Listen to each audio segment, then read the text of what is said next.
Guy is correct. I didn't read the Da Vinci Code and just feel like I needed to go jump over a cliff or get overly angry about it. What disturbs me, and if you've never heard me on the radio or if you've never seen a DVD like this, you'll pick up real quickly. What disturbs me the most is when people manipulate sources and when they only give you a partial picture of an ancient text, some issue in ancient history, to really drive a position that they have. And my goal over the course of the whole day, this is the first session of what's going to be the equivalent of 8 hours, my goal is to get you to look at the data, the primary material, and as Guy said, compare that with the claims of the book. Sometimes this isn't going to be terribly exciting because what I will do, and that's not, now's not the time to click off the DVD, I'm going to explain what I just said. What I tend to do is I tend to try to show you the source, and when I'm quoting from a secondary source like a dictionary or some accepted scholarly work that is just accepted and used and praised by everyone in a given field, I'll give you the page. I'll give you the page number. I'll show you the text. I want you to have the information so that you don't have to just assume that I'm quoting it right or I'm just such an honest guy, you can just always trust me. I think I am an honest guy and you can trust me. But I still like to put it in front of your eyes so that you can see that I'm not making it up. The last thing I want to say by way of introduction is I'm not so worried about Dan Brown. Dan Brown is an author. He writes fiction. He probably has gone a little too far in sort of implying, and in some cases saying that he believes this or that about his sources. The people that if I'm going to target anybody today, it's going to be the people he uses as sources, because I do think that they're being dishonest and I do think they're being manipulative. And I will name them by name. They know where to find me if they don't like it. And they're free to prove otherwise, because I think it's going to be pretty hard because it's going to be right in front of your face. The first session that I think we need to go through is introducing Gnosticism for you. This is a term that you often hear related to the Da Vinci Code and its contents. It's one of those terms that people throw around and you may or may not know what it is. But if you know the basics of Gnosticism, the Gnostic worldview, it will help you frame certain positions that are put forth in the Da Vinci Code. And so this is where we're going to start today. This is the worldview behind the Da Vinci Code. Now, the basics are this. In Gnosticism, they'll use the term God, the true God. The true God, you need to know right away in Gnosticism, is not a personal being. When I don't know if any of us in here in the room are Gnostics, but chances are you're not. When you think of God, you think of a person. You think of an actual being, an entity that has personality, emotions, that kind of thing, because you're used to reading the Old or New Testament or some other book, from Western religion, and this is how God is spoken of. In Gnosticism, though, you have this sort of force called the light, the pneuma, which is a Greek word which means spirit. This thing is pre-existent and uncaused, and so that would be kind of similar to what we're used to. But this force actually has parts, but it's not a person. It's just like a force. Think of Star Wars, I guess, for lack of a better illustration. Gnostics will refer to the true God in masculine terms, the Father or the Spirit or the pneuma. Gnostics will also refer to the true God, the ultimate God thing, in feminine terms, as mother. Also the first thought, the Coptic word is anoia, the first thought of the Father. So they sort of begin with this Father-God concept, but he's not a person.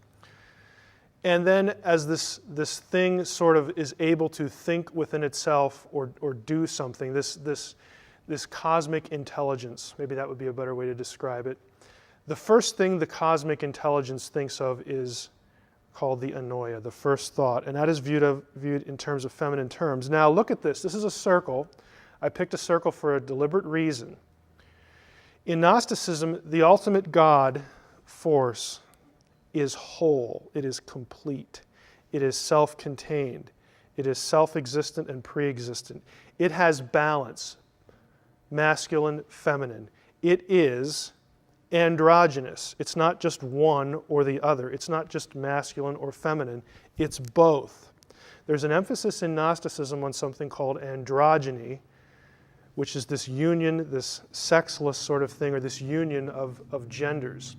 I know this is going to sound kind of weird, but as we go on, you'll start to see how this works itself out, not only in the system, but in Brown's novel.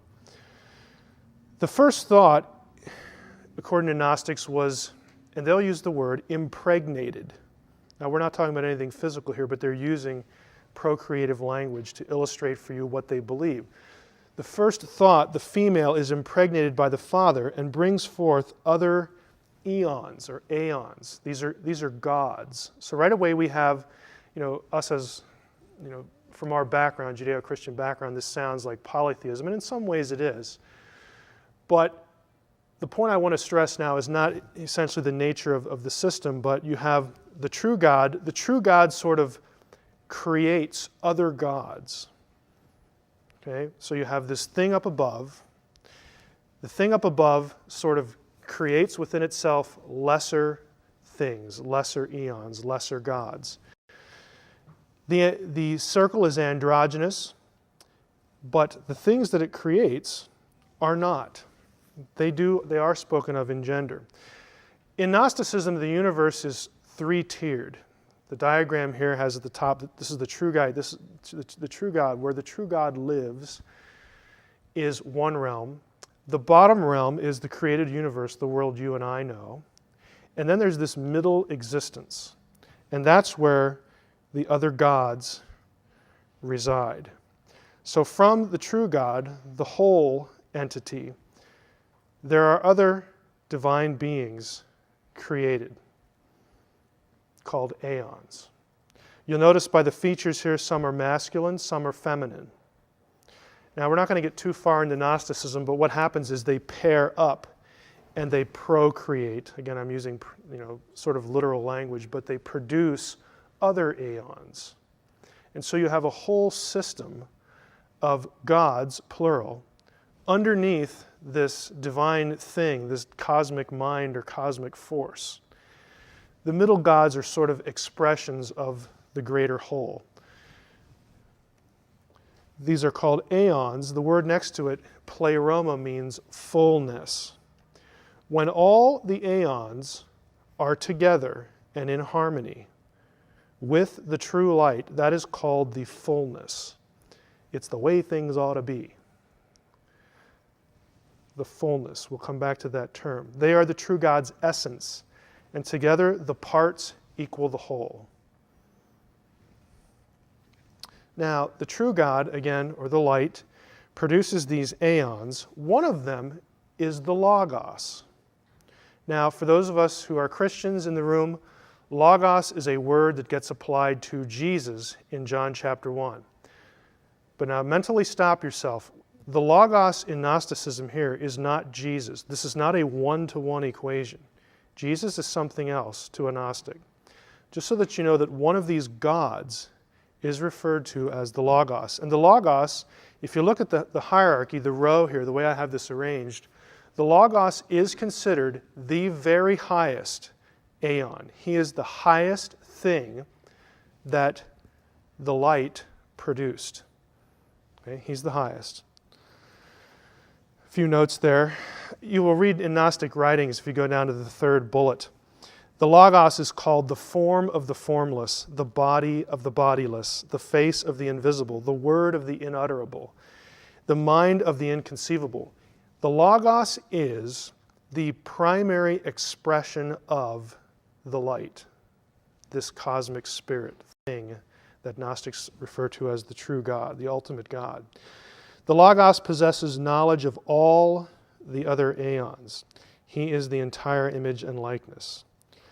Now, if you look here, we have a father language within the true God. We have mother language, so we have father, mother.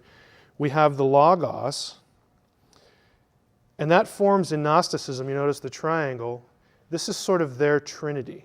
Now, that's an oversimplification, but they will use triune language. They call it the initial triad, the initial three: Father, Mother, and Son. And they'll actually call these bodiless beings the first man, the first woman, and the first son. The reason I'm pointing this out is when you read Gnostic literature, and for most of us, it's going to be in the newspapers. And the newspapers or the Da Vinci Code or some other work is going to start saying things like, well, I mean, this is really kind of the same thing as Christianity. There's the Son, there's the Father, there's this thing, the divine feminine, whatever that is. And they're going to try to latch on to similar terminology to make you think that we're all really talking about the same thing. Well, we're really not. Okay? The lowest eon, you'll notice the chain here progresses from high to low. It's a progressive dissipation of the pneuma, the ultimate light, the ultimate spirit, from the primary aeon to the last one. There's a finite number here.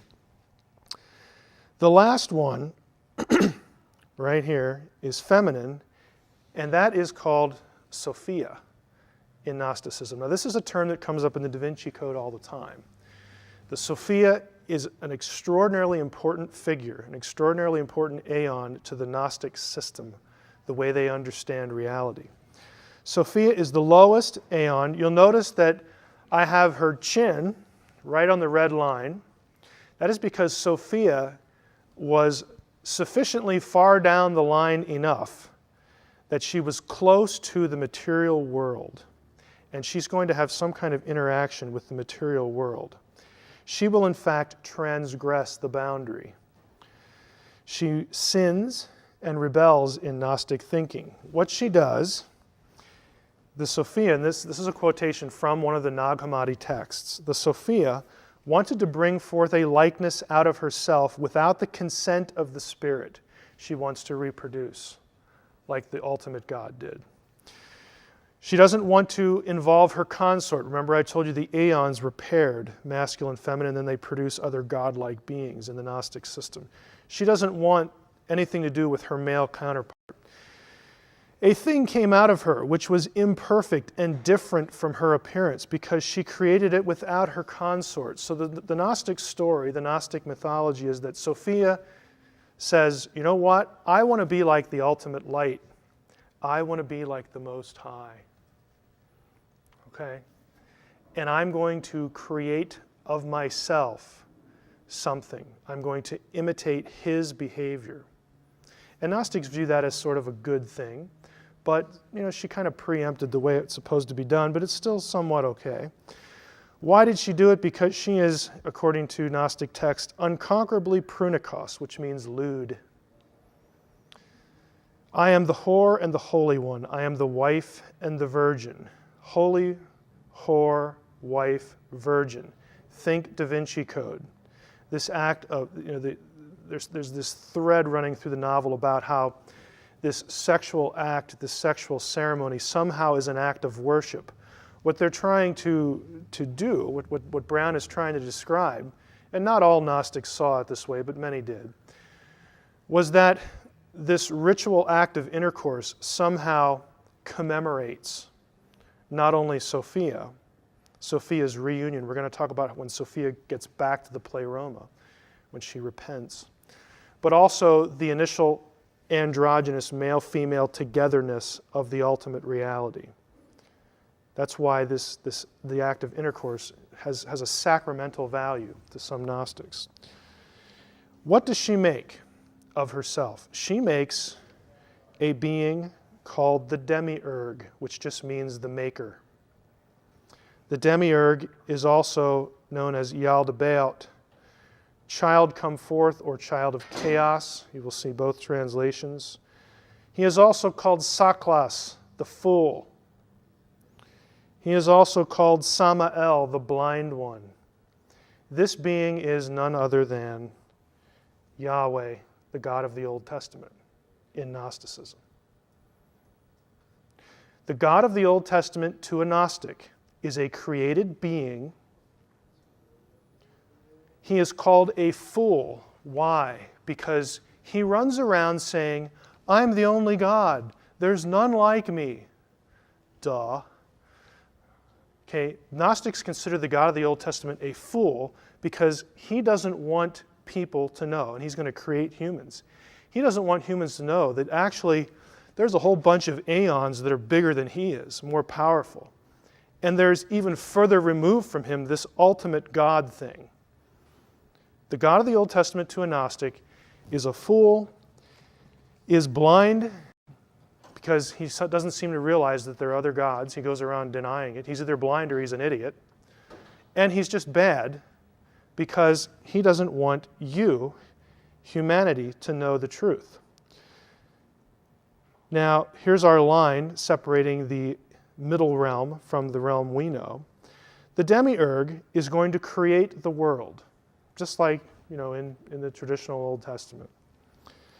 The demiurge will also create archons, which is a word that means rulers. The archons are mentioned in the New Testament. These are the principalities and the powers of the air, the rulers in high places who are wicked. But in Gnosticism, the archons, yes, they're bad because the demiurge made them. But they're not bad in the sense of they're opposing God. They're actually, in Gnosticism, the archons are God's henchmen.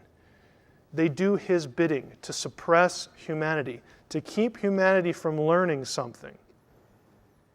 And we'll talk about what that something is. So the demiurge makes helpers, what we would think of as fallen angels or watchers or fallen sons of God, archons. It's really the same old thing. Together, the archons, now look, the key there is together. The archons and the demiurge make Adam. Let us create humankind in our image. A Gnostic would say the plural there indicates that the demiurge and the archons get together and fashion the man. It is a co-creation. Those of you who are familiar with other stuff I do know that I don't buy that position because the grammar of Genesis 1:26 does not support it, but frankly, Gnostics don't care. So we'll skip that point. If you want to find more about that, you go up to my website. Sophia looks down at this. You see the yellow line there. Sophia looks down at what's happening and she goes, this was probably a mistake because this guy's kind of nasty. The demiurge's kind of nasty. And now the demiurge is just kind of doing what I did and he's starting to make all this stuff. And I guess it was okay when he made this world thing, like who cares? And the archons, well, we're more powerful than they are anyway, so I'm not too concerned. But Sophia takes pity on Adam because Adam is created to be a slave of the demiurge and of the archons. And something clicks inside Sophia, according to the Gnostic myth, that says, I need to do something. This is just a little too far. I can't abide this. And so the Sophia, Gnosticism disagrees here. There are two versions of this. One has the Sophia voluntarily putting some of her divine essence into Adam. The other version has Saklos, the demiurge, being tricked into doing it himself. But either way, a spark of the divine, you've all heard that phrase before, a spark of the divine gets deposited into Adam. So that now Adam is not just a worm-like, creature that just can't think or has no mind and no spirit, just to serve the demiurge. Now Adam is flesh and spirit. He is material and he is divine. Okay, he's a mix. Adam then is used to bring forth Eve. In a later session that's really devoted to this Da Vinci Code myth about how the Gnostics just treated women so wonderfully and the Christians are just the misogynistic Neanderthals of the ancient world, we're going to see that is not the case. In Gnosticism, I'll just telegraph one point here. In Gnosticism, Adam has the divine spark. Eve doesn't. Eve is less than Adam. She is less than divine to a Gnostic. That's not a very positive, affirming thing, for women. But that's Gnosticism really, as you'll see it in Gnostic texts, not in Dan Brown's novel. Advanced concepts, I'm not going to part too much on this. Sophia is redeemed. She's the youngest and last eon. She was furthest from the light. She makes a mistake. She's again driven by this procreative urge. Her desire, again, was viewed positively in that she wanted to be like the Father. There are really two parts to her. She's conflicted in the Gnostic myth. She wants to be like the ultimate God, but yet she has this own self-willed rebellion thing going on. Eventually, the rest of the Pleroma says, we can't let this go. We need to get Sophia back here so that we are full, we're complete. So we have the old Pleroma back, the fullness. And so what they do is they decide to attract her. Several high aeons, the Holy Spirit, these are all separate beings in Gnosticism. The Holy Spirit, the Christos, and Jesus. Now, if that surprises you, if you're a Da Vinci Code reader, good. Because the Da Vinci Code has characters saying that in the true Gnostic scriptures, Jesus was just an ordinary man. If you read the Gnostic text, you will not get that message. Jesus is an aeon. He is a divine being in Gnosticism. He's not just an ordinary Joe. These three devise a plan to attract Sophia back to the true light. The Christos appears to Sophia in the shape of a transcosmic cross. And now she sees that out in the universe, and she knows that this is a sign from the Pleroma that you can come back. Just follow the light. Isn't that a nice phrase we've all heard in our culture? Follow the light. It's Gnostic. You look, you keep your eye on the cross, you follow the light, and you will make it back to the Pleroma. Her celestial bridegroom, Jesus, awaits her. Again, think of the Dan Brown, Jesus, Mary Magdalene. They get together, they have intercourse, either ritually or just to enjoy it. Probably just ritually if Dan Brown's going to be consistent with his Gnosticism, but he often isn't. This whole idea of Jesus needing a consort, Jesus needing a wife to further the faith is this idea. Jesus and Mary Magdalene are mimicking the journey of Sophia back to the cosmic Jesus so that they can be one. It's an expression of godliness. It's an expression of fullness in the Gnostic system. That is your introduction to Gnosticism. I don't know what the time is here. 32, we have time. We have 10, 15 minutes for questions, but let me just summarize real quickly. The whole point with this is when you read about sacred marriage in the Da Vinci Code, the reason that is an issue and the reason that Dan Brown and his sources want to convince you that this was part of Christianity, that Christianity has suppressed the female, that Christianity has suppressed the goddess, is not because this stuff is really taught in the Bible. Okay? Some will try to force it into the New Testament in some odd passages, and we'll talk about those a little later. What they're really saying is, look, this is the way this particular sect of Christianity saw things. And this is the truth. This is the real Christianity. And it was suppressed because these nasty church fathers that you and I think of as the orthodox, of Christianity, they were just prudish. They didn't like to talk about women. They didn't like to talk about sexual things. They tried to do whatever they could to suppress women and their roles in the church and their leadership and their character and everything like this. The reason, so Dan Brown tells the story, is that they were reacting to what was really the truth, Gnosticism over here. And if you're a discerning reader, Brown has tapped into a cultural sensitivity here in our time, how women are viewed and treated. And he's bringing you along on that thread into the Gnostic camp, but he's not telling you all this other stuff. He's not telling you about, again, sexual sacraments. He's not telling you that the God of your Old Testament is a liar and a fool and a blind person and frankly bad. He's not telling you all sorts of that stuff. Now, he may not know it. That's possible. But don't be duped into thinking that, it's two sides of the same coin. There are fundamental differences between the Gnostic sect and what historically was Orthodox Christianity. The primary one is, I'll give you the primary two and then I'll take questions. Orthodoxy has Jesus as an uncreated being. united in essence with God the Father, and they are both good. Gnosticism has Jesus as a created being who is above the God of the Old Testament, who is bad. Those are not two sides of the same coin. They are mutually exclusive. Okay? So don't be led astray into thinking that we're just talking about the same thing. We have any questions? If not, we can take a little break and we'll move to the next one. Go ahead. Question. Do Gnostics consider Yahweh on par with the other aeons? Yahweh is under the aeons. He is lesser in power than the aeons. He straddles, and really when he starts to create material things like the world, he moves away from the middle realm down to the lower realm in the Gnostic universe. He is derivative from one of them, and even the lowest of them. So he is not on a par. Another question? In the back? So there were Gnostics at the time of Jesus. Mm-hmm. And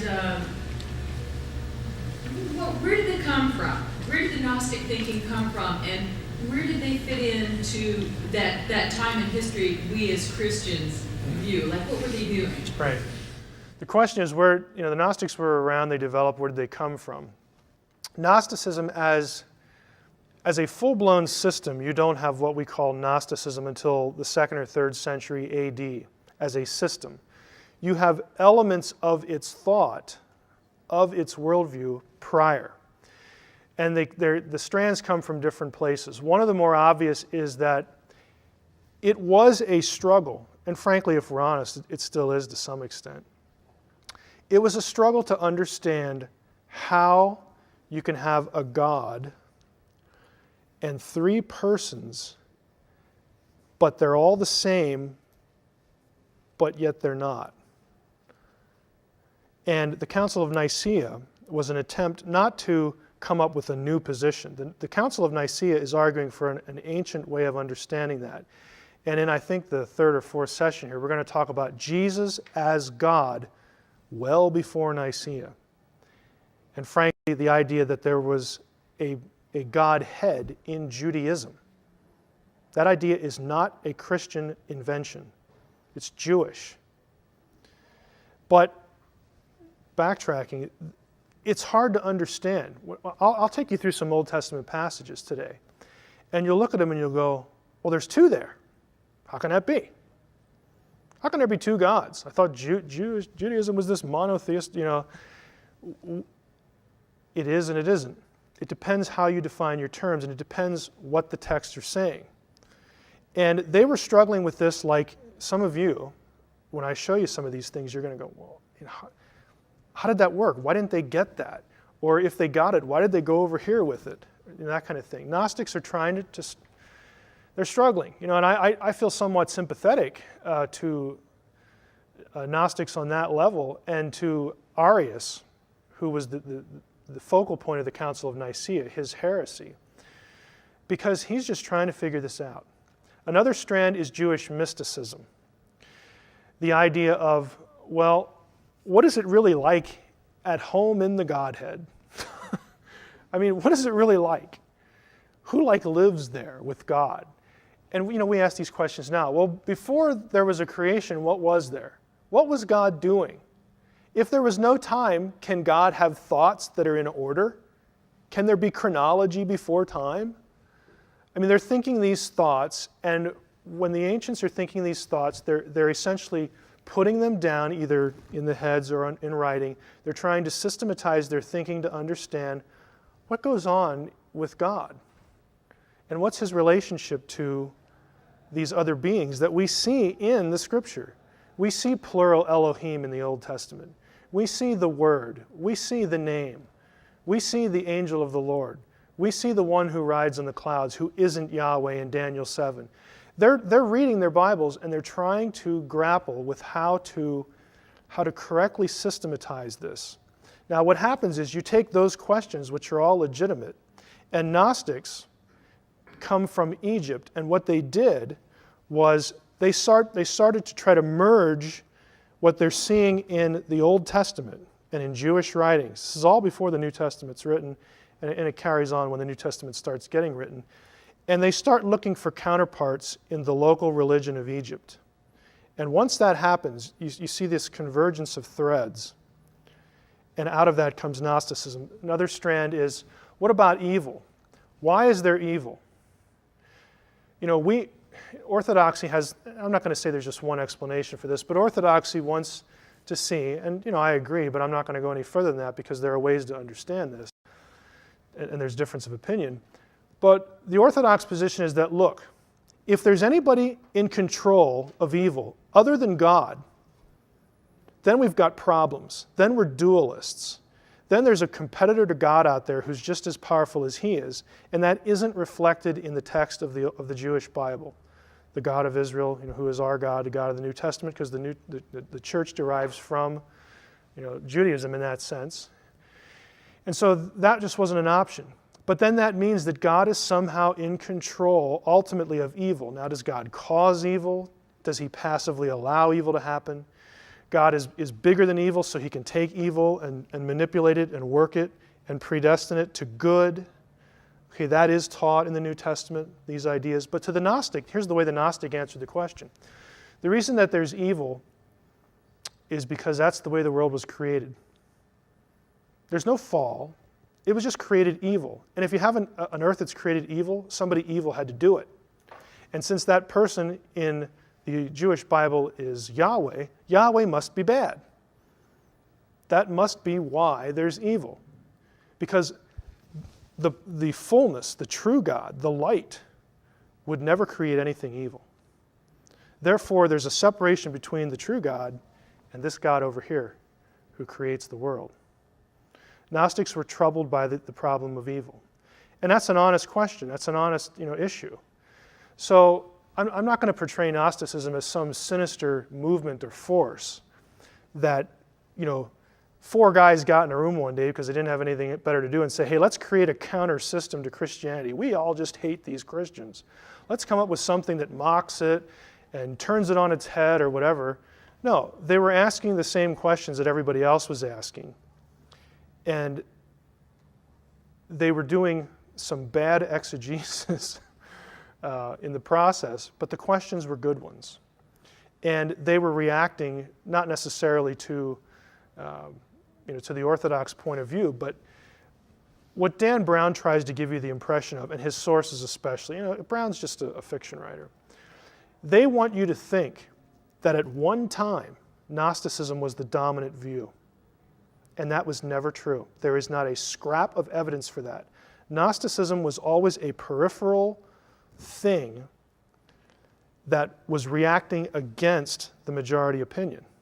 And the majority opinion was not just based on, which way is the wind blowing? We have so much power here in the 2nd century church. Forget the fact that the Romans are killing us off in droves. We have so much power here, we need to suppress these Gnostics. It's silly. But that's the view that Brown's sources want to convey you with. They want to give you this impression that, the reason Orthodoxy won was because Irenaeus and these other church fathers were so powerful. They just put the screws to everybody else. Hey, they're trying to survive like everybody else. Christianity is not legal. You can be killed if you have a copy of the New Testament. This is not a bunch of power-hungry slobs, dictating something to this little piddly group over in Egypt. It is just a mischaracterization of what the historical record is. But again, I want to leave you the impression, it's not that Gnostics started out as this sinister group. They're asking good questions, but they're basically refusing the instruction, and they're not refuting the arguments of the majority. They're coming up with their own arguments, and that eventually leads to the Council of Nicaea, where they have their day in court, and they lose, because they cannot refute the arguments of the majority. It's not that they go there as the majority and then somebody gangs up on them and sticks them the theological knife in the back. That is not what happened. And we'll talk about that today later too. Another question? Yes. So the Council of Nicaea pretty much put an end to Gnosticism then? No. The Council of Nicaea made a declaration. There were a lot of people there who did not buy what Arius was saying, but they didn't want him expelled because in their eyes he was still a Christian. he accepts that Christ is the way of salvation and so forth and so on. But the opinion came to be that, pragmatically speaking, we need to do something so that the rest of the ancient world knows that Arius' position is not, correct. So they did expel him, but even after he is expelled from his position, Arians are referred to as Christians in ancient writings. It's not that you're evil and you're going to hell now or anything like that. But the whole point was that we're going to declare that this position is incorrect. Arius is not able to articulate the position that reflects the ancient text. But we're just kind of hoping that, he comes back to the fold. Gnosticism and Arianism continued, along with their own followers. Eventually it sort of dies out because there aren't many of them, relatively speaking. But the ideas get picked up, in the Middle Ages by certain groups, early, late Middle Ages. It never completely goes away because some people liked that position. They thought that was a good answer to these questions. But it was never, the majority. And they never produced anything that refuted the majority. They never did it. But they didn't really care because they just preferred the position. Is there an official start to the date of Gnosticism? No, not as a movement. What happens is its threads go all the way back, into pre-Christian days, with your Jewish Bible in the first millennium BC. We'll say there are threads, there are ideas in Gnostic, what we call Gnostic ideas in the Dead Sea Scrolls. They didn't have Gnostics there, but Gnostics liked the way this guy over here wrote that. I like the way that scroll says that. So we're gonna use that to foster our idea over here. You have all these strands sort of converging in the second or third century when Gnosticism becomes known as a movement, and you have figures like Arius who become sort of, champions for this view. Anything else? Okay, let's take a couple minutes. Okay, the second session today is a comparison really of the Testament issue, the gospel issue. I'm going to make it a little bit broader than that. But the manuscripts of the New Testament, not just the Gospels, versus the Gnostic Gospels from Nag Hammadi. In the Da Vinci Code, one of the characters, Lee Teabing, who is cast in the story as an expert on the Holy Grail, which we find out in the Da Vinci Code, the Holy Grail is not a chalice or cup. It is a bloodline of Jesus. But one of the characters, Professor Teabing, says this: more than 80 Gospels were considered for the New Testament, and yet only a relative few were chosen for inclusion, Matthew, Mark, Luke, and John among them. These texts, quote, are the earliest Christian records and the unaltered Gospels. Now, before I turn the slide here,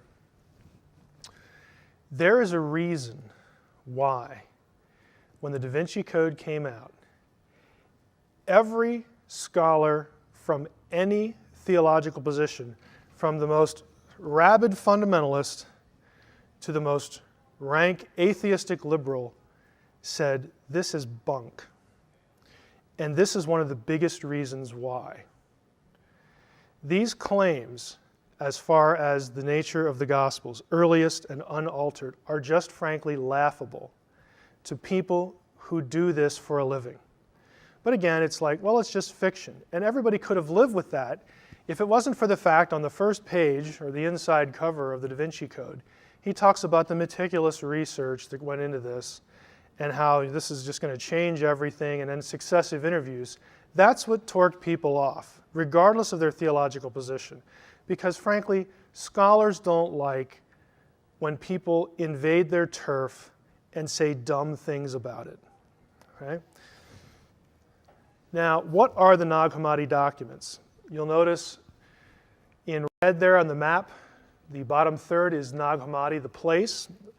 The Nag Hammadi texts are a collection of 13 ancient codices, which is essentially what we'll call it a book, something bound on one side or folded, containing over 50 Gnostic texts. They were discovered by accident in Upper Egypt in 1945. The man at the center is the accredited discoverer, Muhammad Ali Saman, had gone off, kind of like the Dead Sea Scrolls story. He goes off and is looking for fertilizer in the mountains close to his village, and he unearths a jar, and the rest, they say, is history. The books that were found at this location were quickly sold into the black market. The Egyptian government eventually got them fairly quickly. This is what they look like. You'll notice that as manuscripts go, this is pretty decent condition. I mean, you can get a whole lot worse than this. Despite the figure to the left there, you can see how tattered some sections are. They were taken to the Cairo Museum, and another few years went by before scientists knew about them. In 1966, at a conference in Italy devoted to Gnosticism and these new texts, James Robinson assembled a group of editors and translators to publish the codices in English. This is the cover of the book. I have it with me here if you want to look at it today. Robinson was chosen to oversee the project, and eventually a facsimile edition was published. Facsimile editions, they're just literally pictures of each leaf in book form. They're plates. If you've ever seen a book that has plates in it, that's what you get. It's only $750, so rush right out and get yours. It's an expensive set. Subsequently to that, though, there was a translation in English. And the introductory material prefacing the translation, this is taken from Robinson's book, says this: "The library of 4th century papyrus manuscripts consists of 12 codices plus 8 leaves, so on and so forth." 4th century. These were Coptic manuscripts. Coptic is just the ancient Egyptian language put into a sort of Greek. A lot of the letters in Coptic and Greek match. There are a few different letters that were added because of the sounds in the Egyptian language that the Greeks didn't use. But there's a lot of overlap there in the language. But these were from the 4th century. Now, the 1st century, I should say this before we go much further, so you get this fixed in your mind. The 1st century is the year 0 to 99. 2nd century begins with the 1, as in 100 on. 3rd century begins with 2. You back it up a digit, okay? So 4th century, we're talking about written in the 300s sometime. This is Coptic, but everyone agrees, and rightly so, that the Coptic texts were actually themselves translations of older Greek material. One of the ways that's known is there are lots of Greek loanwords in the texts. There are other ways to tell that too, but we're not going to worry about that for today. These texts, according to the Da Vinci Code, are the earliest Christian records. Okay. Boy, he didn't look very far for that. Here are some sources, and again, if you get the DVDs, you can look these books up if you're interested, and I recommend taking some interest in textual criticism. I know it sounds horrible, but it's actually really interesting. Text of the Greek New Testament. Textual Criticism by David Allen Black is a nice intro for the layperson. I recommend it. Dave's a nice guy too. He's a friend of mine. Canon of Scripture, F.F. Bruce, is a classic. And the latest work on the canon, The Formation of the Christian Biblical Canon by MacDonald, is really quite good. Again, these are well-recognized mainstream scholars with no particular axe to grind. Let's talk about the date, though. From those books were my sources, places you can go to check up on me as I go through this.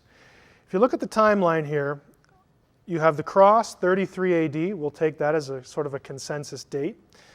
New Testament Gospels and Acts, the book of Acts, which is the 5th book in the New Testament order, were written sometime between 50 and 80 AD.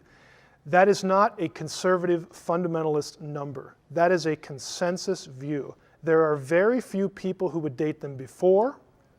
Some people would put Mark in the 40s. And there are very few people who would go beyond 80 for any gospel. 50 to 80.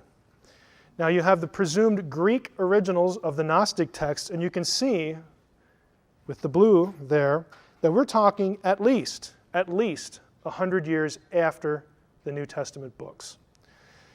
And then, of course, the Coptic Gnostic copies. Now, why 50 to 80 AD for the New Testament? What's the evidence? In other words, are you going to come here and just have me tell you that and walk away thinking, oh, that's nice? Why do people say that? Well, there's actually evidence for that. 3 non-technical points for today are the Gospels, all of them, or at least Matthew, Mark, and Luke, prophesy the destruction of the temple. In other words, there's a prediction. Jesus makes predictions about the temple being destroyed. That happened in 70 AD. Everybody on the planet knows that. Okay? However, none of the Gospels mention its fulfillment. So the presumption is that they were written prior to the fulfillment of the prophecy, because nobody mentions it. And that was a big deal in Judaism, a huge deal. Luke never mentions the death of Paul and Peter in either his Gospel or its sequel, the book of Acts. We know from external sources that Paul died in the late 60s, 66, 67 AD. The book of Acts ends before his death, and Luke was written prior to Acts, so there you go. Do the math. Manuscript evidence. This is called the Rylands Papyrus. It is the oldest manuscript in any size of the New Testament. And it dates to roughly the 130s, or the 140s, something like that. It is from John 18:31 to 33. This is when Jesus is in front of Pilate. I'm not going to translate the whole thing, but just so you know where it comes from. Therefore, Pilate said to them, "Take him, you all take him, and judge him according to your law." And the Jews said to him, "We are not authorized to put to death anyone." And they said that in order that the word of Jesus might be fulfilled, which spoke of the type of death that he would die, and so on and so forth. But the red are the letters that show up in this papyrus. And so this is what papyrologists and New Testament paleographical experts do. They'll take a scrap, and now, especially with the use of computers, you can find where the matches are in a document. Okay? This is the oldest one. Now, if this manuscript dates to the 130s, the original, logically, let's put our thinking caps on, logically would have been prior to the 130s. Okay? Again, why doesn't Brown or his sources go into this? They either don't know it, which isn't good if you're writing, especially if you're claiming to write nonfiction, or they don't want you to know, which is probably worse. Do we have any other hard evidence that the New Testament Gospels are older than the oldest Nag Hammadi material? What about the rest of the New Testament? Well, the answer is yeah, we do. Very simply, early church fathers, early church writers quote the New Testament. Like, what else would they quote? They're doing sermons, they're doing commentaries, they're writing theologies. They're quoting the New Testament. And we know when these guys lived because of Roman records. Okay, we know when they lived. We know when Barnabas lived. We know all these figures, their dates, and everything else. So when they quote something, it fixes a date for that quotation. The thing they're quoting must have existed prior to the quotation. This is simple, coherent logic that apparently escapes Brown's sources, or again, they just don't want you to know. Epistle of Barnabas, there the date 70 to 79, quotes Matthew and Mark. The Didache quotes Matthew extensively, and that's between 70 and 130. Luke and John are both quoted in what's called the Muratorian fragment, again, 170 to 180. There are external methods of dating too, paleographical analysis, carbon-14, whatnot. Polycarp, these are his life dates, 69 to 155, lived a long life. He was a convert of the Apostle John, the John, quotes the book of Acts in his own epistle to the Philippians. The shepherd of Hermas quotes Acts several times. There you have the dates. The epistles of Paul. Romans is cited by Clement of Rome a lot. And there are his dates. He's also cited, Romans is cited by Polycarp in the Didache. 1 Corinthians is cited in the Didache and the shepherd of Hermas. So is 2 Corinthians and also by Polycarp. Galatians is cited by Polycarp and Diognetus. Ephesians and Colossians by Polycarp, Clement, and Ignatius. There you have Ignatius' dates. Philippians is cited again by Polycarp. You see a pattern emerging? What I'm going to do here is I'm going to go through every book of the New Testament. Every book of the New Testament is quoted in a source earlier than the oldest Gnostic material at all. Every one of them, without exception. Epistles of Paul, more of them, 1 and 2 Thessalonians, 1 Timothy and Titus, again cited by Clement, the Didache. Ignatius makes allusions to the personal letter of Philemon. There's a debate whether that's an actual quotation or an allusion, but an allusion, works for our purposes. The book of Hebrews is cited frequently by Clement. James also, 1st and 2nd Peter, cited by Clement. 1 John and the Shepherd of Hermas. 2 John by Polycarp and other sources, and the book of Revelation cited by Hermas and Justin Martyr, whose date is 160. Every book in the New Testament is quoted by somebody before any Gnostic gospel was written. I'm not talking the translation, was written. Now, the only possible exception among the Gnostic material is the Gospel of Thomas. Thomas might be roughly contemporary with some of the later Gospels, but that is the only one, and there's debate over that. But I'm telling you because there's debate on it. Okay? And by the way, the Gospel of Thomas, if you, again, a lot of this scholarly material is really expensive, and you have to be near a library to get a hold of it. But there are, you know what a harmony of the Gospels is? When they'll take the Gospels, the four of them, or the three anyway, the three synoptics, Matthew, Mark, and Luke, and they will put them together into a flowing narrative. There are sources by scholars, one of whom I know, Craig Evans. If you listened to Coast a couple weeks ago, Craig was on the show talking about the Gospel of Judas. He has produced a harmony of the Gospels and Thomas so that you know where Thomas quotes from the Gospels. Okay?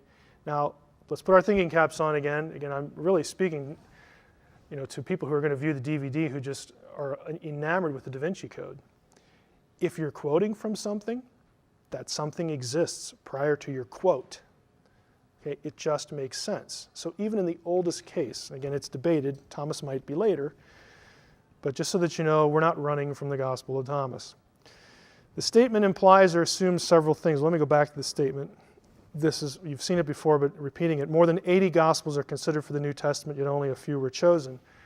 When Teebing says that, you, the reader, are given certain suggestions. Certain things are implanted in your mind. Things like that all the Gospels written in the ancient world were being considered at relatively the same time. There are over 80 Gospels considered, like they're having this big smackdown of Gospels, like we've got to choose which ones are in now. That isn't true. Again, in the Da Vinci Code, Brown's academic characters make the assertion that the decision over what books to include was done at Nicaea. Nicaea did not meet to discuss anything about the canon. We'll get to that when we get to Nicaea, the session on that. But it's not true that all the Gospels were around and they being considered at the same time. He also sort of plants the thought in your head that there existed no early consensus. In other words, roughly around the decades that followed the writing of the New Testament Gospels, for which Gospels told the true story of Jesus, there was a consensus about which Gospels correctly preserve the story. The early church almost immediately recognized what we know as the four. And we're going to talk a little bit about that in a minute or two. But there was an early consensus. What Brown wants you to think is that nobody knew. It was just so up in the air. What do we do? We've got 80 Gospels. How do we know? There was a consensus long before most of the other ones were written. And in fact, Thomas might be the only exception. The four were in existence before any of the other ones were around. That sort of compels a consensus if there's only four to start with.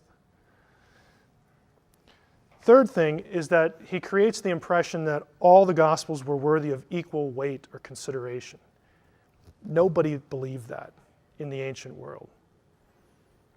Some liked others. Oh, that one's kind of cool.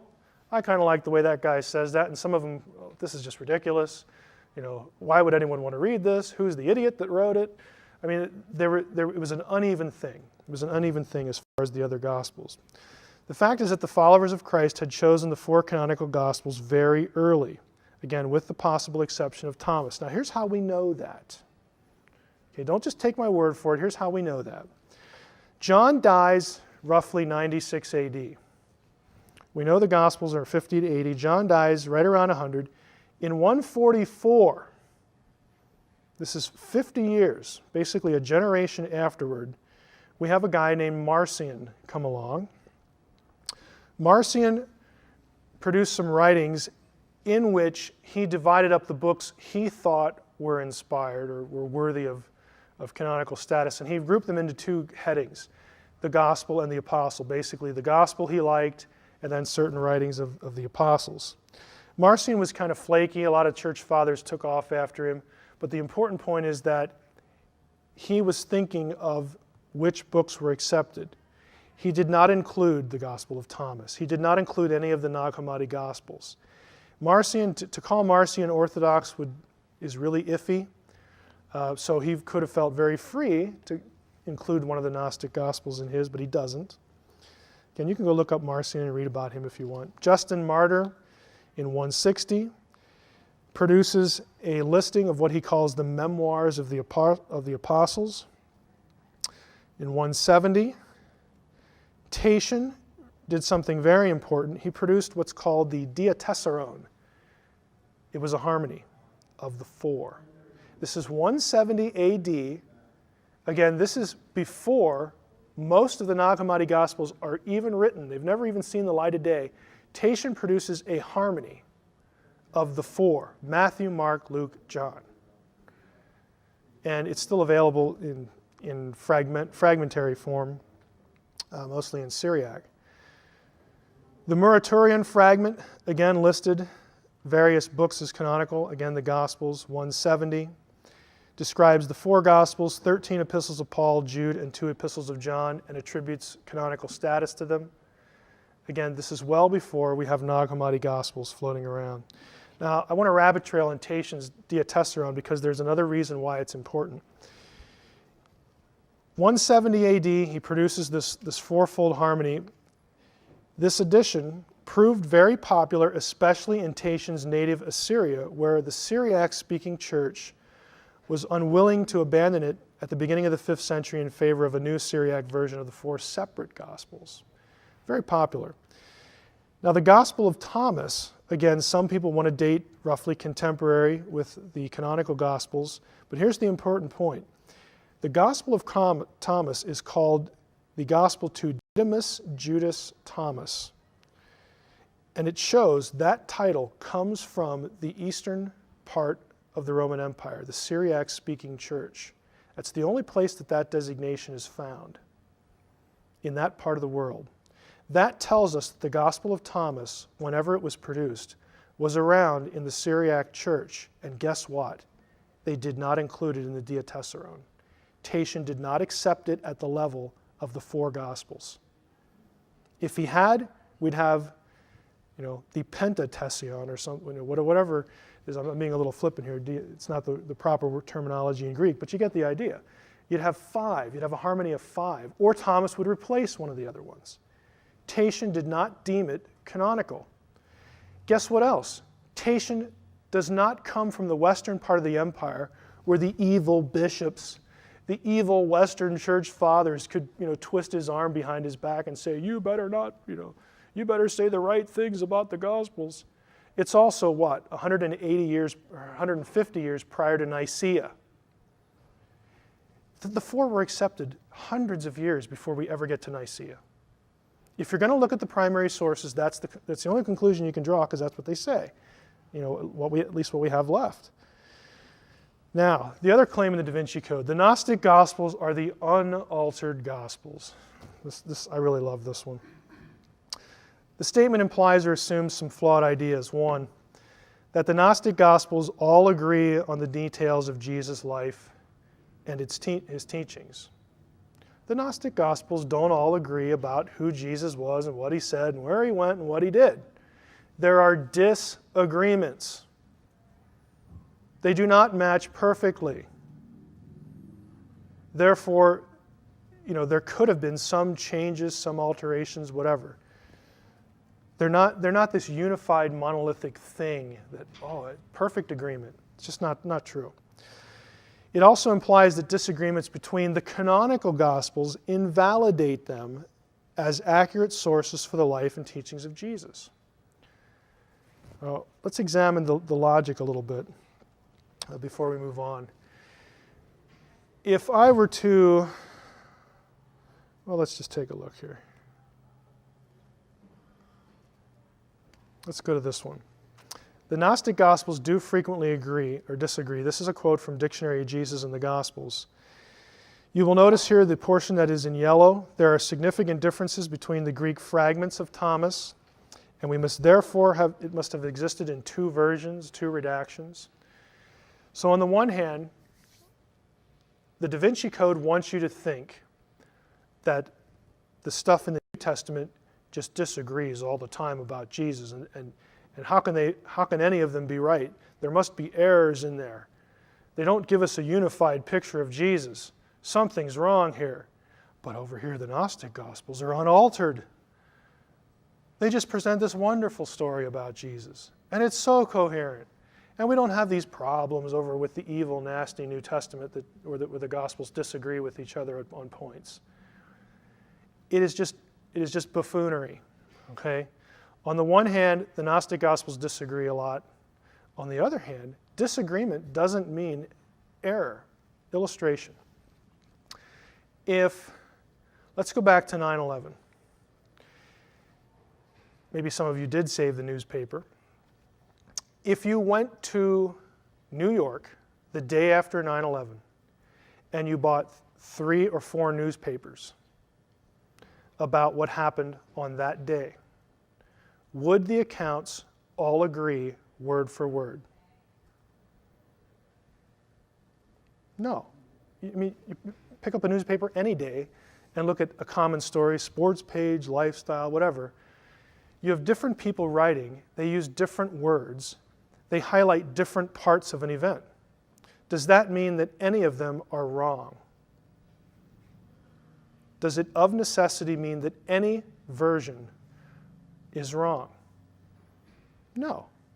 They might be, but it doesn't necessarily mean that, because there's different people. They write from their own perspective. They choose. They have a pile of information in a limited amount of space. Same thing in the ancient world. You don't go down to your Rite Aid or to Office Max and get another ream of paper. You got what you got. And if you screw it up, God be with you to find another piece of paper to write on, because it's not like you can't buy it. You got to make it. And it takes a long time. Or you got to go skin the goat that you're saving, for whatever meal.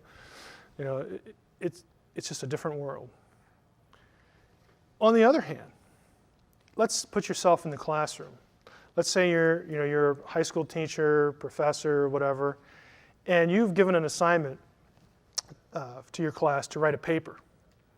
And you go into class the day the paper's due, and you collect the papers, and you're shuffling through them in your office, and lo and behold, there's 4 of them here that they agree word for word. What would you think? Somebody's copying. We have plagiarism here, or somebody's copying, there's collusion, and whatnot.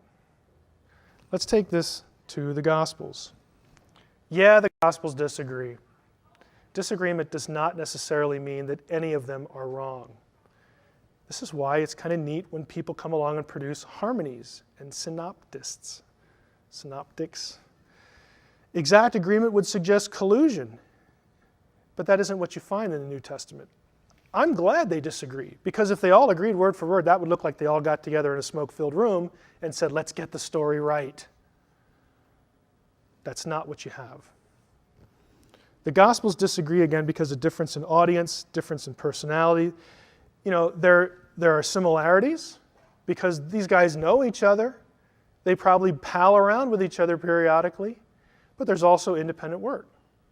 It's just what you'd expect in the normal circumstance of those days.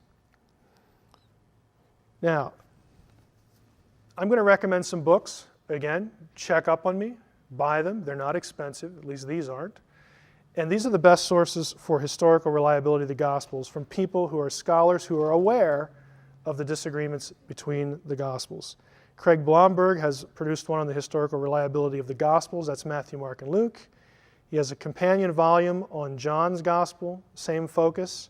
This is not light reading, I will warn you, but it's the best thing in print, just bar none. Why 4 Gospels? Again, from my friend David Allen Black. Black tries to write for the lay audience, so if you're going to start somewhere, I'd start with Black, but the mother lode, the trench work, is Blomberg. And Rethinking the Synoptic Problem, again by Black. Okay, that is the end of the session for the New Testament. We have, I can't remember when we started, but we can take some questions again. Summary. I'll try to do this each time. The summary is you need to match the claims of the book and the sources Brown is using, that the Gnostic Gospels are older, that they're more consistent, that they're more reliable, that they're unaltered. None of those points can stand up with actual historical evidence. Guys who were alive, who were quoting the New Testament, we know their dates are fixed absolutely. They're quoting the material before any of the Gnostic Gospels even existed. Now, I don't know why Brown doesn't put this in his book. Well, maybe I do. It wouldn't sell as well, I guess. But again, he's just a fiction writer. He's Dan Brown, cool idea for a story, let's write one. This is how I make my living, I write neat stories. The people that I think are more worthy of blame, that are really guilty of, frankly, pseudo-scholarship, are his sources. People like Michael Bagent, Lincoln, Richard Lay, Henry Lincoln, Picknett and Prince, these people who are writing, quote, nonfiction, and they're telling you stuff and they're not giving you the information. They either don't know it, which doesn't speak well of their ability and their credentials for writing this, whatever book they're writing, or they don't want you to know. They have an agenda to push. And either one is bad. I'm going to let them take the pick and explain to you, explain to me why this stuff isn't in their works. Okay. Any questions? Yes, sir. You went into a long parenthesis on the Gospel of Thomas as the only exception. And I heard the arguments, but I'm not sure exactly it's the exception in what sense of age? Chronologically, yeah. And maybe the only one that is as old as the New Testament originals? Yeah, the reason that is supposed is Thomas is the only Gnostic gospel for which there is Greek material. Remember, the supposition is that you have the Gnostic Gospels, they're all written in Coptic, they are translations of older Greek originals. There isn't one shred of Greek material for any of the Gnostic material except for Thomas. And since we have that from Thomas, and I mean they're little pieces, it's not like you don't even have pages, in Thomas's case, but the Greek original is known because of the scraps that are there. And so the difficulty is, well, can we get a reliable date, from the scraps? It's kind of a carbon-14 problem because to date it you'd have to destroy it, and there's that little of it left. So the guess is somewhere, it might be as early as 50, which would put it contemporary with the canonical Gospels. But that's the only one, just because there just isn't material, for it. Another question.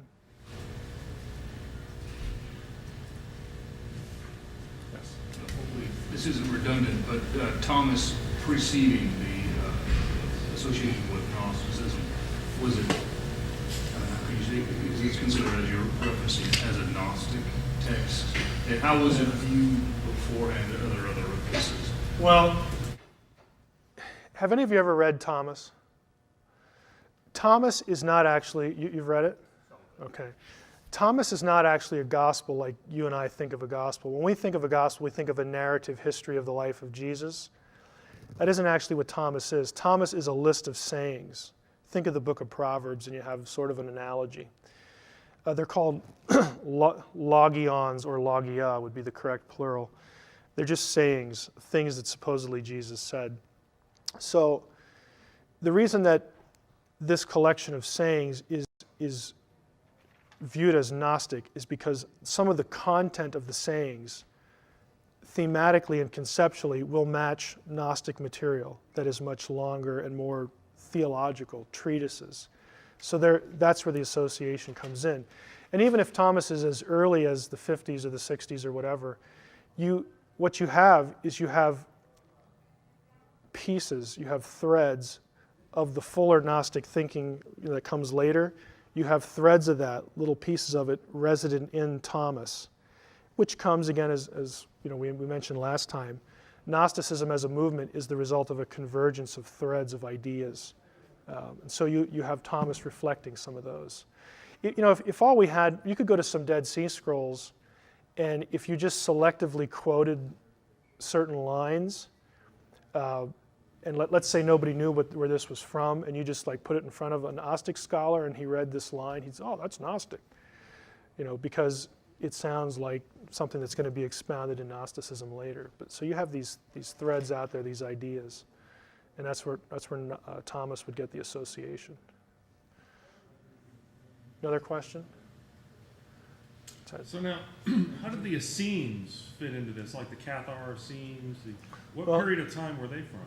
The Cathars are, of course, in the Middle Ages, and they're going to, just a quick comment on them, the Cathars are going to pick up on certain ideas that are associated with Gnosticism, and so they get linked to Gnosticism, I think somewhat fairly. It's not that you could label them Gnostics totally, but some of the ideas are there. The Cathars, of course, are centuries, frankly millennia later than the Essenes. The Essenes, of course, are living before the New Testament era. The Dead Sea Scrolls will date on the spectrum. Some of the older Dead Sea Scrolls will go back as far as 300 BC. You have some that go into the 1st century AD, as far as paleography and carbon-14 dating. The Essenes are going to be residents at the place Qumran where the Dead Sea Scrolls are discovered. It's still probably the majority view that the Essenes produced what are called the sectarian manuscripts at Qumran, the ones that the community actually produced, as opposed to others they were collecting, like the Book of Enoch. The Essenes didn't write the Book of Enoch, but they had a library there and it was in there. But some of the Dead Sea Scrolls they produced and wrote about themselves and their own ideas. Those are called the sectarian manuscripts. You will have certain ideas within the sectarian manuscripts, again, little threads that will show up later in Gnosticism. But it would not be accurate to call the Essenes Gnostics, because we don't have Gnosticism as a movement when I say movement, I'm talking about a religious system that has its own books and its own fully developed theology. You don't have that until 2nd or 3rd century, and we know that because of the Gnostic Gospels. That's the evidence for that. But you'll have certain ideas that are present at Qumran. A lot of the popular writers like Bagent and Lee and Lincoln and Picknett and Prince want to create some sort of association between the Essenes and the Gnostics and the Masons and all these other groups. The only way you can do that is to ignore the date of the Dead Sea Scrolls. And I think there's one person, maybe two that I'm thinking of here. One for sure, there's one scholar who doesn't like the dating, Barbara Teering, whose writings show up a lot in these other sources. So basically they're quoting Teering against literally the thousands of other scholars who agree with the work of the team that produced the dating on the scrolls. And Teering does not base her date on carbon-14 or paleography. She thinks that she's unlocked a coded language in the scrolls that convinces her that there's overlap with the New Testament, and that even though no New Testament characters are mentioned in the Dead Sea Scrolls, and they aren't, go read them. I'm not keeping you from them. Go read the Dead Sea Scrolls. They're in English. You will not find any New Testament character in any Dead Sea Scroll. Zero. Nada. I don't know any other way to say it. You just won't find them. But that doesn't deter Teering. She says, well, the New Testament characters are encrypted and they're coded in there. And I'm glad you brought that up, Ted. The best book written on this subject is right here. Written by two liberals. They're not fundamentalists. They're not evangelicals. They're not Bible bangers. Okay, they're two liberal scholars, Jesus, Qumran, and the Vatican. frankly, they got ticked. They got upset. And, I have often made the comment on radio and in venues like this that it is such a crying shame that scholars think themselves too far above the interested general readership to fool around with this nonsense that people like Bajent, Lee, and Lincoln and these other guys are writing. Honestly, I travel in these circles. Scholars generally are elitists. That shouldn't surprise you, okay? They honestly think that writing against these guys is just frankly beneath them and is a waste of their time. Here's an exception. These two guys finally got irritated enough with this twaddle that they wrote this book. It's probably about 15 years old now. Let me take a quick look. 1994, 12 years. And this is a thorough dismantling of Tyring and all these popular writings. You finally had two guys. They weren't on the Scrolls team, so they're not part of the conspiracy. Okay? They're just two New Testament scholars, early Judaism scholars, that just said, enough, enough. This is nuts. And we're going to address it. So they did that. I highly recommend the book. It's out of print. You'd have to get it used, but I found a cheap copy. So you can too. Another question. Okay, let's quit then for a few minutes. Okay, the third session for today is, were Jesus and Mary Magdalene married? And it's an assessment of the evidence for this offered in the Da Vinci Code and, of course, in Dan Brown's sources that he draws from. This, of course, is the central question. Who was Mary Magdalene of the whole debate? Brown and his sources build a lot on understanding Mary as the lower left-hand corner. Of course, the bare breasts depicted in art often this way because of the supposition, an incorrect supposition, that Mary Magdalene's sins were somehow related to sexual activity, that she was a harlot, a prostitute, and whatnot. There really isn't any evidence in the New Testament for that, but we're going to talk in the course of this session as to where the idea came from. And I'm going to try to show you how, essentially the chain of logic, the chain of thinking that led to a misconception of who Mary was. And then we'll talk about who she really was and the claims of the Da Vinci Code. But the Da Vinci Code makes a great deal of casting the church as an evil enemy, an enemy to be looked upon with the hermeneutic of suspicion, because they allegedly, supposedly, deliberately cast Mary as a prostitute, not because they misunderstood the New Testament, which is what I'm going to show you. That's really where it comes from. But they would say, no, Mary was taken as a harlot because the church deliberately wanted to suppress the idea that Jesus and Mary were married. That this was part of a greater conspiracy to put down Mary in reaction to this truth that they wanted to suppress, that Jesus had a wife. Oh, by the way, I should mention, you notice in some of these that Mary is holding an egg. Just thought I'd mention this in passing. If you wonder what that's about, there's a story. It's not a biblical story, so it's extra biblical, about after the resurrection, Mary had audience with the Emperor Tiberius. And she went before Tiberius and essentially was giving him the gospel, telling him about Jesus and the resurrection and so on and so forth. And she, the story isn't clear whether she was going to do something or whether this just was a happenstance. But the emperor said, resurrection, oh, come on, I see you have an egg in your hand. That egg would no sooner turn red right now than the resurrection be true. And of course the story is that the egg turns red. And she holds it up and says, you need to believe on the Lord Jesus Christ. So it's an apocryphal story, but kind of an interesting one. But the church picked up on it historically, and so you'll often see Mary with an egg, either the white or the red one, in commemoration of the story. Who she wasn't.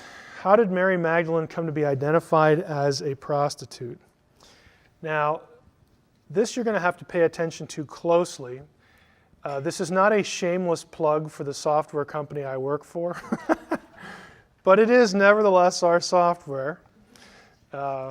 If you're interested, go. No, I won't give you the web address.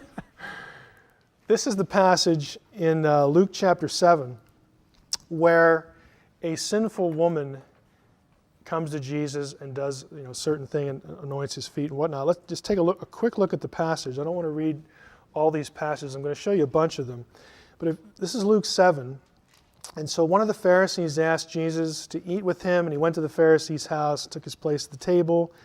Behold, a woman of the city who was a sinner, so the woman is called a sinner, when she learned that he was reclining at table in the Pharisee's house, brought an alabaster flask of ointment, and standing behind him, that is Jesus, at his feet, weeping, she began to wet his feet with her tears, and wiped them with the hair of her head, and kissed his feet, and anointed them with the ointment. And when the Pharisee who had invited him saw this, he said to himself, if this man were a prophet, he would have known who and what sort of woman this is who is touching him, for she is a sinner. And then Jesus, of course, answers him and basically tells him to back off. You go down to verse 48. He says to the woman, your sins are forgiven, and everyone around says, wow, who can forgive sins? But God, he even forgives sins, and he says to the woman, your faith has saved you, go in peace. Now, if you look at this section, this pericope, to use scholar speak, you will notice that the woman is never named. There's no name given. There's really not even an indication of what kind of sins she is guilty of. Look at the next chapter, chapter 8. Soon afterward, he went on through cities and villages. So Jesus is even at a different location, proclaiming and bringing the good news of the kingdom of God. And the 12 were with him, and also some women who had been healed of evil spirits and infirmities. Mary, called Magdalene, from whom 7 demons had gone out, and Joanna, so on and so forth. In the original New Testament, the way the Greek New Testament was written, there were no paragraph divisions. There were no verse divisions. They didn't even have spaces between the words. It all ran together. And so it is possible, again, we're trying to be not conspiratorial here, not negative toward some early church interpreters. It is possible that they just assumed that the woman in the narrative that preceded the narrative of chapter 8 were one and the same. That's one way that this could have happened. If you'll notice, though, there's no way that this is the case. What I'm going to show you here, again, it's going to be a little hard to follow until we get to a certain point, then I hope it'll come together for you. This is, in our software, a harmony, or a synopsis, excuse me. On the left-hand column, just think that's where Matthew should be. There's a blank there now. Middle, okay, is Luke. And on the other side, we're going to have Mark. You'll notice here, this is Luke 7. We have the story of Jesus anointing by the sinful woman. Off here to your right, there's a little comment. There's a similar episode recorded in Mark 14 and Matthew 26, but it's a separate occasion. Here is Mark 14, Matthew 26, Luke in the middle. And you'll notice that the 3 of them are narrating the same event, but the details aren't always the same. So it starts out 2 days after 2 days was the Feast of the Passover. Luke, Feast of the Unleavened Bread, which is called Passover. Matthew 26, we get after this, and it goes down where they're gathered again. In verse 2, it mentions the Passover. So we're locked in at this Passover event with all 3. As you go on, again, these are consecutive verses. Let me go back. We have Mark 14, 1-2. Here's 3-9. So this is running gospel narrative. You go back, and Luke has 2 verses for this event, but then he breaks off the story. There's nothing here. Here's the story of Jesus' anointing by a woman. But they're not the same story. We'll get to that in a second. Here Luke resumes, verse 3. Here's 10th verse of Mark. Matthew 26, and Luke resumes his account. Here's what you get if you look at them all together. You've got running narrative. Luke starts up here at the same place as Matthew and Mark. Then there's this gap, and then they resume at the same place. This, again, going back to the last thing about the synoptic problem, this is where there's disagreements between the Gospels. They won't include all the same stories, or they'll disagree on details as well. Now, my point here is to say that the account in Luke 7, the sinful woman anointing Jesus, with the ointment in the alabaster jar and weeping and wiping his feet with tears, that is a different story than the story in Matthew and Mark. How do we know that? How do we know they're different accounts? The one in Luke is chronologically displaced. If you look here, this is the flow of the Gospel of Luke. Jesus begins his ministry in chapter 4, and here's your subject matter. Right here is where the sinful woman anoints Jesus. Down here is the passion and the resurrection narratives. This is where Matthew and Mark's stories are. But you can see Luke's story, again, is in the middle here, just to illustrate you have this gap. There's chronological displacement, so we know that they're not the same story.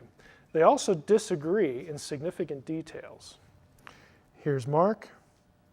Here's Matthew. The blue underlining is underlining similar elements. In some cases, pretty much identical. Here's Luke. The stuff in the red are the different details. It's not the same story. Now, what I'm angling here toward here, and I'm going to get here in a few minutes, is I said before, one explanation of how Mary could have been understood as a prostitute was they just assumed that the woman in chapter 8, who is named Mary Magdalene, is the sinner in Luke chapter 7. It never says that. The New Testament never makes the connection. The other way they could have done this is what I'm going to show you here. By assuming that the sinful woman of Luke 7 is the same woman in these over here. The narratives never actually say that, and as we've seen, there's a chronological gap.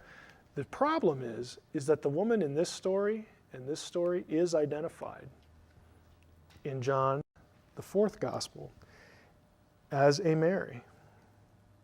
Here's the passage. 6 days before the Passover, Jesus therefore came to Bethany. And you read on, they're at dinner there with Lazarus and Martha. Mary therefore took a pound of expensive ointment made from pure nard and anointed the feet of Jesus and wiped his feet with her hair. Now, the early church, many interpreters read this from John 12 and assumed that this named the woman in Matthew and Mark, and then they assumed that Matthew, Mark, and Luke were telling the same story. And that is how Mary Magdalene became an evil, sinful woman. The problem is that they're still two different accounts. This has been the view since the Middle Ages. Why do I go into the detail? Because I want you to know that there is another reason why Mary could have been wrongly assumed to be a sinful woman, other than the evil, conspiracy-minded early church, those nasty guys we call the church fathers, who were just doing all they could to suppress the truth of the Gnostic Christian movement. It's conspiratorial logic which doesn't hold up. I'm actually going to devote a whole section to the logic behind this view. It's very easy. Just go back. If I had not showed you in red and blue, if I would have just said, sit down and read these real quickly, or yeah, you've read these before, you could come away thinking that they're the same. And especially when you read this in John 12, where Mary, some Mary, is named right here, because there's the feet, wiping the feet, and the ointment. You could assume they're the same thing, and that's what a lot of people in the early church did. And they were wrong. Since there are clear differences in the accounts, scholars recognize them as two separate events. Again, what I'm going to give you here is nothing new to me. This is just the standard view among basically all New Testament scholars. They proposed two solutions for answering why the Gospels have two separate stories so closely alike. Let's talk about the easy solution.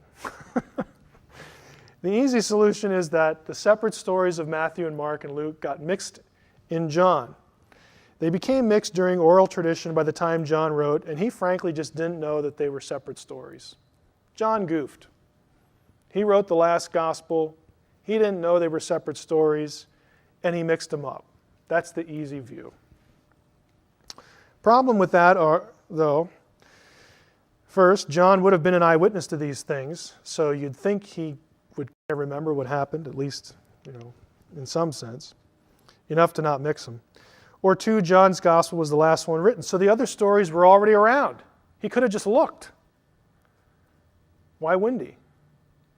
He should have known. So it's not terribly coherent, but that is the easy solution. The harder but better solution is this. Matthew, Mark, and John do report the same event, and Luke's is different. Luke's is a different one. John adds the feet element in his report for a specific reason. This view is based on the observation that there are still irreconcilable differences between Luke's and John's versions, requiring them to be separate events. Of course, we have the chronology problem that I pointed out a few minutes ago. Luke's chronology follows Matthew, Mark, but it's an anointing event way before the other ones. And the sinful characterization of the woman in Luke 7. Now look at John and Luke 7. This is the one that names Mary, and I'm saying this one is the one that Matthew and Mark are talking about, and Luke is different. There are significant differences between Luke. Look at all the yellow and the one in John. Critical story details that are different. And though it's harder for us to understand unless you do this sort of thing, you study the Gospels a lot, this is the more coherent view, that Luke is just different. It's a different event. Now, comments. The harder view means that the anointing of the head and feet are both for burial. This is easily explained in that the anointing of the head was a ritual act for anointing a king. That's how they usually did it in the Old Testament. The feet denoted putting one's enemies under one's feet. That's why you would anoint a king's feet, to signify that he would, it's a very common Old Testament gesture, to put the foot on the neck of your enemy meant that you've conquered them. If you go read Joshua, for instance, Joshua specifically commands, it's either Joshua or Judges, this is specifically commanded on an occasion or two where to signify victory, he says, go up and you put your foot on the neck of this conquered king to denote to everyone that victory is complete. It was a commonly known gesture. 2, how likely is it that there would have been 2 anointing events in Jesus' life? Well, actually vary because it was a common practice for formal meals, which were held all the time. The harder view also means that there are 2 separate Simons. We find out later in Luke that the Pharisee was named Simon. How likely is that? Vary. There are 19 Simons in the work of Josephus. It's a common name. It's like Smith is now, or John, or Dave, or Mike for that matter. Simon was a popular name since it was the name of one of Israel's tribes and a Maccabean hero in the intertestamental period. Jesus' apostolic band had 2 Simons. Even in the 12, he got 2 of them. Peter and Simon the Zealot, and there were 3 Jameses among the 12. You just have common names, so it's not much of a stretch. The harder view means that the gospel accounts don't contradict and that Mary Magdalene is not a prostitute. But there were lots of guys in the early church that they were wrong. And the tradition stuck. And Mary Magdalene became known in history as a prostitute, wrongly, because the New Testament never says that. It's unfortunate. So if she wasn't a prostitute, who was she? This is a search result that shows us all the places where Mary Magdalene shows up in the New Testament. This is it. I mean, she's an important character for sure, but not in terms of quantity of reference. You've got, of course, Matthew, Mark references there, and some of that we've already seen. She's the first one, of course, to see the resurrected Christ. She's at the crucifixion, very loyal to Jesus when Peter and the apostles are, getting out of Dodge. Mary sticks by the Lord and goes to the crucifixion site. Luke 8, 1-3 says Jesus cast 7 demons out of Mary Magdalene. We know that for sure. Matthew 27:55 tells us that several women, including her, traveled with Jesus and the 12. According to Mark 15, a group of women watched the crucifixion from afar. The first one mentioned is Mary. Mark 15, again, she gets to see the empty tomb. The story makes apparent that Mary Magdalene, like the other disciples, was not anticipating encountering a risen Jesus. Now, if you stop and think about it, this runs quite contrary to the claim in the Da Vinci Code that there was a conspiracy to get Jesus off the cross early, or this was a plot that they crucified someone else. It's all the basic Passover plot stuff from the 1960s by Hugh Schoenfeld that now Michael Bagent in his book, The Jesus Papers, is basically rehashing for us 40 years later. They were not expecting Jesus to rise from the dead. If this was some sort of plot, these kinds of references are pointless. The disciples are depressed in the Gospels. They're bummed, to put it in our vernacular. This is not a good thing. They are caught by surprise when I'll grant you they should have known better, because Jesus is walking around half the time saying, the Son of Man must go up to Jerusalem, and there the chief priests will grab him, and they'll beat him, and they'll kill him, and he'll rise again the third day. And the disciples are like, what? Did you hear something? Must have been a fly buzzing by my ear or something. I mean, it's like, why don't these guys get it? Because they're like stunned when it happens. And Thomas doesn't even believe it after Mary comes back and tells them. He's the guy that says, well, until I stick my finger in the palms of his hands, I'm not going to believe it. So much for the conspiracy. It's a conspiracy of ignorance if it was anything. If this is all there is in the New Testament, where does the idea that Mary, Magdalene, and Jesus were married come from? Now look, this right here, let's go back real quick. This is it. This is every place in the New Testament that Mary Magdalene is mentioned. So where do we get this idea? Let's traverse forward here. That she was married. Well, let's go to the Coptic Gnostic Library. And again, this is my pattern. This is what I like to do. I'm not making it up. What I'm going to show you, I'm not making up. This is the official publication source of all the texts from Nag Hammadi that Michael Bagent has grown to love. Okay? This is them. This is the official publication arm. Coptic Gnostic Library. And this is, by the way, a shameless plug for our software. We have them in electronic version. So I can search them at will, which is really cool. Now, in the hard copy publication, this is page 169 from this source. This is the Gospel of Philip. This is the passage that the Da Vinci Code characters quote that somehow they get Jesus married from. It says, the prior pages, that Jesus loved her more than all the disciples and used to kiss her often on her blank. Sounds like Match Game, with Gene Rayburn. Okay, if you remember the old game show, why is there a blank here in the official publication of the Gnostic Gospels? Can anyone tell me why there's a blank here? Are they part of the greater conspiracy? It's blank there because there's no text there. There's a hole. There's nothing there. It's blank. Now, see the little asterisk here? What Michael Bagent should have done, A, is get the book, look it up in the book, and read the footnote. At the gap for 63, kiss, it says, or greet. It could even be greet. Although kiss may be correct, the Coptic construction found here is not normally used in this sense. Now, I didn't steal the book and put that in. Okay, this is from the official publishing arm of the Nag Hammadi Gnostic Gospels. Look it up. The red underlining. On her blank. Every time I say that, the music from Match Game just goes through my head. On her, there was a guy at work that was actually playing that too. It's like, I don't know. I think he wanted me to have this moment that I'm having right now. On her blank, possibly on her mouth, on her feet, or on her cheek, or on her forehead. Now, why are there 4 options? This is what textual critics, like the guys who just put together the Gospel of Judas, do for a living. What they're doing, here's the Coptic. This is page 168. This is the flip page to the English I just showed you. Same underlined portion, it's a blank. The footnote down here. What they're doing is they're taking the blank and they're saying, okay, how many letters could fit in the blank in the actual manuscript?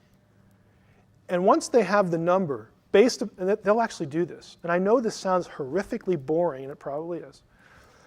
But guys who do this for a living, they will measure to the millimeter the size of the letters in a given manuscript. Because they want to know when they have gaps, what will fit. And there are 4 words that could fit and make sense in context. Orgarete. Okay, you've got the reference to, again, the cheek, the forehead. All of these have the same letter spacing. They will accommodate the gap. This is German here, a guy named Schenk, I'll read it off the screen here. Oftmals auf ihrem Mundi. There's a German scholar that suggests often on her mouth. And they say, well, we'll note that because this is a scholar guy who we respect. But you know what? There are 4 other words that would fit in there that all make sense in the ancient world. Because when you greeted someone, you kissed them on the forehead, you kissed them on the cheek. You can kiss them on the lips too. I mean, people still do that, in European, Eastern cultures, and so on and so forth. So the idea that this is a done deal, that this text says with certainty that Jesus is kissing Mary Magdalene on the mouth is just false. Okay? It might. I mean, who knows? We don't know. There's a gap there. In fact, there isn't a single text in all the ancient Gnostic material from Nag Hammadi that has Jesus and Mary Magdalene married. You say, how do you know that, Mike? Here's how I know. We have them in electronic form, and I searched them for you. Here we go. Here's a search for married. This search will find any word close to this spelling. Marry, married, marries. I put in the term, I clicked the search button, and here's what I got. This is the place where this term occurs in the Nag Hammadi collection. All the stuff known in the world, now except the Gospel of Judas, and I brought that with me today too, and Jesus isn't married in that one either. So, the editors haven't put it into the database yet. I guess we'll get there someday. You'll notice you don't have any Jesus married here. Let's try wife. How about wife? Well, we get a few here, and I put my little hand icon here because this one kind of looks interesting. It has the phrase marry in gaps, and by the way, when there's brackets, that means that's a blank too. It's a reconstruction. But we'll look it up anyway because we have the word marry. The editors have put in there, and marry your wife. Well, I wonder who she's married to. Well, here's the verse. Right here in blue is the hit. Hasten, come with Mary, your wife, all your relatives, blah, blah, blah, blah, blah. This is the second epistle of James. And of course, if you read the few lines that precede, we're not talking about Jesus. How about bride? See, I'm trying to think of all the terms to search that have something to do with marriage, and I'm searching the entire database of the Gnostic Gospels to ask the question, is there any evidence at all, even in the Gnostic material, for Jesus being married to anybody? And the answer is no. So we search for wife, or bride, excuse me. Here we go. Here are the hits in context. Again, if you want to look them up, you can buy the print edition, whatever. I mean, here you buy the DVDs, you got all the references there for you. How about husband? Well, we'll search for that one. Guess what? We come up empty there too. What a surprise. So on and so forth. Well, what about the word companion in the Gospel of Philip? The Da Vinci Code makes a big deal out of this too. Pages 245 and 246. Flipping to the middle of the book, the drama's building now. Teabing pointed to a passage. The Gospel of Philip is always a good place to start. When we're talking about Jesus and Mary, Sophie read the passage. And the companion of the Savior is Mary Magdalene. Jesus loved her more than all the disciples and used to kiss her often on the mouth. Of course, we know that's a gap now. The rest of the disciples were offended by it and expressed disapproval, and they said, why do you love her more than all of us? The words surprised Sophie, and yet they hardly seem conclusive. It says nothing of marriage, she says. Au contraire, Teabing smiled, pointing to the first line. This is my favorite quote in the Da Vinci Code. You probably know this already. As any Aramaic scholar will tell you, the word companion in those days literally meant spouse. Landon concurred with a nod. I love that quote because the word for companion in the Gospel of Philip would be in what language? Coptic. And it reflects a Greek original. It's not Aramaic. Like I said, that's my favorite quote in the Da Vinci Code because it's so stupid. As any Aramaic scholar will, it's not even the right language. Get the language right, Dan. I mean, come on. Okay, I feel better now. Here's the word. In Coptic, it is koinonos. It's actually a Greek loan word, so we know exactly what the word is. This is the rather thrilling entry. Don't you just love my graphics? It's a bunch of gobbledygook unless you've had Greek. This is the entry from, this is either, I have the second one labeled, I think. Yeah. This one is Bauer, Arndt, Donker, and Gingrich. This is the primary Greek lexicon for New Testament and related literature in the world. It's expensive, but we have it in electronic. Did I mention that before?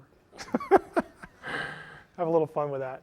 This is the entry for koinonos. If you read through the entire entry, you will notice something, even if you can't read Greek. At no point, and you'll see the abbreviations. These are biblical books right here, Septuagint if it's Old Testament, New Testament Greek. At no point does koinonos mean wife. Not just in the New Testament, but in other Greek literature too. It's not the word for wife. Now, I can call my wife my partner, my companion, but I can go into business with someone and call them my companion, my partner. Does that mean I'm having a sexual relationship with them? No. Like, use your head. I mean, when I came to that passage in the Da Vinci Code, it just about killed me. But I moved on. Here's the rest of the entry. The entry was too big to fit on one screen. A koinonos is a partner. It's one who participates in something, with someone else, a companion, a friend. Okay? It's not used for a sexual relationship. This is another Greek lexicon. This is the lexicon known as Liddell Scott. This is the primary Greek lexicon for non-New Testament Greek literature, classical literature, intertestamental literature, stuff like Josephus and whatnot. This is the big one. This is a mammoth resource. That these two lexicons are the standard lexicons in the field of Greek studies in the world. Okay? And they're going to tell you where to look up the abbreviations. If you do have an electronic, you can just hover your mouse over it. It tells you where it is, where to go, all that kind of thing. Koinonos, the companion argument, is a non-argument. It is entirely fabricated.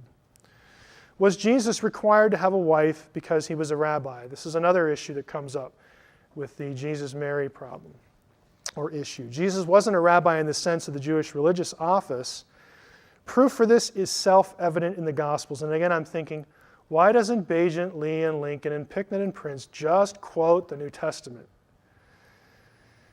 The Pharisees challenged what Jesus said several times by asking him this question: by what authority do you teach this? Why are you saying this? Look at the verse. And he entered the temple. The chief priests and elders of the people came up to him as he was teaching and said, by what authority are you doing these things? And who gave you this authority? If he was an ordained rabbi, that would be a dumb question, because they would have had to approve his office. Okay? That would have been like, mass mass memory loss or something. John 7, about the middle of the feast, Jesus went up to the temple and began teaching. The Jews therefore marveled and said, I love this one, how is it this man is learning since he never studied? He didn't even go to seminary. He's not a rabbi. Okay, you have to have formal training, and you have to go through a procedure to have the rabbinical community approve you in that office. Jesus never did that.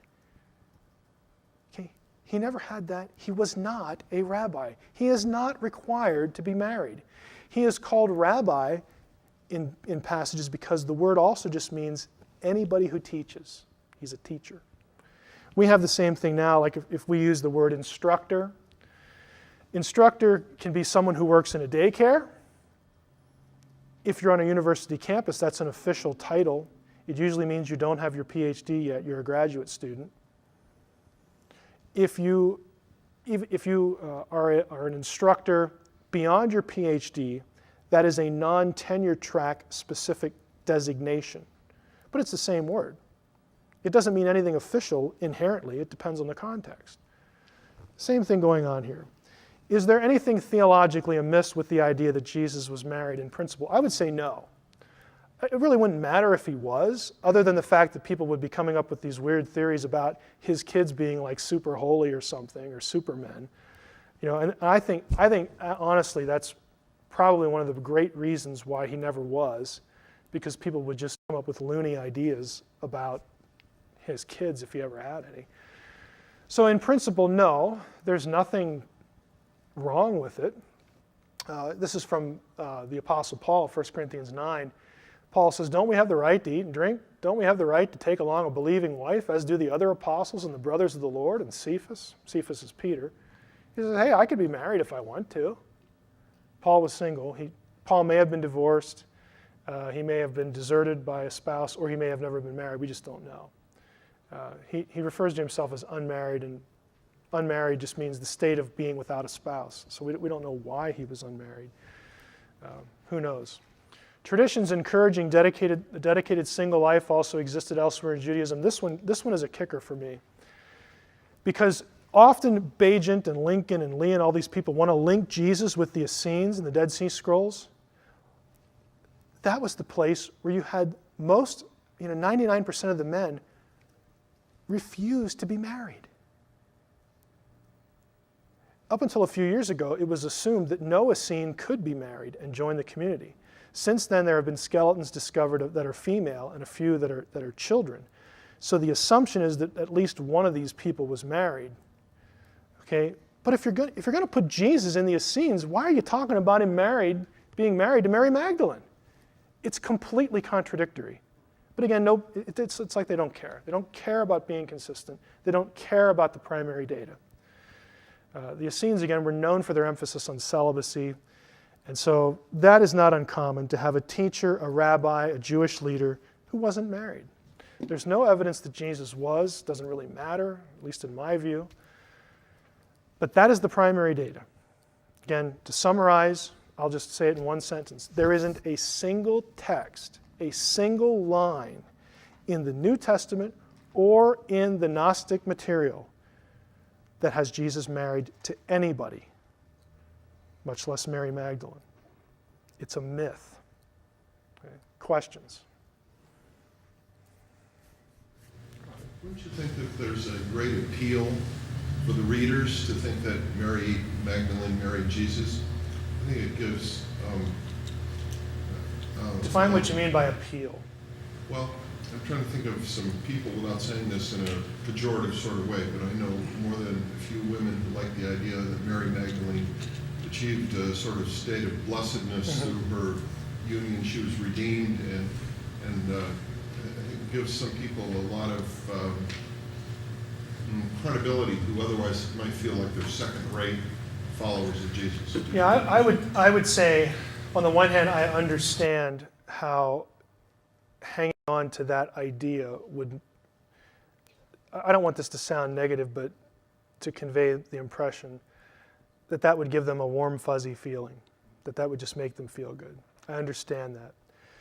What I don't understand is the flawed thinking that says, whether consciously or unconsciously, that I need that to be true, to feel essentially that I'm valued in the eyes of God.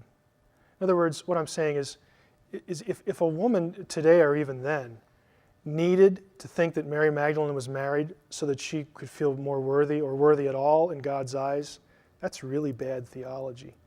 And it's probably not her fault. It's probably the fault of whoever's supposed to be teaching her, probably her own household in those days. But that is really bad theology. Now we're going to see, though, I think it's the next session when we talk about women in Christianity, that it was common, just generally speaking, whether in Jewish circles, early Christian circles, and, surprise, surprise, Gnostic circles, to have a low view of women generally. Now, there's a lot going on in the New Testament, and we're going to look at this, in the content of the New Testament that actually elevates women well above the normal social situation, the normal social milieu of the New Testament era. Jesus does things, just one example. He has women followers that travel with him. That was just unheard of. There are things like that that are going on that with what Jesus is doing and what the New Testament writers are doing brings the woman's social station up here. Now, it's not the 20th century. It's still a patriarchal culture. But to think that the New Testament puts women down at foot level, like the broader culture did, and even the broader culture, not everybody thought that way, but to think that that's what's going on in the New Testament, you're just not reading it. You're just not reading it. You're taking somebody's word for it. And we'll get into that. I realize that in some sense, even in Christian circles, this is controversial because of the can women be ordained question, that kind of thing. But the fact that that's a question tells you that there's stuff going on in the New Testament that have women very highly placed. If that wasn't the case, we would not even have that debate. You follow what I'm saying? If women were not found in elevated social situations and ecclesiastical situations in the New Testament and the early church, there would be no reason to have a scriptural debate on whether women can be ordained. It would be dumb. It'd be like debating if Jesus was some sort of beaver. Was Jesus a beaver or not? Well, let's go to the scriptures and debate that. It's nonsense. I picked an absurd example because the fact that you're debating over the New Testament text, over passages, tells you that women, there are some really interesting passages about a woman's position in the early church, and it caused consternation then, and it causes consternation now. Another question. Yes. Guy. The passage Philip you had up earlier, that's you kind of showed there's a hole in the text, whether it's strong enough or not. But the other statement in that sentence was that why do you favor her so much above us? Yeah. Outside of that sentence, or right there, is there anything else in the Gospel of Philip or not, or in the Gospel of Philip or the Gnostics that actually show Jesus did favor her above the other disciples in any way? I would tend to think, my own view is I tend to think that Jesus is definitely kissing her, somewhere. It may have been on the mouth. If you put a gun to my head, I'd probably say it was either the mouth or the forehead or something like that. What you need to parse that passage is to understand what the significance of kissing was to a Gnostic. There are other passages in the Gospel of Philip where when, not just Jesus, but Jesus or somebody else, but especially Jesus, but not only him, when he kisses someone, they become pregnant. Now, you either have to believe that in the Gnostic community, nobody knew where babies came from, or you have to believe that kissing and words like pregnant meant something mystical and spiritual to the Gnostics, and it did. What it meant was, again, you have to put yourself in the mindset of this physical sexual or semi-sexual content, because the Gnostics used those terms, those physical bodily terms, to describe what they imagined going on or what went on eons ago with the aeons, that there was this coming together of Sophia and the Christos to unite the pleroma, to make it whole again, to fix it, to make all things new, to make it the way it should be. To a Gnostic, when the earthly Jesus kissed someone, he was imparting to them, he was doing that because he viewed that person as spiritually enlightened, and he was transmitting the Spirit to them. He was transmitting spiritual stuff. You know, like in Christian circles, we use words like grace. You know, you take communion or you do something and you receive the grace of God or something like that. It's the same idea in Gnosticism, but there was this idea of when you kissed someone, you were, especially when it was Jesus, you were saying this person is spiritually advanced. And so he's kissing Mary, and apparently more than once, wherever it was, mouth, you know, cheek, whatever. And the disciples are like, hey, what gives? I mean, we're the 12. Why are you kissing her more often than us? We're the ones that travel with. I mean, we're the ones that you called. I mean, we're the disciples. Did you forget about us? So they're offended because Jesus is essentially saying Mary's just more advanced spiritually than you guys are. To a Gnostic. I mean, that's how the Gnostics look at that. So again, that's you either, again, you can read the Gnostic Gospels and you know, look up references to kissing and whatnot, and you'll see those passages. So you either have to believe that that's what's going on, or that nobody in the Gnostic circles knew where babies came from, which is really dumb. I don't think any of us are going to say that, yes. Since you already covered how much later the Gnostic Gospels came or were written than the New Testament, do you even consider that account feasible, that he did kiss her, or that he did whatever? I would say I think it's feasible in that Paul, you know, uses the same terminology, greet one another with a holy kiss. You know, and when we're going to get to Romans 16, which is a really important passage about the role of women, the elevation of women in the early church. And you have the same language there, so it could apply to male or female. And if Paul's doing it, and it's an accepted Jewish custom, I don't see why Jesus would have shuddered at the thought. I think it just would have been the thing to do. You know, it's just a normal cultural thing. It might have meant something more coming from Jesus because it's Jesus. Jesus approves of me, makes me feel good or something. Recognizes me as one of his disciples. You know, greet the brethren with a holy kiss. So I don't see any reason why Jesus would not have done that. Another question? Okay. Oh, yes. Some researchers would equate the word companion with consort. I think there's some studies of that. Do you see any connection at all between defining that word companion?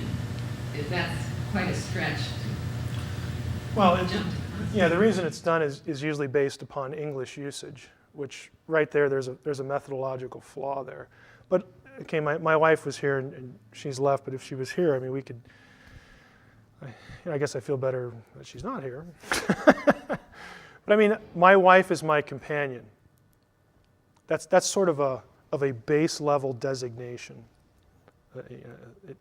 It has semantic variability, what we'd call valency in linguistics, okay? She's my companion. Is she also my consort, okay, in sexual terms? Well, yeah, because she's my wife. But I can use the base level word companion of other people, and there is no necessary linkage in meaning.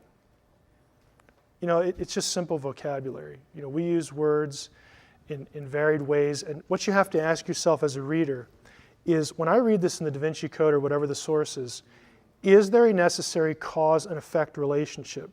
This meaning causes that one. Just ask yourself simple logic questions. You know, how do I frame the issue so that it becomes coherent? And I think, you know, if we do that, we start seeing things like, I call lots of people companions, but they're not necessarily my consort. They might be in a given context. And if it's in Jesus, I would say the same thing with Jesus and Mary. Okay, Mary was the companion of Jesus. we could say, well, then she might have been involved sexually with him. Yes, she might have. Are there texts that say that? The answer is no.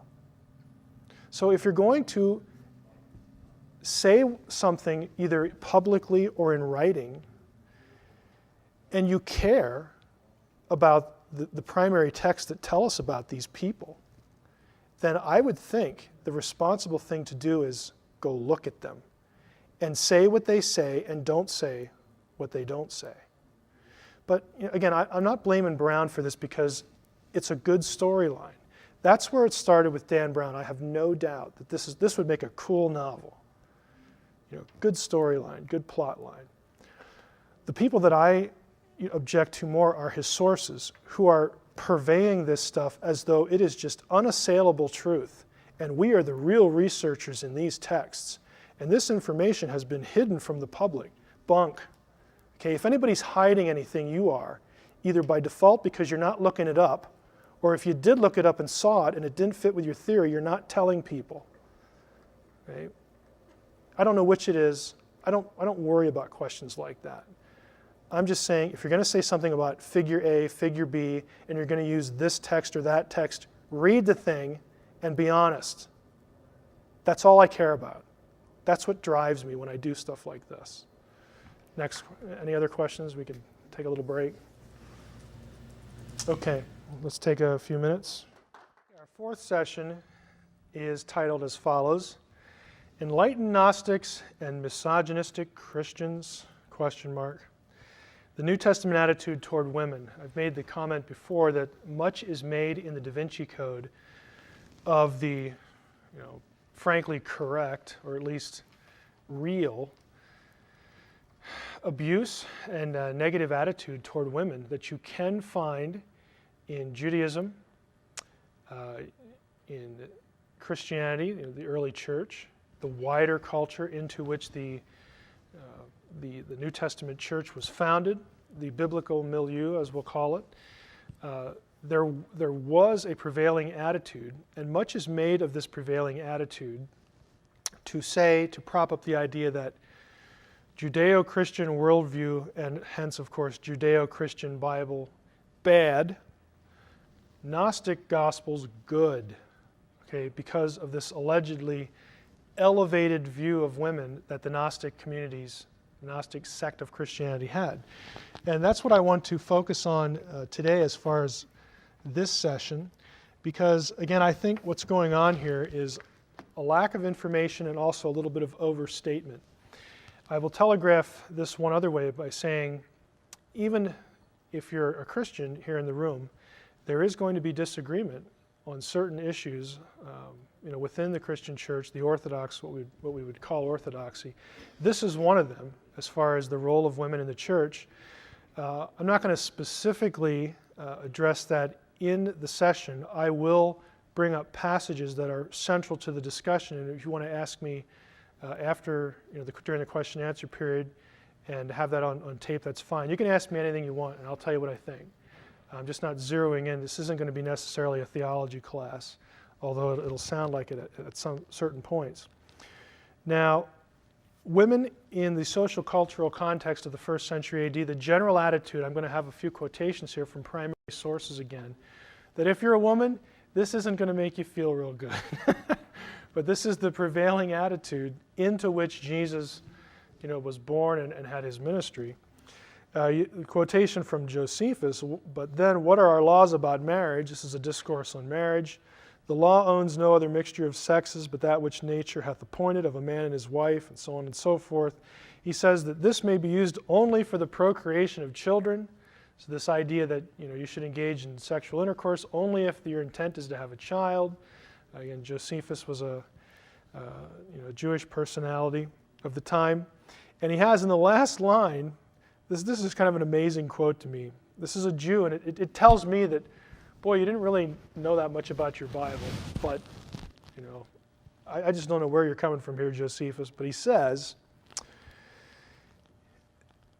the Scripture says, thus says the Scripture, for says the Scripture, a woman is inferior to her husband in all things. Now, the kicker there is, says the Scripture. if you actually tried to find this quotation in the Bible, guess what? Good luck with that, because it's not actually in there. Says the scripture, again, to a Jew like Josephus. He's not a theologian, he's not a biblical scholar. You have to realize, too, that oral tradition in Judaism, the oral law, what we would become known as the Talmud, the Mishnah, and all this, that was set at the same level as Scripture. And so what he's really doing is he's quoting a prevailing opinion in extra-biblical literature. But he uses this phrase, says the Scripture. But again, if you don't believe that, if you don't believe me, just get a Bible, get a concordance, and look it up. You're not going to find it because it's not there. Philo, another first-century Jewish writer, says, again, this is astonishing to me. I'm thinking, go look it up, friend. And I like Philo for other reasons, but this is just bizarre what he says here. After this, he says that God formed man by taking clay from the earth, and he breathed into his face the breath of life. By this also he shows very clearly that there's a vast difference between the man now formed and the man that came into existence earlier after the image of God. For the man now formed is an object of sense perception and partakes already of quality, consists of body and soul, is man or woman, and by nature mortal. But the man who came into existence after the image of God is what one might call an idea or a genus or a seal, object of thought, neither male nor female, by nature incorruptible. And if you look at the bottom part of the quotation, this is also from Philo, same source, the woman who has no part in the nous, that is, the mind. Okay, if you look over here, this soul principle is called the nous. What he's saying here is after the image of God. He's saying the woman who has no part in the nous is not fashioned in the image of God. It's astonishing because it's exactly the opposite of what Genesis 1:26 and 27 says. It says, let us create humankind in our image, so on and so forth. It says, male and female, he created them in his image. I don't know where Philo's getting this, other than, again, oral tradition, because Genesis 1:26 and 27 says exactly the opposite, but this reflects a prevailing attitude among, educated Jewish circles at this time. Philo, again, says the woman was more accustomed to be deceived than the man. Of course, talking about the fall, blaming Eve's, the fact that she was deceived in the account. And we know that the Old Testament says that. It doesn't say that the woman was somehow kind of dumber. But again, this reflects a prevailing, not a biblical opinion, but the opinion of people who were educated and who were Jews at the time. Philo again, wives must be slaves to their husbands, a servitude not imposed by violent ill treatment, but promoting obedience in all things. He's just saying this is the way it should be. I mean, I'm not advocating that men be brutal to their wives, but this is just the way it should be. Again, so this is a prevailing Jewish attitude. Other general attitudes, you have the sources there from the Talmud, another one from Josephus. It is better that the words of the law, the Torah, should be burned than that they should be given to a woman. I mean, come on. That's just unbelievable. He that talks much with women brings evil upon himself, neglects the study of the Torah, and at last will inherit Gehenna. Now this one is really significant because one of the things Jesus does most often in the Gospels is talk to women. I mean, so it is, Jesus' behavior is completely contrary to this passage in the Talmud. Again, it reflects a later Jewish opinion, but it's just unbelievable that it's evil to do this, and you're going to go to hell if you do too much of this. Josephus again, women were not allowed to testify in a court of law. Josephus makes this comment. The rabbis taught, quote, this is the governing principle. Any evidence which a woman is not valid to offer testimony, also they are not valid to offer testimony. You could not call a woman to be any kind of material witness or any kind of witness to any issue that had to be brought before the Jewish high court, the Sanhedrin, because women they're not trustworthy. They're not good witnesses. They're not fill in the blank. I mean, this is the prevailing attitude. Simon Peter said to him, let Mary leave us, for women are not worthy of life. Jesus said, I myself shall lead her in order to make her male. so that she too may become a living spirit resembling you males.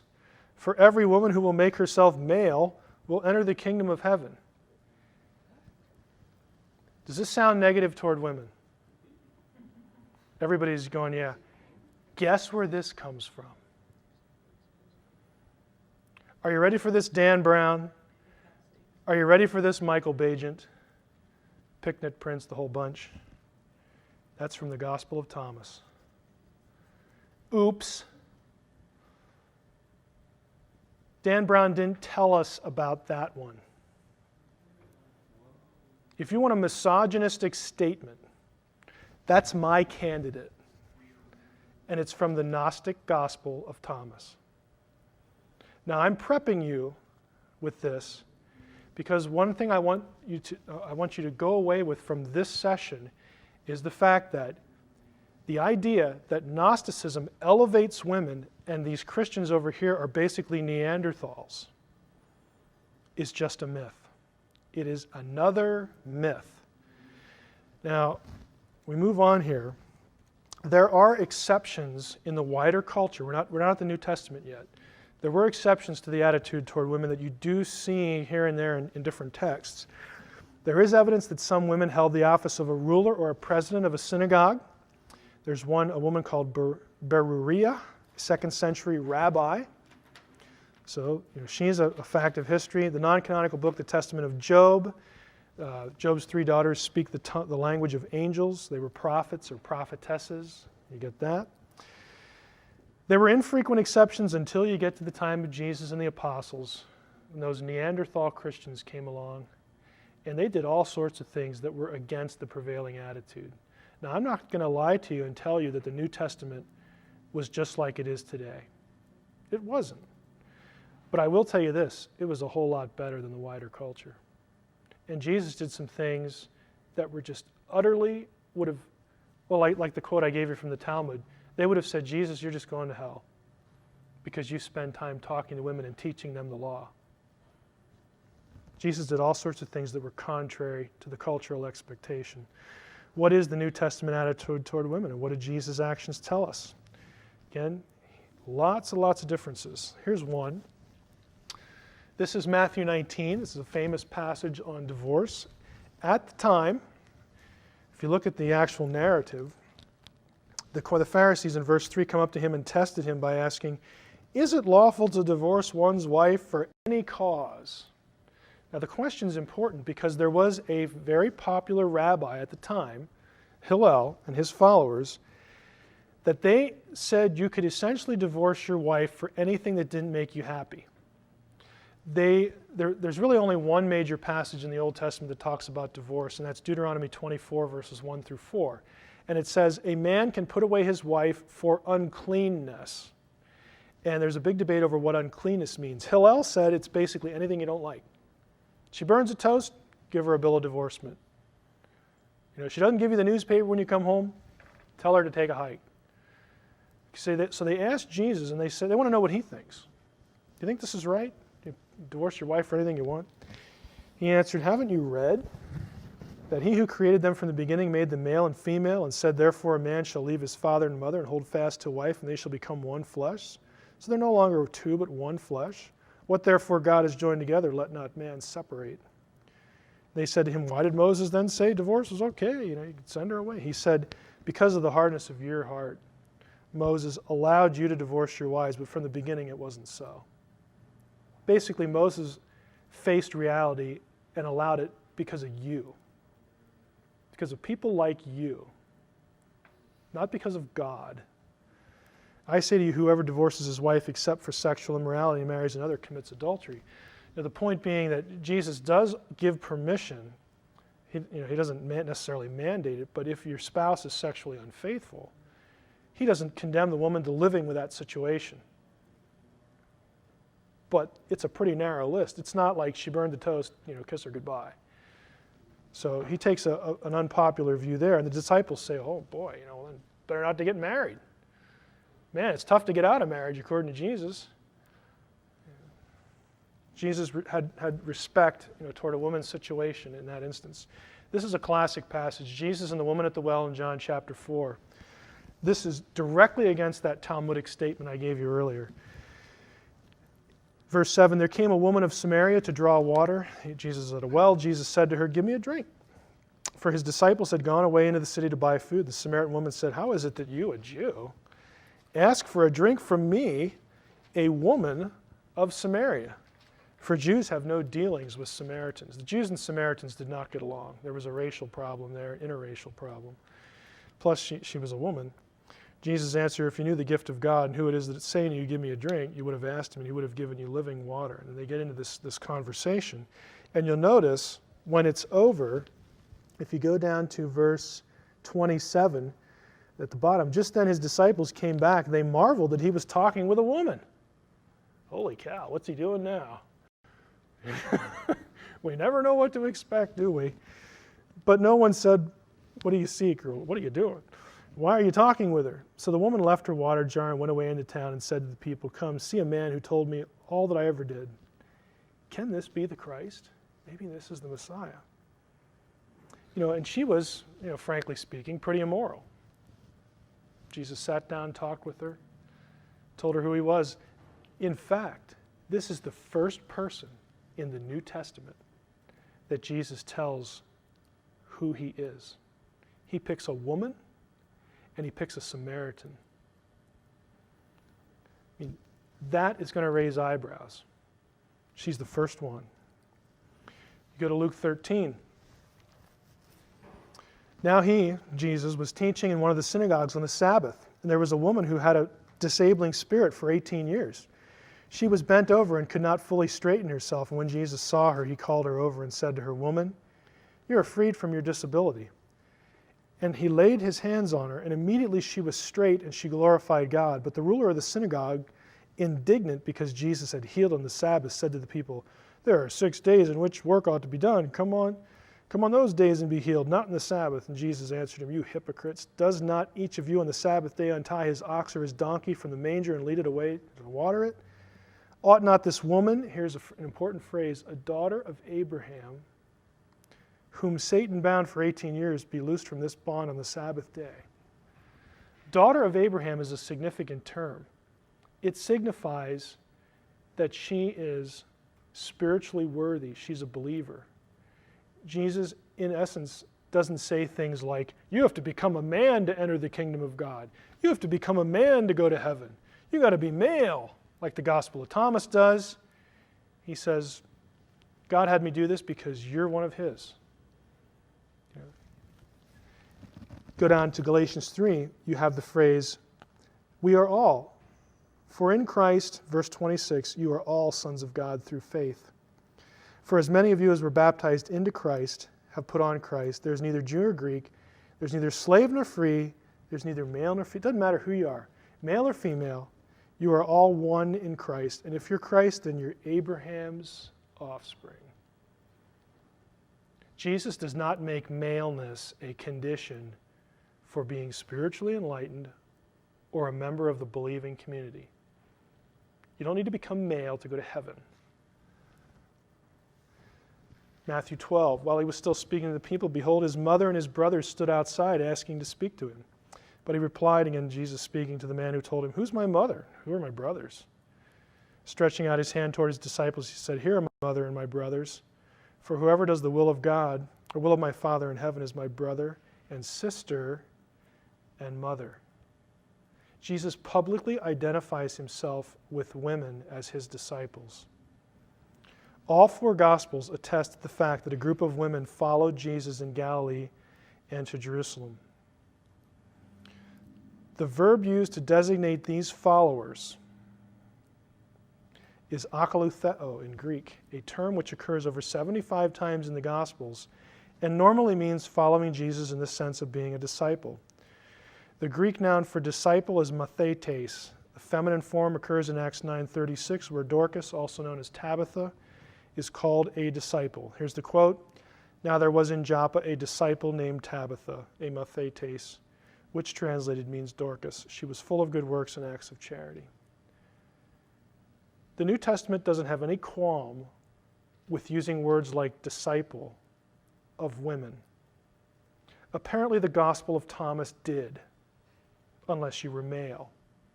Then you can be a follower of Jesus. Acts chapter 2, the coming of the Holy Spirit.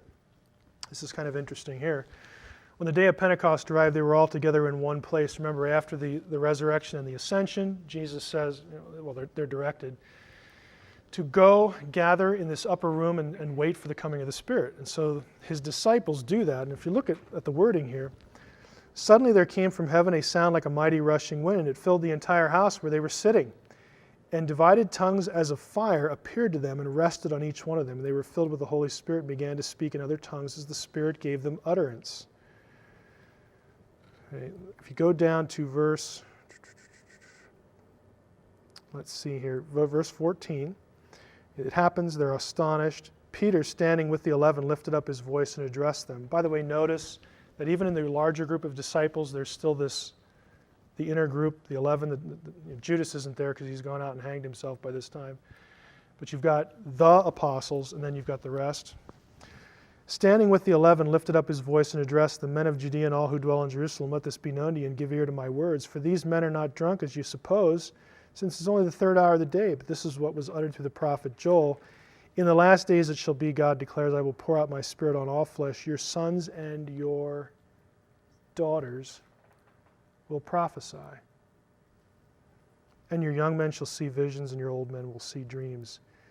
Even on my male servants and female servants. There's no distinction. There's neither bond nor free, male or female, Jew or non-Jew, Jew or Gentile. Didn't matter. Women played important roles in eyewitness testimony to the resurrection and the gospel. Again, all four have the female disciples of Jesus as the first ones to receive the angelic account of Jesus' resurrection. The first one is Mary Magdalene, and she is commissioned by Jesus to tell the male disciples what she's seen. Now, didn't we just read in Josephus that what? Women could not be witnesses legally. They were viewed as inferior. Who gets picked to be the first witnesses of the resurrection to the men? It's the women.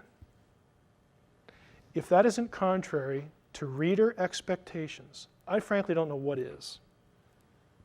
They're going to look at that and they're going to go, he appeared to women? Like we're supposed to believe women? I mean, come on. And the disciples, contrarily enough, do believe them. Except for Thomas, he's a little stubborn. Maybe he had a problem. Who knows? This is a quote from Dorothy Sayers that I just kind of liked, a famous literary author, lots of literary fiction and nonfiction. They, the women, had never known a man like this man. There never has been such another, a prophet and teacher who never nagged at them, never flattered or coaxed or patronized, who took their questions and their arguments seriously, who never mapped out their sphere for them, never urged them to be feminine or jeered at them for being female, who had no axe to grind and no uneasy male dignity to defend, who took them as he found them and was completely unself-conscious. This is the portrait of Jesus in the New Testament. We've already seen the portrait of Jesus in the New Testament, or Jesus in the Gospel of Thomas. Hey, you're okay if you become male. Cool. What about Paul? Paul takes a lot of heat from, again, these popular writers because he says this in 1 Timothy 2, I do not permit a woman to teach or to exercise authority over a man. Rather, she is to remain quiet. For Adam was formed first, and then Eve.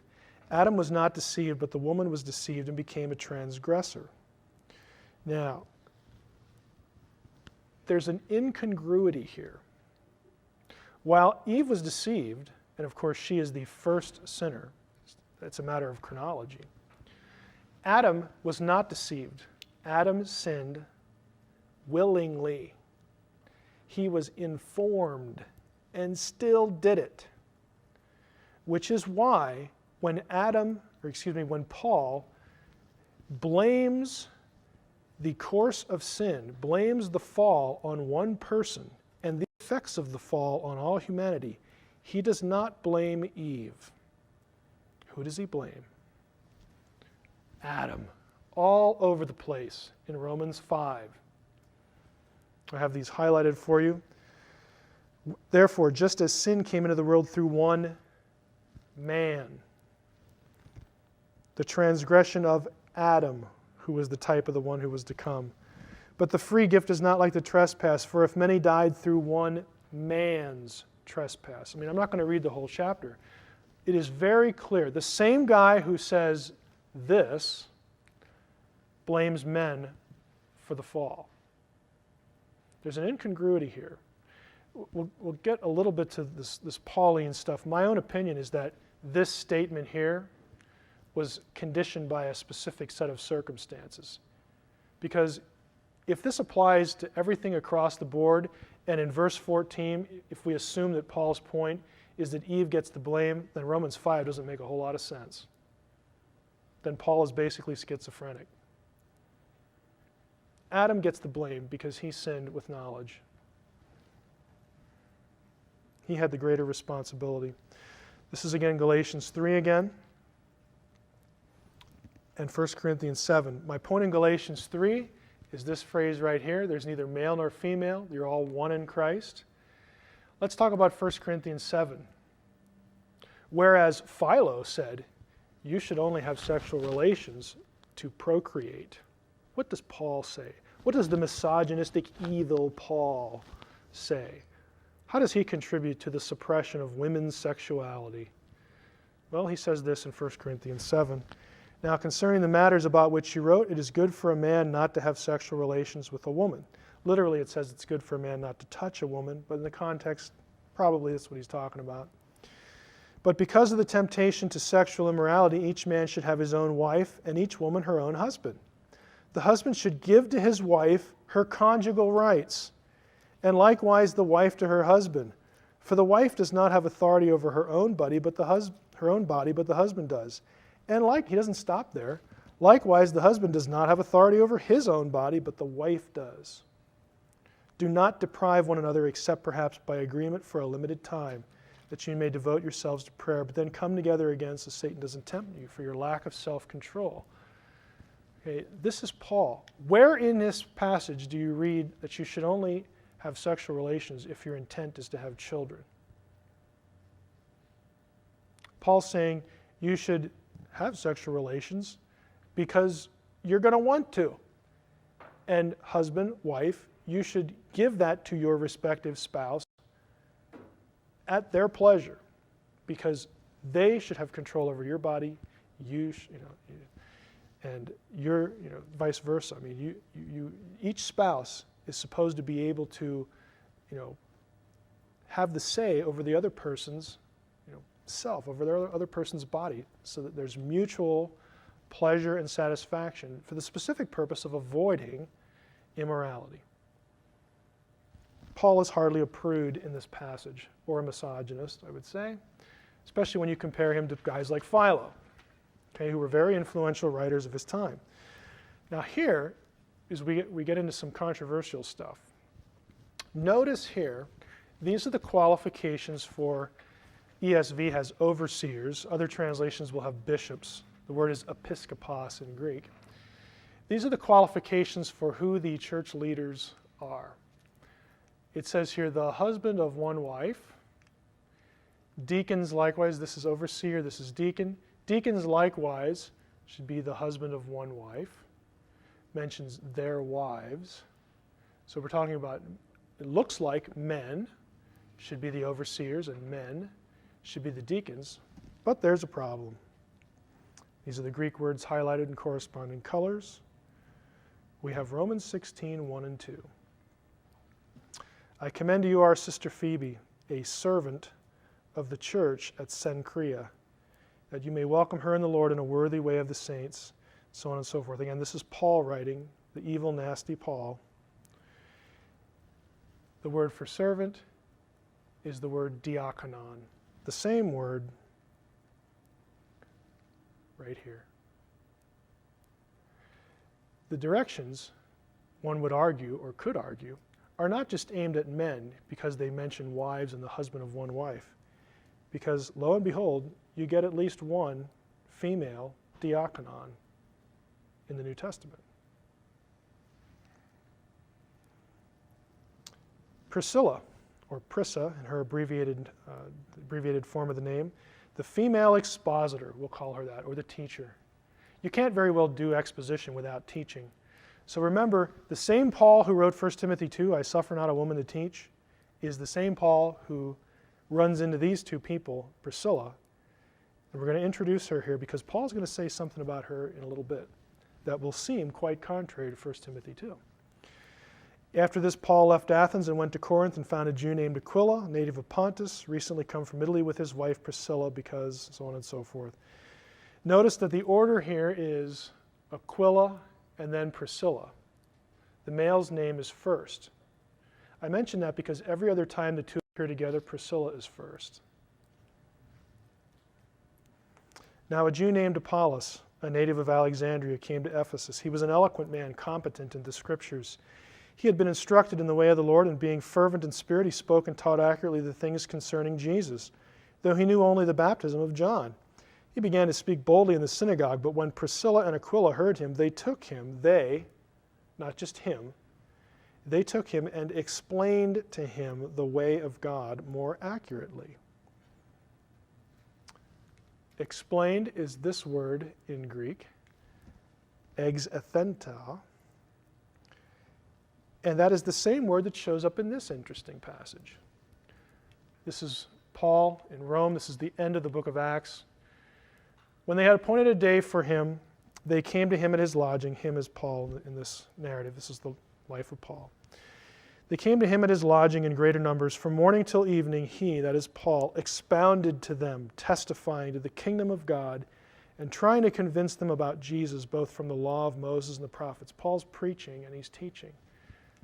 This word expounded is the same word, different form. One is an aorist, one is imperfect if you've had Greek. Same root term as what Priscilla does. This is quite contrary to what Jews like Philo and Josephus and later in the Talmud want to see and hear. In fact, Priscilla is sort of commemorated in art. This is the Fractiopanus, the breaking of the bread in the Greek chapel, the catacomb of Saint Priscilla. And she was a major figure in church history. This one you probably know less about. Romans 16:7, Junia, the woman apostle. Now, there's a big debate, as you can imagine, over this passage. I'm going to try to walk you through a little of it. Here's what the verse says. Greet Mary, who has worked hard for you. This is Paul writing. Same guy that said, I suffer not a woman to teach. Greet Andronicus and Junia, my kinsmen and my fellow prisoners.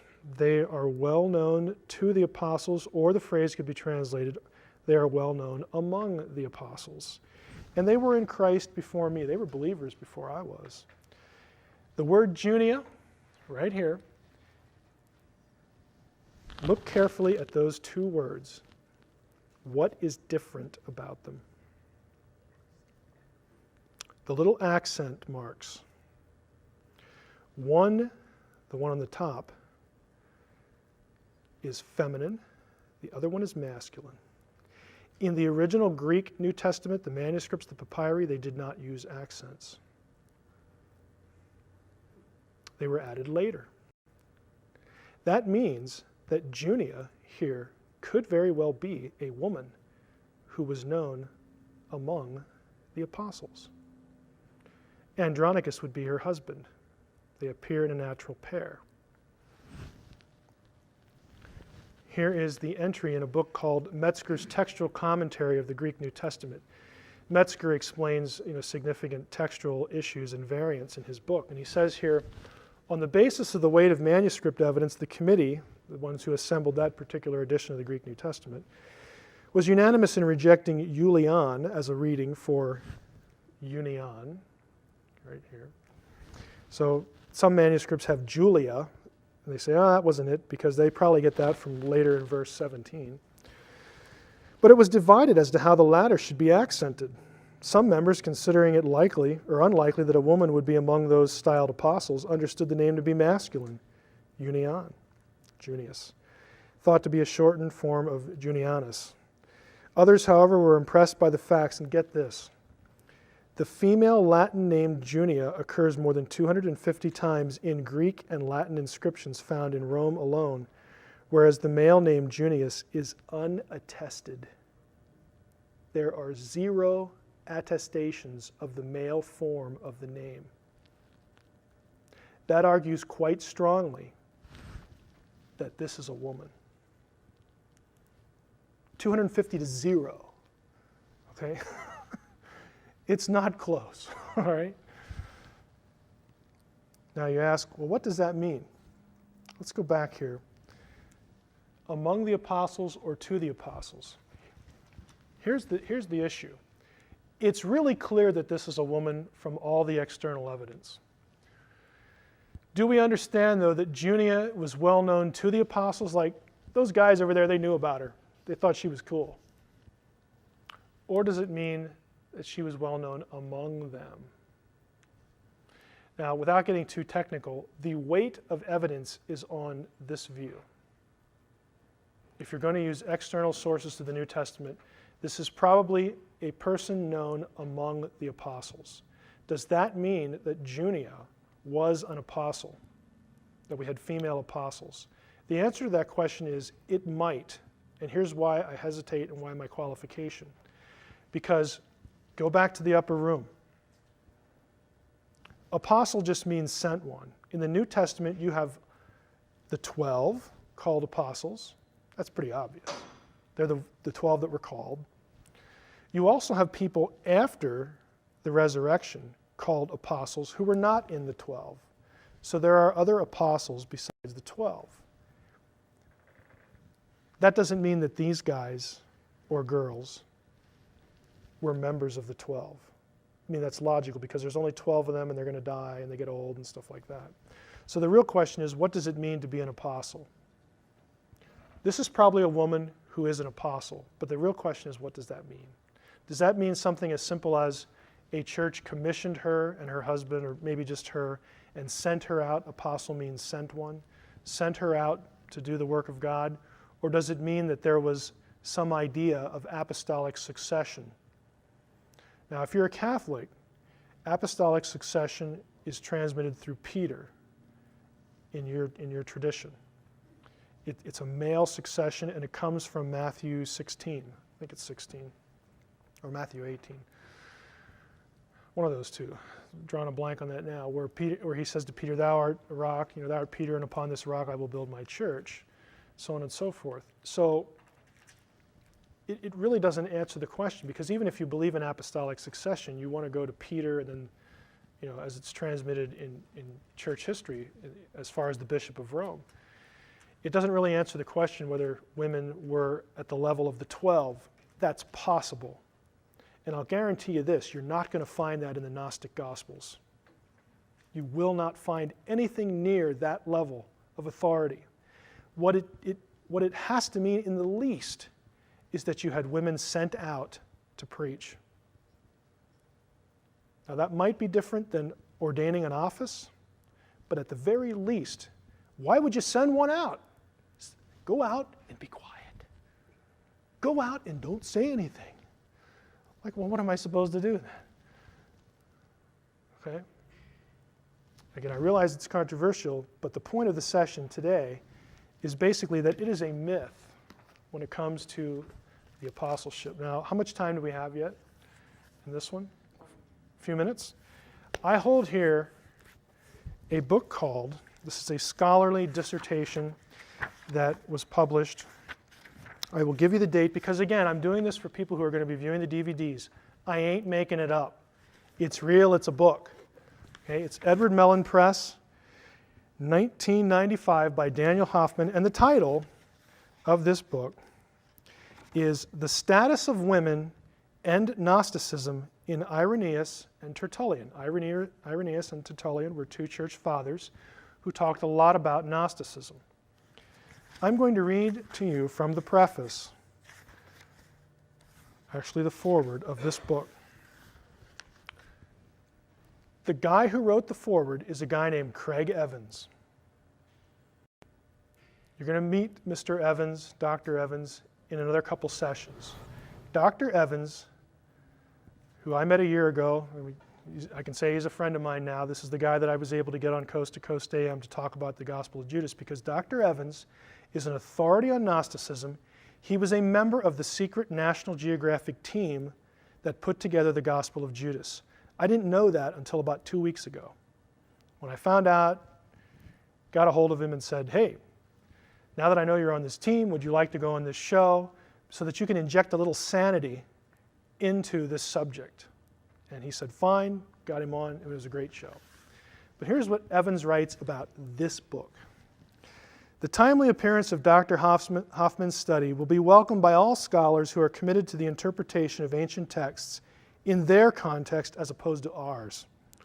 I recognize, of course, that the question of what relevance ancient texts have for us moderns is a perfectly legitimate one, and one that often drives historical inquiry in the first place. But with the onslaught in our times of deconstructionism on the one hand and politically correct agendas on the other, the message of ancient texts is often drowned out by the clamor of popular and faddish theories competing for the ear of the modern public. I move down a little bit. Swimming against the politically correct stream, Dr. Hoffman demonstrates, get this, that Gnosticism did not hold to views of women that were higher than those held by mainstream Christianity. He has shown that the heresiologists Tertullian and Irenaeus recognized and praised the personal qualities and ecclesial contributions of Christian women. And more importantly, Hoffman has shown that the conclusion articulated by Elaine Pagels, whose name you hear everywhere associated with the Da Vinci Code, the conclusion articulated by Elaine Pagels and others that Gnosticism's supposed high view of women correlated with the role of the feminine in their cosmogonies and cosmologies is unfounded. Hoffman further shows convincingly that the thesis that Gnosticism's understanding of the feminine led it to hold to a higher status and to permit a more prominent function for women is unsupported by the ancient texts when considered in full context. In essence, virtually every facet of Pagel's presentation is called into question. Now that's one academic writing to another, and that's pulling no punches. Basically, he's saying, this guy's book kicks her butt. Okay, that's what he's saying. I want to read you a few excerpts from the Gnostic Gospels. We already saw Thomas, where you have to become male to enter the kingdom of heaven. Let's try a couple more, and then we'll be done with this session. In our first session, we talked about the Gnostic worldview, where the demiurge and his pals, the archons, create Adam. And then Sophia puts a little spark of her divinity into Adam. And I made the comment earlier that that's nice for Adam. He gets to say the spark of divinity is within me. But Eve is taken from Adam, and she gets no spark. She is put on a lesser level spiritually in the Gnostic texts than Adam. She is subordinated to him. We have, let's see here. In the creation of Eve, there was no power or light transferred from the higher realm. And here's the passage that the author quotes.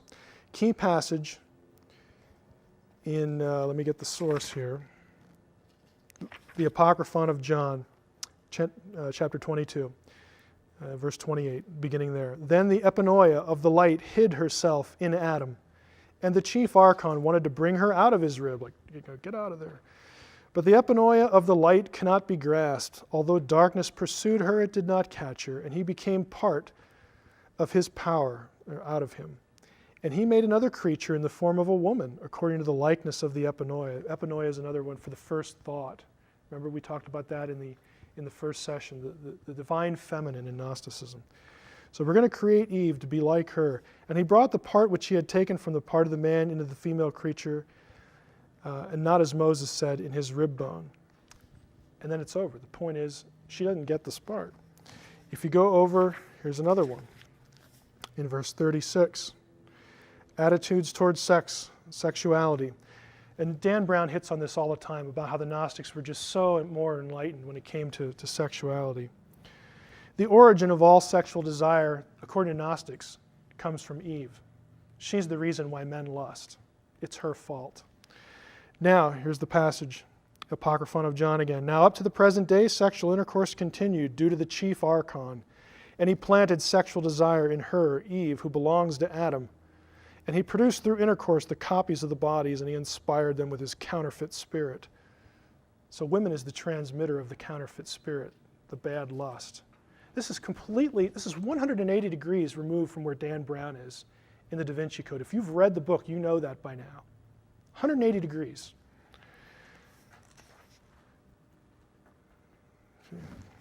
Another selection here. I think I'll read one more to you.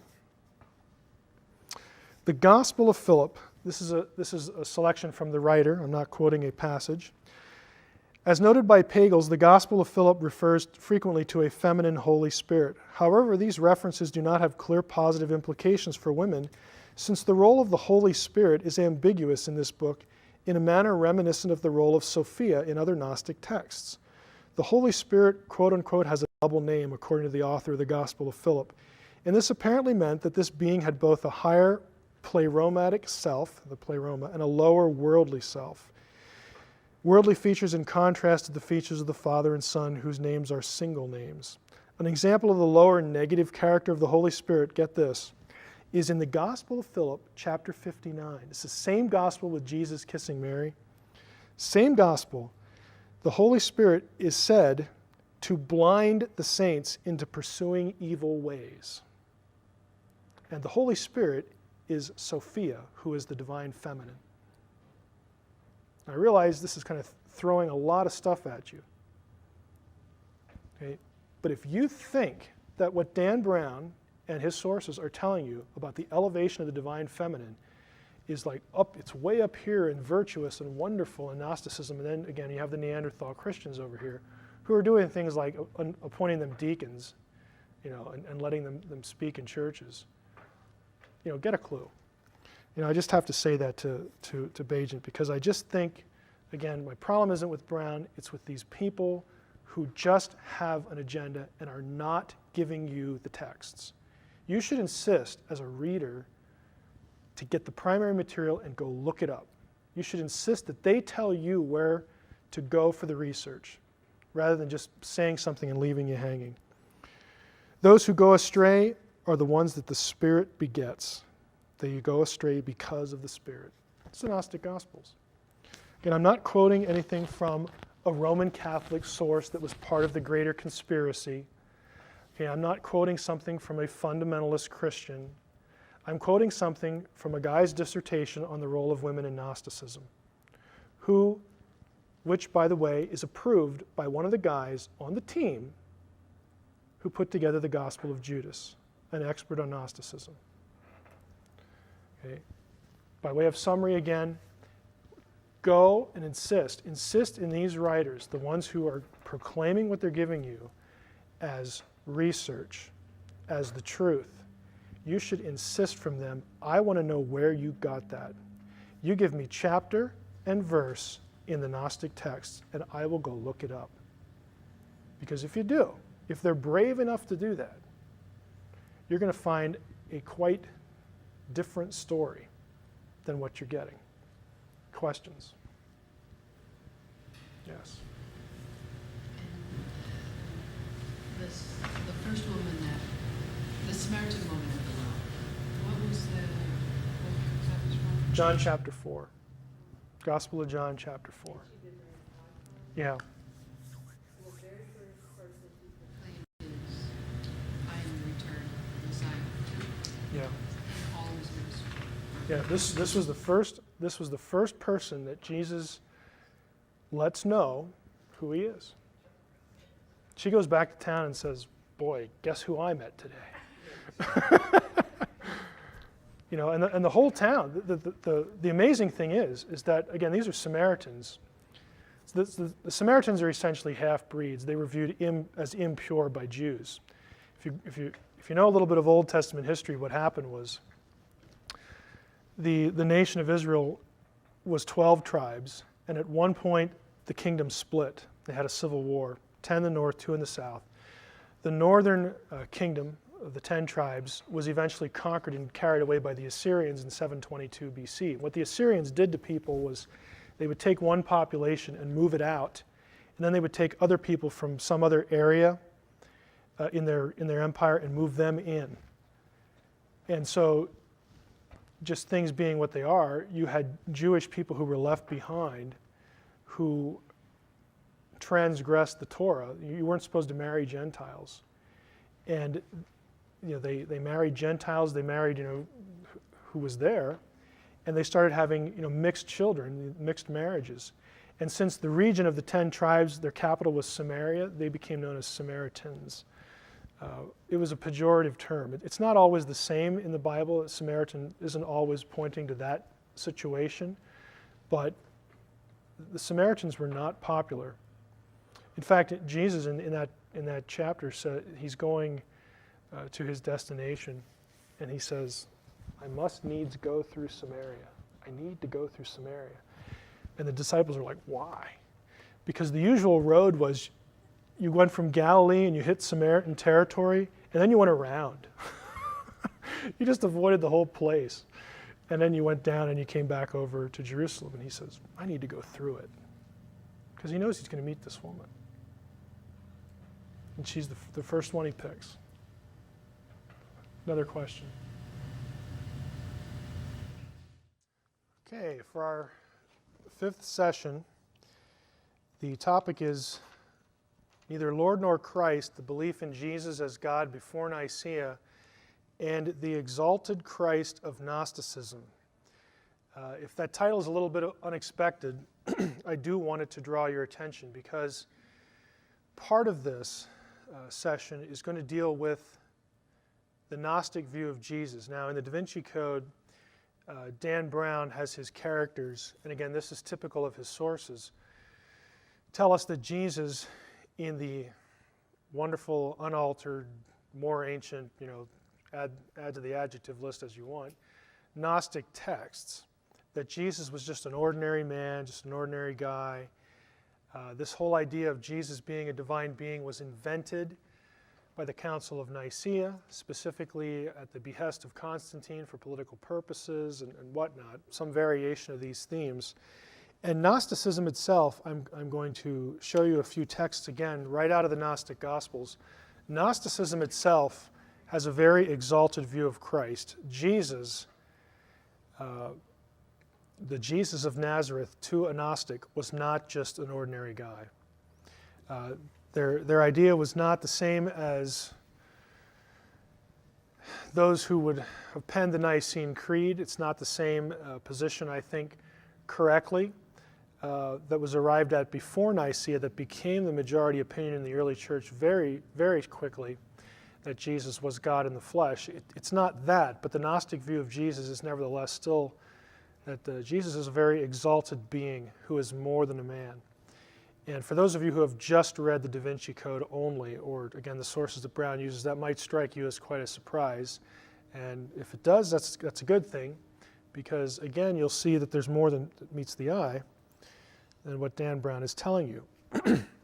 Now, these are again some quotes, a passage from the Da Vinci Code where our hero, at least one of the major characters of the novel, Sir Teabing, says, "Many aspects of Christianity were debated and voted upon. The date of Easter, the role of the bishops, the administration of sacraments, and of course the divinity of Jesus." And then Sophie, the female character, says, "I don't follow. His divinity?" "My dear," Teabing declared, "until that moment in history, Jesus was viewed by his followers as a mortal prophet. A great and powerful man, but a man nonetheless, a mortal. Not the Son of God?" she asks. "Right," Teabing said. "Jesus' establishment as the Son of God was officially proposed," as though it had never existed to that point, "officially proposed and voted on by the Council of Nicaea." Hold on. You're saying Jesus' divinity was the result of a vote? "A relatively close vote at that," Teabing added. "Nonetheless, establishing Christ's divinity was critical to the further unification of the Roman Empire into the new Vatican power base. By officially endorsing Jesus as the Son of God, Constantine turned Jesus into a deity who existed beyond the scope of the human world, an entity whose power was unchallengeable." So very clearly Brown has this notion, and again he's just drawing on sources, that the idea that Jesus was a divine being, was more than just an ordinary man, was proposed at the Council of Nicaea, voted on there, and he says by a very close vote. We're going to find out that is just absolutely untrue in our next session about Council of Nicaea specifically, because we know how many roughly people were there, we know how many people voted, and we know who voted what way. But I'll save that for the sixth session. In this session, I want to focus on these other claims about the idea of Jesus being a divine being invented at Nicaea, which I will say very plainly is patently false. This, as it turns out providentially, draws upon my own dissertation. My specialty, as it were, academically is, my specialty in terms of academics, this guy here, my specialty is divine beings, the whole issue of polytheism, monotheism, that sort of thing in the Bible, specifically the Hebrew Bible. And my dissertation was on the idea of binitarianism, a godhead of two beings in Judaism, which of course naturally predates Christianity. And I didn't know at the time that that would be of some value to this subject here, but here we go. So what the Da Vinci Code wants us to believe is that the belief that Jesus was God was foreign to Judaism. I mean, was it really? Was it foreign to early Christians? Was it invented by Constantine? And was it really decided on by only a vote? I'm going to show you that this idea is quite old, quite ancient, yes. Go ahead. Gotcha. Look at the verse on the screen. This is Genesis 19:24. Take a good look at it. Tell me what's odd about it.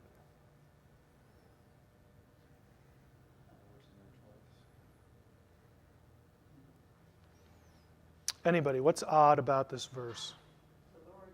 From the Lord. Yeah. The word here is Yahweh in both occasions. Then the Lord, then Yahweh rained on Sodom and Gomorrah sulfur and fire from Yahweh out of heaven. That's kind of weird.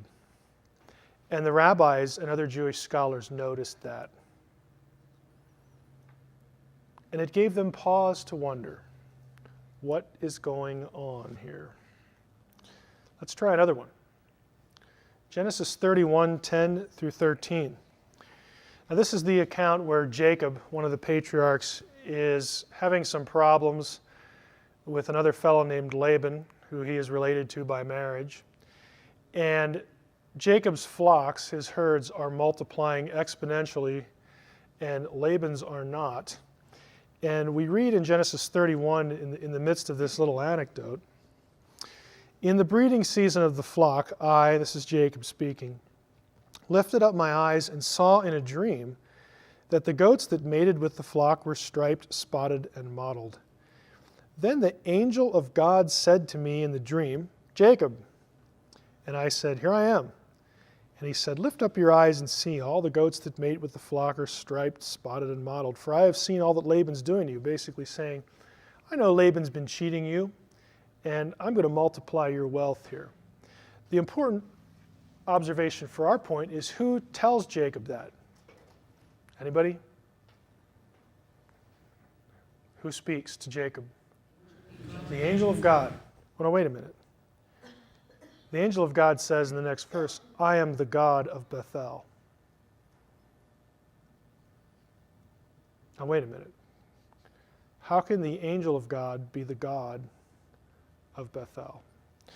Now if you know anything about Jacob's history, and we're going to go back to some of these passages, he wrestles with a divine being at this place. Other things happen to him at this place. But the point right now is here you have an angel saying, I'm God. I'm this deity, even though I'm called the angel of God. The rabbis noticed this and thought, wonder what that's about. Exodus 3. Moses said to God, if I come to the people of Israel and say to them, the God of your fathers has sent me to you. This is, of course, Moses getting his commission at the burning bush, and God says, you're going to go back to Pharaoh and say this, that, and the other thing. And Moses is like, well, what if they don't believe me? And he says, if I go back and say, hey, the God of your fathers has sent me to you, and they ask me, the Israelites ask, well, what's his name? What shall I say to them? And God said to Moses, I am who I am. In Hebrew, it's Ehyeh Asher Ehyeh. I am who I am. And he said, say this to the people of Israel, I am has sent me to you. God also said to Moses, say this to the people of Israel, Yahweh, the God of your fathers, the God of Abraham, the God of Isaac, and the God of Jacob, has sent me to you. So this is a passage that connects the I am who I am with the name Yahweh. This is my name. This is my name forever. And thus I am to be remembered throughout all generations. Now, I'm going to ask a dumb question, but it has a point. Did God tell Moses his name? It's not a trick question. Yeah, he says, I am who I am, and my name is Yahweh. Then why do we read this? Exodus 33. Moses said to Yahweh, seeing you say to me, bring up this people, and you've not let me know whom you will send with me. Yet you have said, I know you by name, and you have also found favor in my sight. Moses, this is all nice and well, but now therefore, if I have found favor in your sight, he's speaking to Yahweh, please show me now your ways, that I may know you in order to find favor in your sight. Consider too that this nation is your people. And he said, God says to him, my presence will go with you. Don't take it easy, Moses. My presence will go with you, and I'll give you rest. And he, Moses, said to him, if your presence will not go with me, don't bring us up from here. I need you to be with us, Lord. For how shall it be known that I have found favor in your sight, I and your people? So God says, I'm going to go with you. Don't worry. The narrative continues. And Yahweh said to Moses, this very thing that you have spoken I will do. For you have found favor in my sight, and I know you by name. Moses said, please show me your glory. And he said, I will make all my goodness pass before you, and will proclaim before you the name of Yahweh. Well, that's kind of weird. Didn't Moses already know his name? I mean, he got his name the first time they met at the burning bush. And so God says, I'm going to proclaim before you the name of Yahweh. Yahweh says, I'm going to proclaim the name of Yahweh to you. And I will be gracious to whom I will be gracious, and I will show mercy on whom I will show mercy. But he said, you cannot see my face, for man shall not see me and live.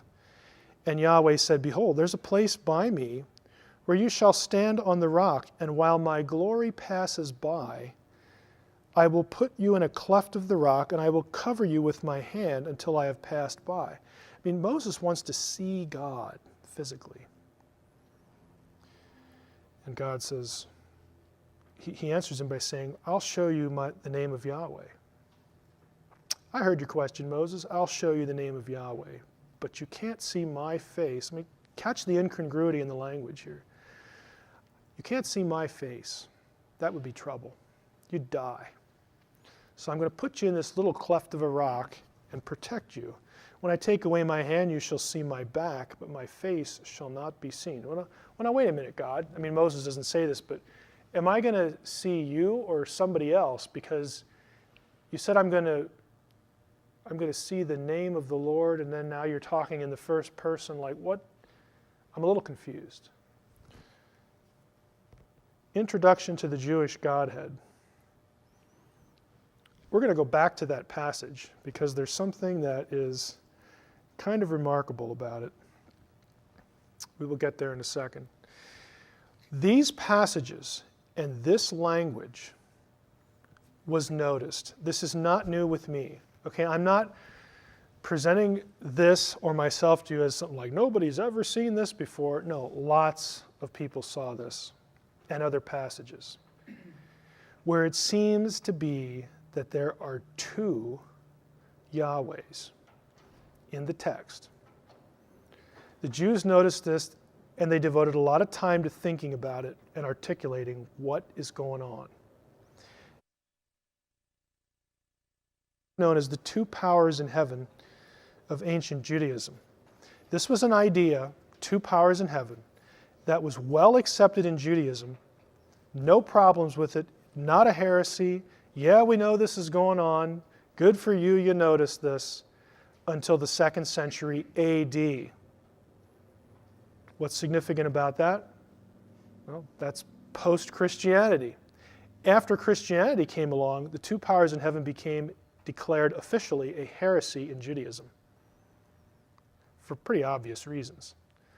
Well, yeah, if we go around talking about two gods in heaven, we sound like Christians. And we don't want that, do we? Guess not. What am I suggesting? I'm suggesting that the Jewish scriptures teach that the God of Israel had a second self. There was a second Yahweh. The second God both was and wasn't the Father God of Israel. Put another way, the Hebrew faith had a binitarian Godhead, two persons of the same essence. This belief was embraced again until the end of the 1st century. You get into the 2nd century and it's bad news. This belief, therefore, goes back at least 1,200 years prior to Constantine. We're not even in the range. There is just no comparison to be made. The best book on this, and it's actually affordable this time, is Two Powers in Heaven by Alan Siegel. Siegel is Jewish. He's a Jewish scholar, still teaching, I believe, at Columbia. Notice the subtitle. Fans of Dan Brown and Michael Bajent and the rest, notice the subtitle. Early Rabbinic Reports about Christianity and Gnosticism. That's a clue for saying that Gnostics had the same or similar idea. Jesus was not just an ordinary guy in Gnosticism. The second power in heaven. Let's take a look at a few things. Oh, my font didn't work. The name. There's a phrase in the Old Testament, the name of the Lord. Now, if you're a Christian, you're probably familiar with this because of Romans 10. That's in the New Testament. Whosoever shall call upon the name of the Lord shall be saved. Most of the time when the phrase name of the Lord occurs, it's really referring to Yahweh. That it's just his name, it's his reputation or something like that. There are a few passages, though, that are different, where the name is something different. Isaiah 30:27. Just look at the wording. Behold, the name of the Lord comes from afar. In blazing wrath, with a heavy burden, his lips full of fury, his tongue like devouring fire. Now, unless you have 4 letters, YHWH, floating around somewhere, coming from afar, unless we're like doing alphabet soup, like Sesame Street or something, this phrase, the name of the Lord, is described as though it is an entity, a person, a being that comes from afar. This is personification language. Isaiah 69. Behold, the coastlands await me with ships of Tarshish in the lead, to bring your sons from afar and their silver and gold as well, for the name of the Lord your God, for the Holy One of Israel, who has glorified you. Here the phrase, name of the Lord your God and Holy One of Israel, are in parallel. This is classic Hebrew parallelism, where the thought of one line rhymes with the thought of another. It re-echoes the same thought. The name of the Lord is not just a reputation here. The name of the Lord is the Holy One of Israel. The name of the Lord is God. Sounds kind of strange. Psalm 20, verse 1 and verse 7. May the Lord answer you in the day of trouble. May the name of the God of Jacob protect you. Now, unless the psalmist here is saying, hey, quick, somebody stamp the 4 letters on my forehead so that I'm protected from my enemies.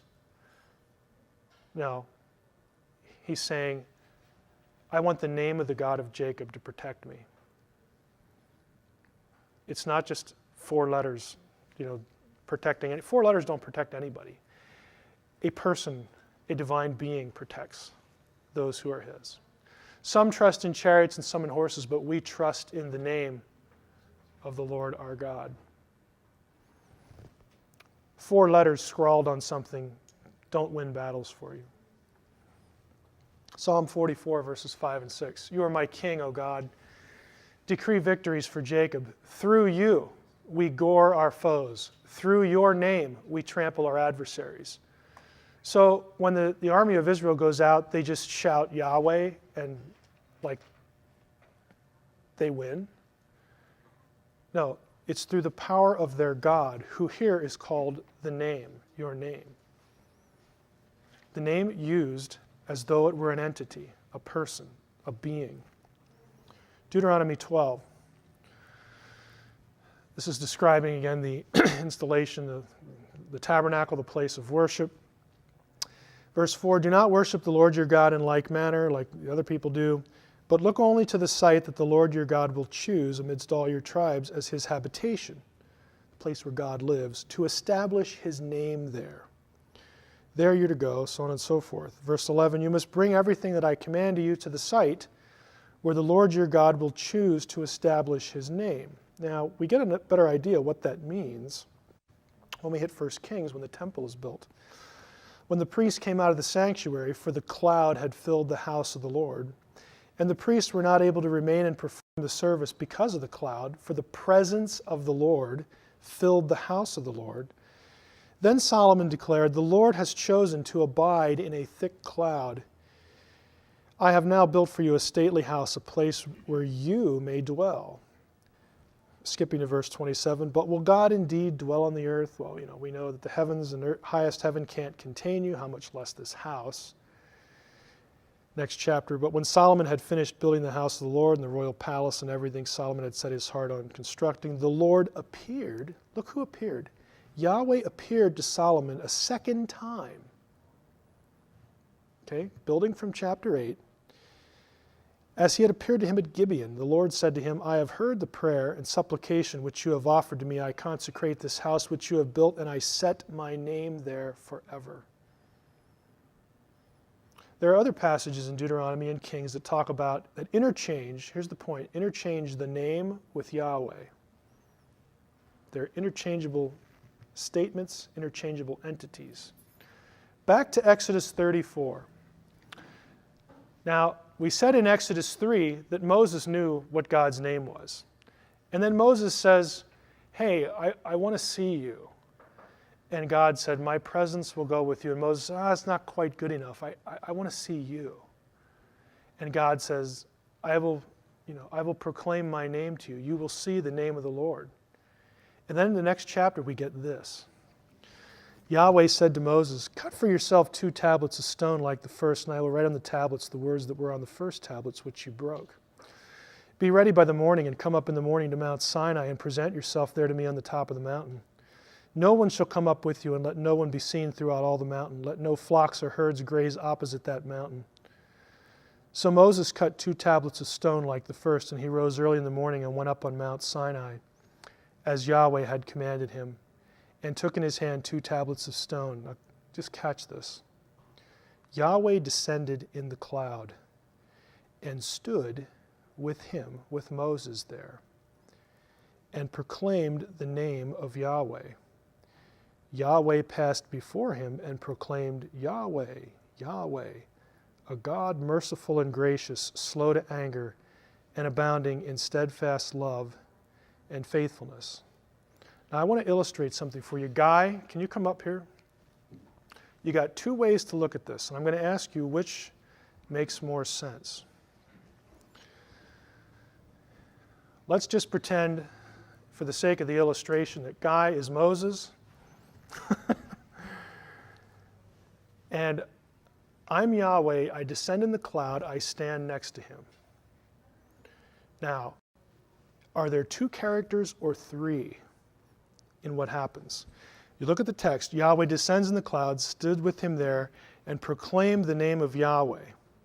Do I say Yahweh, and then do I walk past him saying Yahweh, Yahweh, Yahweh? He already knows my name. Or Do I come down the cloud, stand next to him, and say, Yahweh, Yahweh, Yahweh, the name of the Lord? Are there two or three? Go ahead, thank you. Again, this was the question in the mind of Jews as they looked at passages like this, because Moses already knows the name. What he hasn't seen, what the issue really is you have the name of the Lord, you have other characters, and we're going to look at them today, who are the physical manifestation of the God who is a spirit. Jesus says, God is a spirit. John chapter 4. He tells that to the woman at the well. Well, if we assume Jesus is correct, which is probably good authority, then all these other manifestations are physical manifestations of Yahweh's own essence in visible, tangible form, even to the point where you could reach out and touch. And yet the thing that you can touch, the thing that they're seeing visibly, the physical manifestation of this spiritual thing, is also called Yahweh. There is an identification between the two.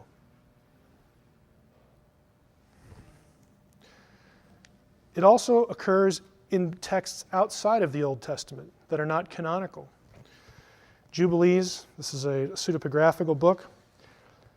Remember, my sons, the Lord God of Abraham, your father. The writer says, I will make you swear an oath, for there's no oath which is greater than it, by the glorious and honored and great and splendid, wonderful, mighty name which created the heavens and the earth. The name created the heavens and the earth. Did you know that? Yeah. Standard Jewish text. Now, this is a key passage. Exodus 23. God says, I am sending an angel before you. He's speaking again to Moses. I'm sending an angel before you to guard you on the way and to bring you to the place which I have made ready.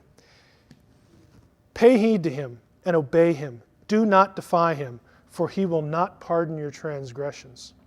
First of all, I thought only God has the authority to do that.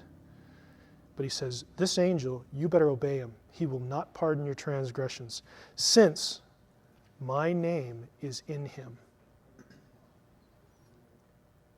Now, either God wrote out YHWH on something and made him eat it, or he's saying, my very essence that you know, you have seen in the cloud, my name is in this being. He is me. But yet we're still different. My name is in him, and when my angel goes before you, brings you to the land of the Amorites, the Hittites, Perizzites, the whole list. This is when Israel is being led to the promised land. This is the angel of the Lord. The special angel in Exodus 23, my name is in him, turns out to be the angel of the Lord. We know this from a variety of accounts. We'll go backward in time first. Remember the burning bush? Everybody knows this, Charlton Heston, okay? Guess who's in the bush? It's not just God. Now Moses, tending the flock of his father-in-law Jethro, the priest of Midian, drove the flock into the wilderness and came to Horeb, the mountain of God. The angel of the Lord appeared to him in a blazing fire out of the bush. It's the angel. He gazed, and there was a bush all aflame. The bush wasn't consumed. Moses said, I have to turn aside and see this marvelous sight. Why doesn't the bush burn up? When the Lord, in the Hebrew it's Yahweh, when Yahweh saw that he had turned aside to look, God called to him out of the bush. Moses, Moses, he said, here I am. Takes his sandals off, verse 6. He said, you better take the sandals off, you're on holy ground. I am, the voice said, he said, I am the God of your father, the God of Abraham, the God of Isaac, the God of Jacob. Now we have first person language, but there's more than one being in the bush. Leviticus 11:45. I am the Lord who brought you up out of the land of Egypt to be your God. Who brought Israel up out of the land of Egypt? Yahweh. Deuteronomy 21, same thing. The Lord your God brings you up. Who brought Israel up out of the land of Egypt? Yahweh. Oh, well, then why do we read this? The angel of the Lord came up from Gilgal to Bochim and said, I have brought you up from Egypt. And I took you into the land which I had promised an oath to your fathers, and I said, I will never break my covenant with you. But you have not obeyed me. Look what you have done. Therefore I have resolved not to drive them out before you. They shall become your oppressors, and their gods shall be a snare to you. And as the angel of the Lord spoke these words, it's the angel doing the first person. As the angel of the Lord spoke these words, all the Israelites started to cry. Why? Because he said, I've been with you up to this point. You haven't obeyed me. You are on your own. You're on your own. And they weren't too happy about it. Genesis 28, going back to Jacob. Jacob had a dream. A stairway was set on the ground. Its top reached the sky. The angels of God were going up and down on it. And the Lord was standing beside him. And he said, I am the Lord. I'm Yahweh, the God of Abraham, the God of Isaac, and the God of Jacob. Jacob awoke from his sleep and said, surely the Lord's present in this place, and I didn't know it. He named the site Bethel. That's important.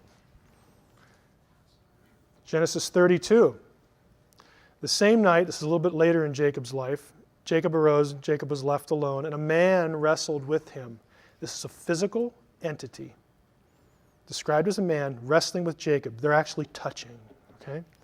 A man wrestled with him until the break of dawn. When he saw that he had not prevailed against him, he wrenched Jacob's hip at its socket, so that the socket of his hip was strained as he wrestled with him. And he said, let me go, for dawn is breaking. But Jacob answered, I will not let you go unless you bless me. He says, what's your name? Jacob.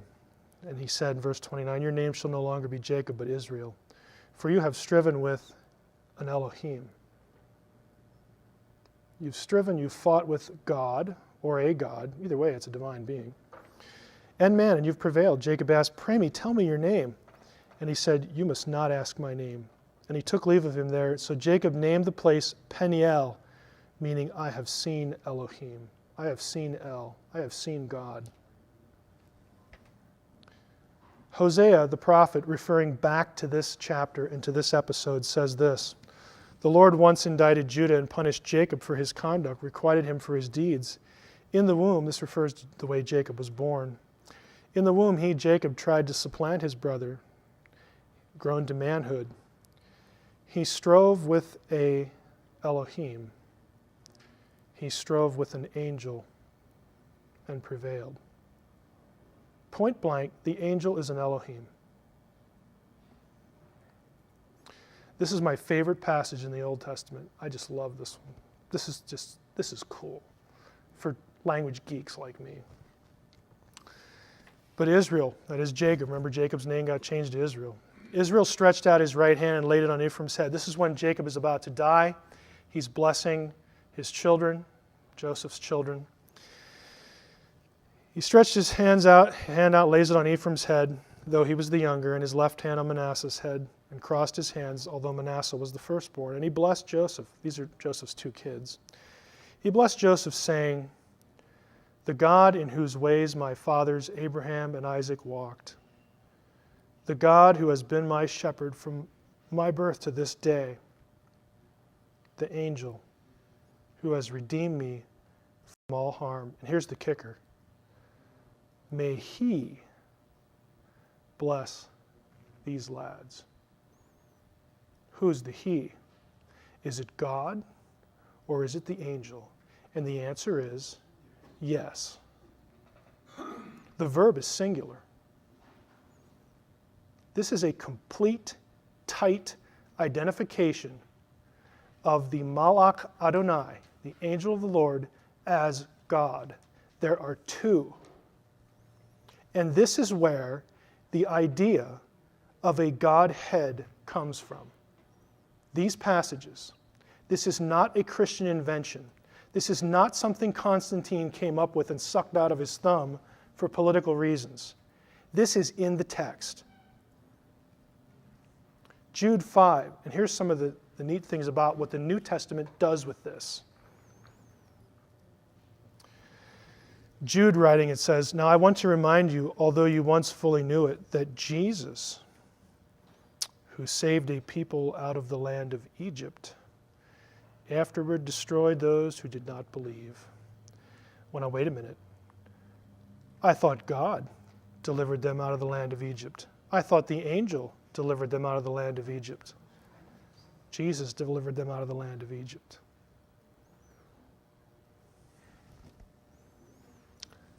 For those of you who are wondering about Trinitarianism in the Hebrew Bible, Isaiah 63. This passage to me comes the closest to it. And I want to just mention it. This again is recounting Exodus wanderings and Exodus stuff. The prophet Isaiah looks back and says, I will mention the loving kindness of the Lord and the praises of the Lord, according to all the Lord has bestowed on us, and the great goodness toward the house of Israel, so on and so forth. Verse 8, he says, these are my people. He became their Savior. Look at verse 9. In all their affliction he was afflicted, and the angel of his presence saved them. In his love and in his pity he redeemed them, and he bore them and carried them all the days of old. But they rebelled and grieved the Holy Spirit. Why doesn't it have God or angel there? Yahweh and the angel were the ones that were doing all that stuff back there. And here Isaiah says, no, it was the Spirit. Now again, I don't have time to go through all the passages in both Testaments that demonstrate a Godhead in both Testaments. This is only to give you an idea. The church fathers did not just suck this out of their thumb. John 17, Jesus praying. This is the high priestly prayer of Jesus Christ in John 17. I am no longer in the world, but they are in the world, and I am coming to you, Holy Father. Keep them in your name. What does that mean? Keep them in your name, which you have given me, that they may be one, even as we are one. While I was with them, I kept them in your name, which you have given me. I would suggest to you that when Jesus was around, the essence of God was in town. And keeping them in the name refers to the fact that he kept them with himself and protected them during his ministry. It's a really strange phrase. The Word. We all know this passage again as Christians. In the beginning was the Word was with God, the Word was God. He was in the beginning with God. Without him was not anything made that was made. Verse 14, the Word became flesh and dwelt among us. No one has ever seen God, the only God. Catch this, the only God who is at the Father's side. That's two. He has made him known. Where does the Word come from? Well, the theologians would say, it comes from Greek philosophy, blah, blah, blah, blah. Well, I'll grant it may have had something to do with that. Guess what? You'll find this in the Old Testament too. After these things, the word of the Lord came to Abram in a vision. This isn't something he's hearing in his ear alone. He's seeing it. The word of the Lord came to Abram in a vision. Do not be afraid, Abram. I am your shield. Your reward shall be very great. But Abram said, Oh, Lord God. He sees the word in a vision and identifies that being as the Lord, as Yahweh Elohim. You go down to verse 4. The word of the Lord came to him. And then he starts talking. This man won't be your heir, so on and so forth. Verse 6, Abraham believed Yahweh. He's talking to Yahweh, but Yahweh is called the Word. Jeremiah 1. Now the word of the Lord came to me, saying, Before I formed you in the womb, I knew you, and before you were born, I consecrated you. This is Jeremiah's personal testimony here in chapter 1. And I said, Lord God, truly I don't know how to speak. I can't be a prophet. I'm only a boy. But the Lord Yahweh said to me, Don't say I'm only a boy. Get out there and do the job. Then in verse 9 it says, Then the Lord put out his hand and touched me. Touched my mouth. Sounds don't touch your mouth. Phantoms, things that you just see that are not corporeal, do not touch your mouth. Physical entities touch your mouth. And this physical entity is the Lord. 1 Samuel 3. Story of little Samuel. Now the young man Samuel was ministering to the Lord under Eli, and the word of the Lord was rare in those days. There was no frequent vision. We didn't see the Lord too often. Down to verse 8. The Lord called to Samuel. Yahweh calls to Samuel again the third time. If you remember the story, Samuel's trying to go to sleep, and he keeps hearing this voice, Samuel, Samuel, and he thinks it's Eli. Little Samuel gets up and runs over to Eli and says, what do you want? And Eli's like, what? I didn't say anything. Third time it happens. Came again the third time. He arose and went to Eli and said, here I am, you called me. And Eli finally gets a clue and says, it must be the Lord calling the young man. He says, go lie down. If he calls you again, say, speak, Lord, for your servant hears. And so Samuel says, okay. The Lord came and stood, calling as at other times. This is a visible, physical entity. Samuel, Samuel. And Samuel said, speak, for your servant hears. Go down to the end of the chapter. And Samuel grew. The Lord was with him and let none of his words fall to the ground. And all Israel from Dan to Beersheba knew that Samuel was established as a prophet of the Lord. And the Lord appeared again. Hearkening back to what we just read. The Lord appeared again at Shiloh. That's where they were living. That's where the tabernacle was. For the Lord revealed himself to Samuel at Shiloh by the word of the Lord.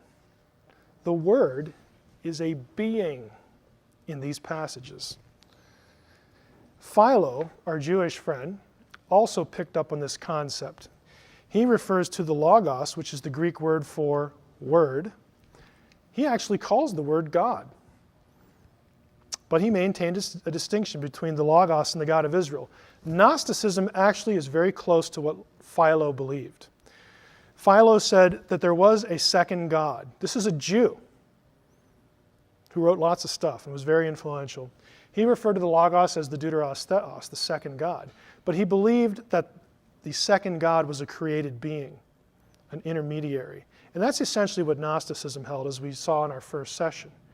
The early church did not accept that because the essence of Yahweh cannot have a beginning. If it's Yahweh, it was always there. And that becomes the focal point for Nicaea. The dominant view was always the Orthodox view, that there's a Godhead, and every member of the Godhead is the same essence as the Father.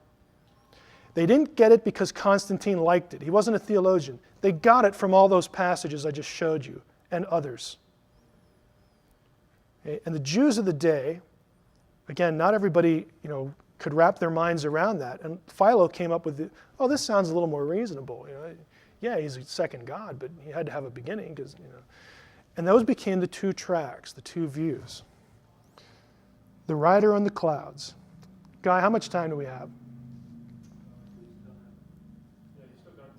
10, 15 minutes. Okay. Here's another one. I really like this one. The rider on the clouds, this phrase, he who rides on the clouds, he who makes the clouds his chariot. This is a phrase actually taken from pagan texts that winds up in the Old Testament. Specifically, that's drawn from Ugaritic texts about the god Baal.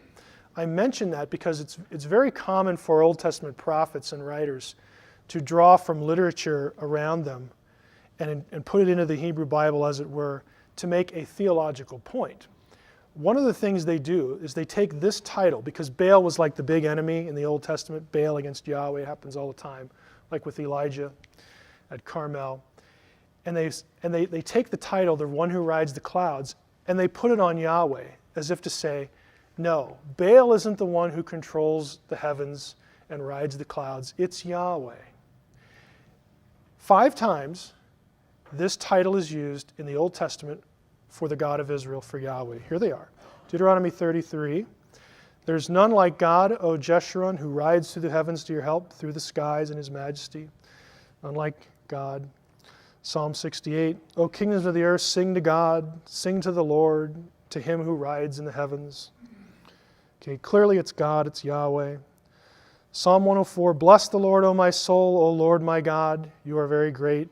Go down to the last verse there in the section. He makes the clouds his chariot. He rides on the wings of the wind. These are all titles of Baal, descriptions.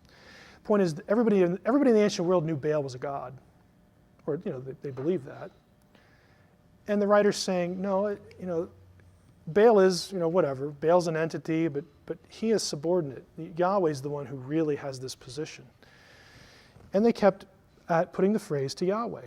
Isaiah 19, an oracle concerning Egypt. Behold, the Lord is riding on a swift cloud. Yahweh is the one who's riding on the clouds.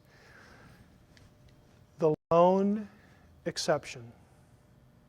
Every place in the Old Testament, the rider on the clouds is Yahweh. There is one exception. And it's this passage, Daniel 7. As I looked, Daniel says, thrones were placed, and the Ancient of Days took his seat. His clothing was white as snow, and the hair of his head like pure wool. His throne was fiery flames. Its wheels were burning fire. By the way, that's the same description as in Ezekiel 1. It's God, the Ancient of Days, is sitting on his throne, fiery throne, wheels. If you've ever seen my session on throne iconography that I do for some other topics, very familiar imagery. The stream of fire issued and came out from before him. 1,000,000 served him, and 10,000 times 10,000 stood before him. In the court, the divine council sat in judgment, and the books were open. There's no doubt who this is. But the passage goes on. I saw in the night visions, and behold, upon the clouds of heaven there came one like a son of man. The phrase means a human one. Son of man as opposed to son of God. And he came to the Ancient of Days. So these are clearly two different people, two different entities, and was presented before him. And to him was given dominion and glory and a kingdom, that all peoples, nations, languages should serve him. His dominion is an everlasting dominion which shall not pass away. You have a second person referred to as the one who rides upon the clouds. And this passage became a real focal point of debate, and guess where it shows up in the New Testament? Then those who had seized Jesus led him to Caiaphas the high priest. Jesus is brought in front of Caiaphas. And the high priest says to him, verse 63, I adjure you by the living God, tell us if you are the Christ, the Son of God. They're getting tired of this. Quit beating around the bush. Are you the Son of God or not? And Jesus said to him, well, you've said so, but I tell you, from now on, you will see, he quotes Daniel 7:13, you will see the Son of Man seated at the right hand of power and coming on the clouds of heaven. Jesus' favorite title for himself in the Gospels was Son of Man. I'm the human one. I get to be human. Isn't that cool? Jesus thought it was cool to be human, to be embodied as a man. And he stands before Caiaphas, and Caiaphas says, this is a serious situation. This is life and death. And Caiaphas says, okay, tell us who you are. And Jesus gives us this throwaway, what are you quoting Daniel 7? Well, just yes or no would suffice. And he quotes Daniel 7:13 and says, I'll tell you who I am. Hereafter you'll see the Son of Man coming upon the clouds. And you know how we know that the Jews knew he was claiming to be God? The very next verse. Then the high priest tore his robes and said, he has uttered blasphemy. We don't need any more witnesses. This guy is claiming to be God. He is claiming to be the one who rides on the clouds. He's a blasphemer. There's no ambiguity. When you read these the news media, who did Jesus think he was? I think Caiaphas got the message. Maybe people today don't, but Caiaphas certainly did. Again, the main source here is Siegel, and I draw your attention again to the subtitle, Gnosticism. If you want a book on Jesus in the Nag Hammadi writings, I recommend this one. It's a scholarly title, somebody's dissertation work again, but it's the most thorough thing there is. Jesus in the Nag Hammadi writings. just so that you can check up on me. Going back to Dan Brown's quote, "My dear," Teabing declared, "until that moment in history, Jesus was viewed as just a mortal prophet, just a man." Well, let's take a look in the Nag Hammadi texts again. The Apocryphon of John. We look at the text here. Let's see if I can find it here. Did I mark it up here? No, can't see it visually. The teaching of the Savior, the revelation of the mysteries, the things hidden in silence, even these things he taught John, his disciples. It happened one day when John, the brother of James, who were the sons of Zebedee, came to the temple, that a Pharisee named Aramanius approached him and said to him, "Where is your master whom you followed?" And he said to him, "He's gone to the place from which he came." This is after Jesus' death. The Pharisee said to him, "With deception did this Nazarene deceive you. He filled your ears with lies and closed your hearts and turned you away from the traditions of your fathers. Then I, John, heard these things, or when I heard these things, I turned away from the temple to a desert place." Kind of hit me pretty hard, John says. "And I grieved greatly in my heart, saying, well, then how was the Savior appointed, and why was he sent into the world by his Father? And who is his Father who sent him, and of what sort is that aeon to which we shall go?" Then why did the Father, remember, in Gnosticism, the God, the ultimate God-Father thing? Why did he send him into the world then?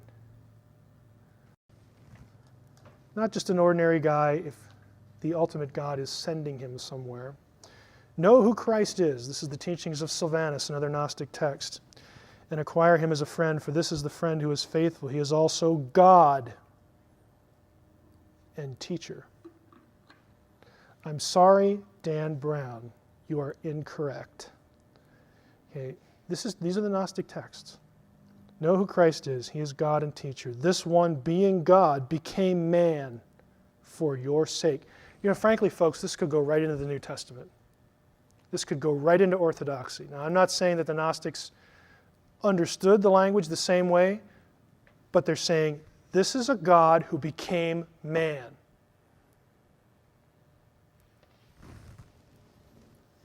Teachings of Sylvanus again.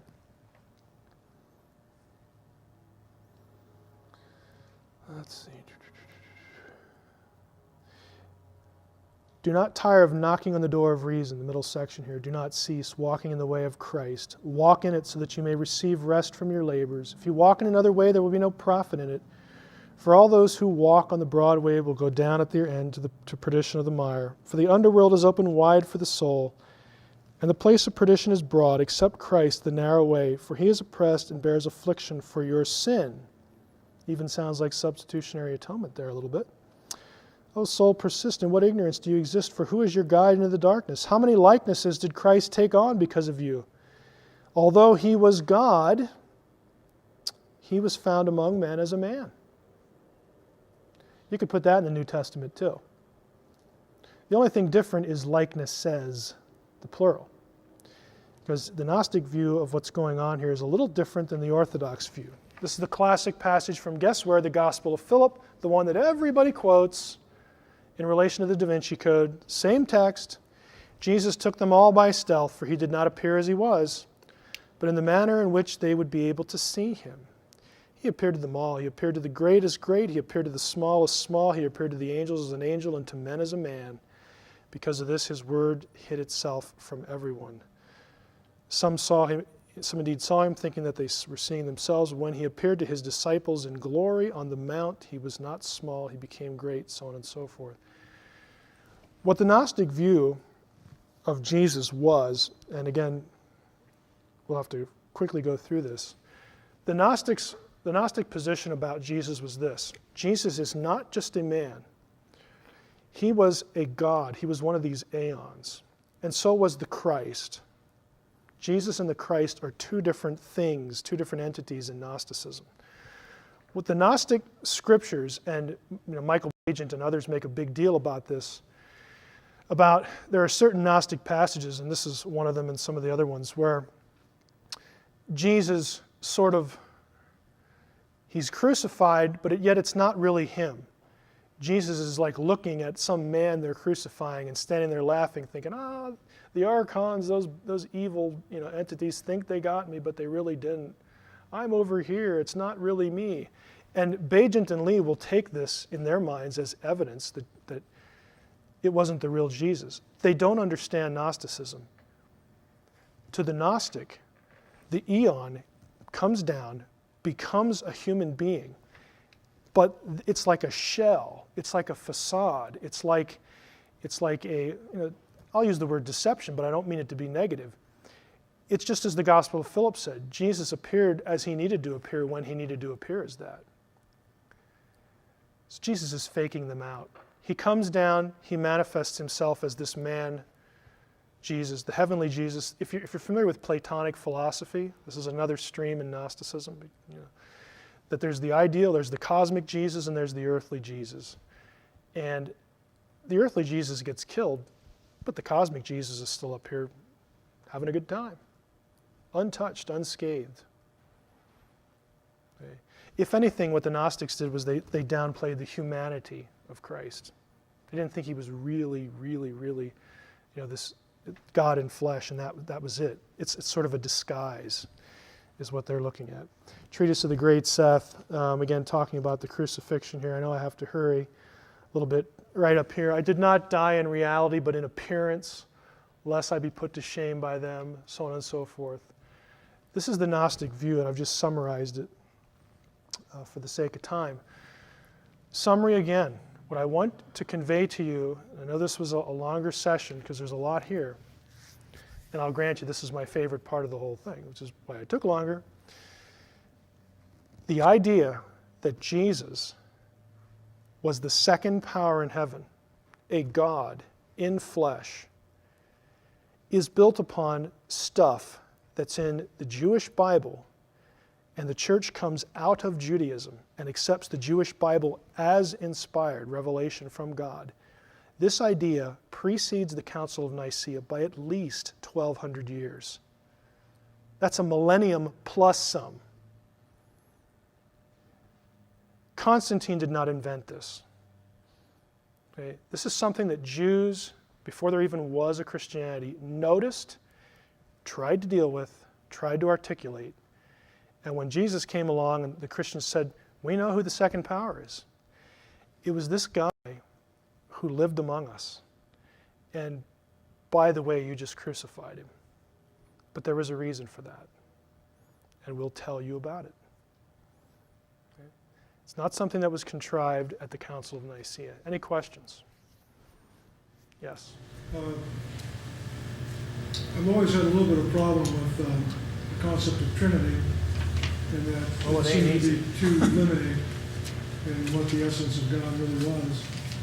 And noticing the inconsistencies, I've seen 3 or 4 manifestations here, or maybe even 5, of what we could say would be the essence of God. Does it go beyond that? When you say 3 or 4 or 5, you're referring to? Different personages or revelations, in other words. Like the name, the glory. We didn't cover the glory. We didn't cover what scholars call the divine man. And specifically, that would be a situation like Exodus 24 or Ezekiel 1, where the person seated on the throne is described in physical bodily terms. I saw his feet. I saw his legs. So that scholars refer to that as the divine man. We also didn't talk about, my dissertation actually focused on non-biblical stuff. In other words, how did Jews between the Testaments try to deal with this? And so you have a whole separate category of trying to explain who the second power was in other terms. They would take things like phrases like the friend of God, the warrior of God in the Old Testament, and they would say, well, the second person must be, who was the friend of God? Abraham. When Abraham died, then he got to sit on the throne, and yeah, I know he was around before Abraham, but it's kind of weird, but God can do anything. I mean, they were trying to fit people and angels and persons into the second category. Some people thought it was Michael. Some people thought it was Gabriel. Some people thought it was Elijah because he was taken up and never died. I mean, there are about a dozen explanations that Jews offered in the period between the Testaments for the second power, and we didn't go over any of that stuff. In a sense, are we still doing that now? I think when we talk about Trinitarianism, we're still sort of asking the same questions. We're still trying to put that Right, Godhead right. in a box? Now, I'll be honest with you. I spent a couple years in seminary. I never ran into any of this stuff. I was never taught this.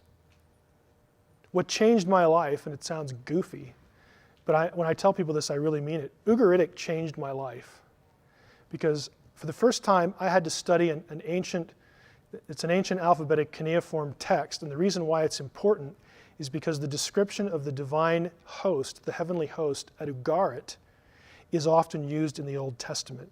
And when you're forced to look at comparative material that is in some cases word for word and letter for letter brought into the Hebrew Bible, and then the prophets or the psalmists will do things with that to illustrate concepts. When you start looking at comparative material and you start getting into this, well, I keep coming across this two powers debate. What's that? When you get exposed to the literature, the broader ancient world, that is how I bumped into this. And it became a fascination for me, this whole thing about divine counsel and the nature of the heavenly host and whatnot. I didn't get any of this in seminary. The most surreal experience I've had doing this kind of lecture, at the University of Wisconsin, I taught for 3 summers in a non-credit situation. The first year I was in, it was one of these things where they went around to grad students and they said, hey, suggest a class, and if we like it, you can teach for us. So I suggested angelology. Oh, that sounds kind of interesting. Well, let's do that. We've never had that before. I walked into the room, there's 40 people in the room, and I start doing this. And they were all Jewish. Every last person in the room, except for me, was Jewish. And the way I found out was no one threw anything at me. But somebody raised their hand and said, it was like 5 minutes into this, my rabbi never told me this. And it's like, well, are you Jewish? Yeah. And everybody's like, yeah, I am too. And it's like, everybody in the room's Jewish, and I'm standing there. It's like, well, I got to fill up the hour, so like, what do I do now? But you go through it with them because they know their text. Some of them did anyway. And it's like, I actually had one of them say, in front of everybody else, in front of their peers, I understand now why people became Christians. I get it. You don't get it. You go to seminary, you don't get into this nitty-gritty stuff. And for me, it just has become a fascination. This is where I spend most of my time, doing this stuff. Since the second power is, even referring to that, we're really trying to nail something in a box that shouldn't be. Yeah, I really think, and I gave 2 academic papers on this last year at academic conferences, and I really think that this is the bridge, this is the answer. This explains why the early church was so quick to worship Jesus and still die for monotheism. That is probably the thing that offends me most about the Da Vinci Code. This idea that all this was invented. I'm sorry, but there were hundreds and probably thousands of people who were put to death by the Romans, and in some cases I'm sure Jews as well, because they worshiped Jesus as God, but they refused to bow the knee to the Roman emperor who claimed to be a deity. And the Romans thought this was insane. Well, you're already worshiping this second one over here, and don't tell us you're monotheist because you're doing this. And the Christians, and Jews for that matter, would say, sorry, we're not afraid to die.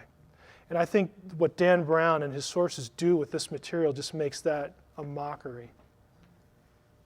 So for me personally, that's my biggest irritation with the book. But that's just me because I'm thinking about this. And I'm not saying Brown's out to do that. He's not. But that's just me personally. Go ahead. How does this connect to the only begotten? In other words, I think when a lot of people hear that, they think of the birth of Jesus. The begotten takes place before time. Yeah, part of the problem is the chronological. It's a twofold problem. Actually, it's a threefold problem. Part of it is a word like begotten does convey chronology, because we have the sense that it implies a beginning. The early church, though, used that term to distinguish the idea behind that term from being created, the Nicene Creed. The Son is begotten but not made. So they knew there was a distinction there that they had in their heads. We have lost that because we just don't use words like begotten. So that's the second issue. The third issue is it's a terrible translation.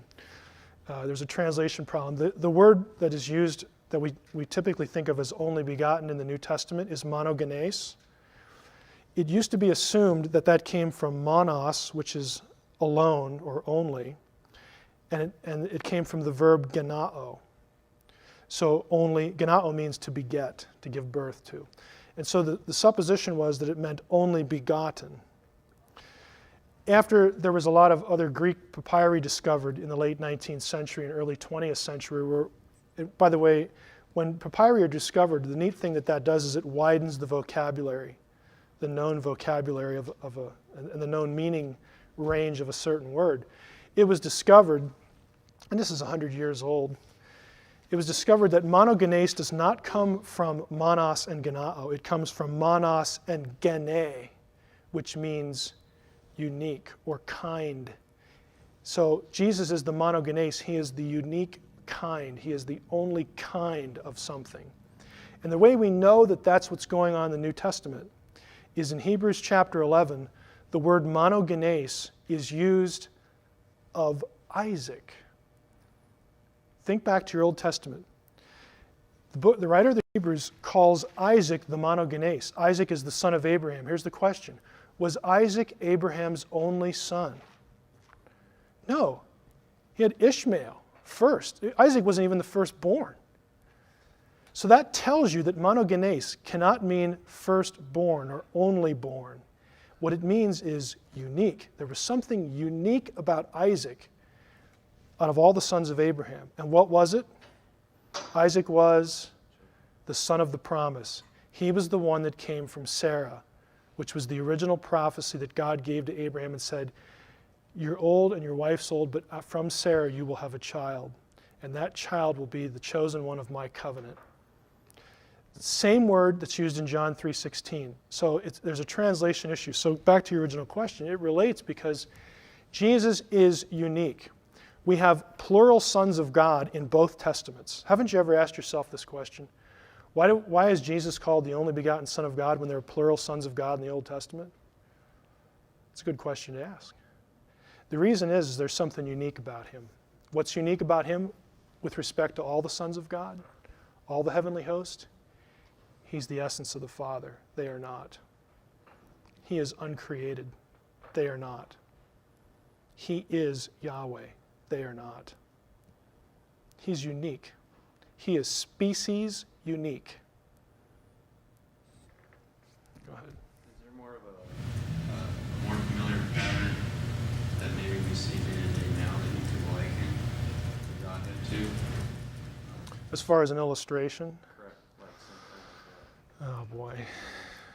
You know, the short answer is nothing that I either A, like, or B, understand. I mean, you read some of the simpler ones like an egg, or like the 3 states of water, or something like that. And they're all, some of them are kind of useful, but they all seem to break down somewhere. I've seen physicists try to tackle this with different states of matter, and that's just right over my head. I can't claim to understand it or even have anything to really suggest that would be helpful in that. It seems difficult at times because well, at least in most Jewish circles, the thing they proclaim being Shema. The Lord our God is one. Right. And it's difficult to try to reconcile the two. Yeah, but think of it this way. The claim in the Shema is the Lord our God is one. Thou shalt have no other gods before me. By the way, it never claims there aren't any other gods in those passages. Just a side note. The issue, though, is if the name, if the angel, if the word is Yahweh, then he's Yahweh. Even though he exists in a second. I'll use this even though it's not theologically careful, but it might help. Even though the name and the word are different forms of Yahweh, they're still Yahweh. And if you worship this being, you are still worshiping Yahweh. And there's a unity. Okay, Yahweh's not taking his essence and making a lesser being. In other words, a distinct being, a being that is not him in essence. If he did do that, then you'd have to worship two separate entities, and you would violate the Shema. This is how the Jews approach this. Because if you look back in Deuteronomy 12, it says, "This is the place where I have chosen to set my name, and this is the place to which you'll bring your sacrifices and offerings." Okay, they're actually offering sacrifices to the name. But they didn't see that as a violation of the Shema. Why? Because, well, the name's Yahweh. He's just a physical manifestation of Yahweh. We know that. We're not worshiping another God, we're worshiping Yahweh. It's just now we can see him. All of these second entities, the fancy scholarly term for this is they are hypostases. They are visible physical manifestations of a spiritual thing. But it's still the same thing in essence. It's just that one is you can see and you can approach it with your senses. See, touch, feel, hear, that kind of thing. And the other one is a spirit. God is a spirit. John chapter 4. So the Jews could comprehend that much. And to them, to worship Jesus or to worship the name or whatever, it was worship of Yahweh. So they didn't see it as a violation, which drove the Romans nuts. They just thought that was insane. Like, you're willing to die and you already do this. It doesn't make any sense to us. Any other questions? Guy? That bit about the flaming wheels and Ezekiel 1 and the Ancient of Days, that stuff sounds fascinating. Have you ever talked about Ezekiel 1 or anything related to that topic before? Yeah. Where could a guy get that? A guy could get some sessions from a conference called the Ancient of Days Conference from Guy Malone at the ARHQ in Roswell, New Mexico. And I'm sure there's a link on the DaVinciCoda.com site. Oh, there's not. Ancientofdays.net, okay. Yep. Yeah, Guy has some lectures on different topics related to that. That was a very nice plug, Guy. Any other questions? Okay, let's break a couple minutes. Session number 6, as I roll up my sleeves and get ready here, is what really happened at the Council of Nicaea. This is going to be pretty straightforward, just essentially exactly as I have it up here. I do need to credit someone, and I will when I get to the particular point. For a lot of this material, I'm not a historian by training, and this is going to be largely historical. I'm basically a text person, although I have one degree in ancient history, but it's not my real focus. But I think I'll be able to communicate some good material from a friend of mine who was gracious enough to allow me to use it. The focus here again are some statements to begin in the Da Vinci Code about the Council of Nicaea. Again, drawing from the dialogue, Teebing says, Jesus' establishment as the Son of God was officially proposed and voted on by the Council of Nicaea. Sophie says, hold on, you're saying Jesus' divinity was the result of a vote? A relatively close vote at that, Teebing added. Well, we'll see. Other assertions about Nicaea in the Da Vinci Code. One was, you'll get a very strong feeling that the council was controlled by Constantine. Very hard to read the book and not come away with that impression. Second, that Constantine never truly converted to Christianity, but was a lifelong pagan. That is something that the book makes a point of. Third, that the council, under orders from Constantine, dictated which books got into the New Testament. This is more heavily put forth by Brown's sources, but it is suggested in the book, so I'll include it. Fourth, the idea of Jesus' deity was invented by Constantine in relation to the outcome of this council. 5, Jesus' deity was decided upon by a close vote. So these are the points of contention. And again, I do want to credit Dr. Ronald Heine, who was at the Puget Sound Christian College here in the local area, because a lot of this stuff is adapted from his presentation on this topic. He is an early church scholar.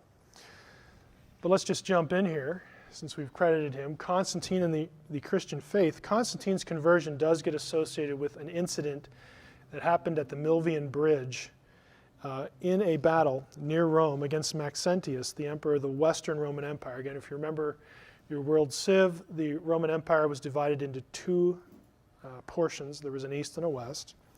And at certain points, they were both ruled over by emperors. There wasn't just one. Constantine had prayed for divine help against Maxentius and had seen some kind of vision in the sky. Again, we've probably heard this story, which he or his advisors interpreted as coming from the Christian God. We don't really know what it was, for sure.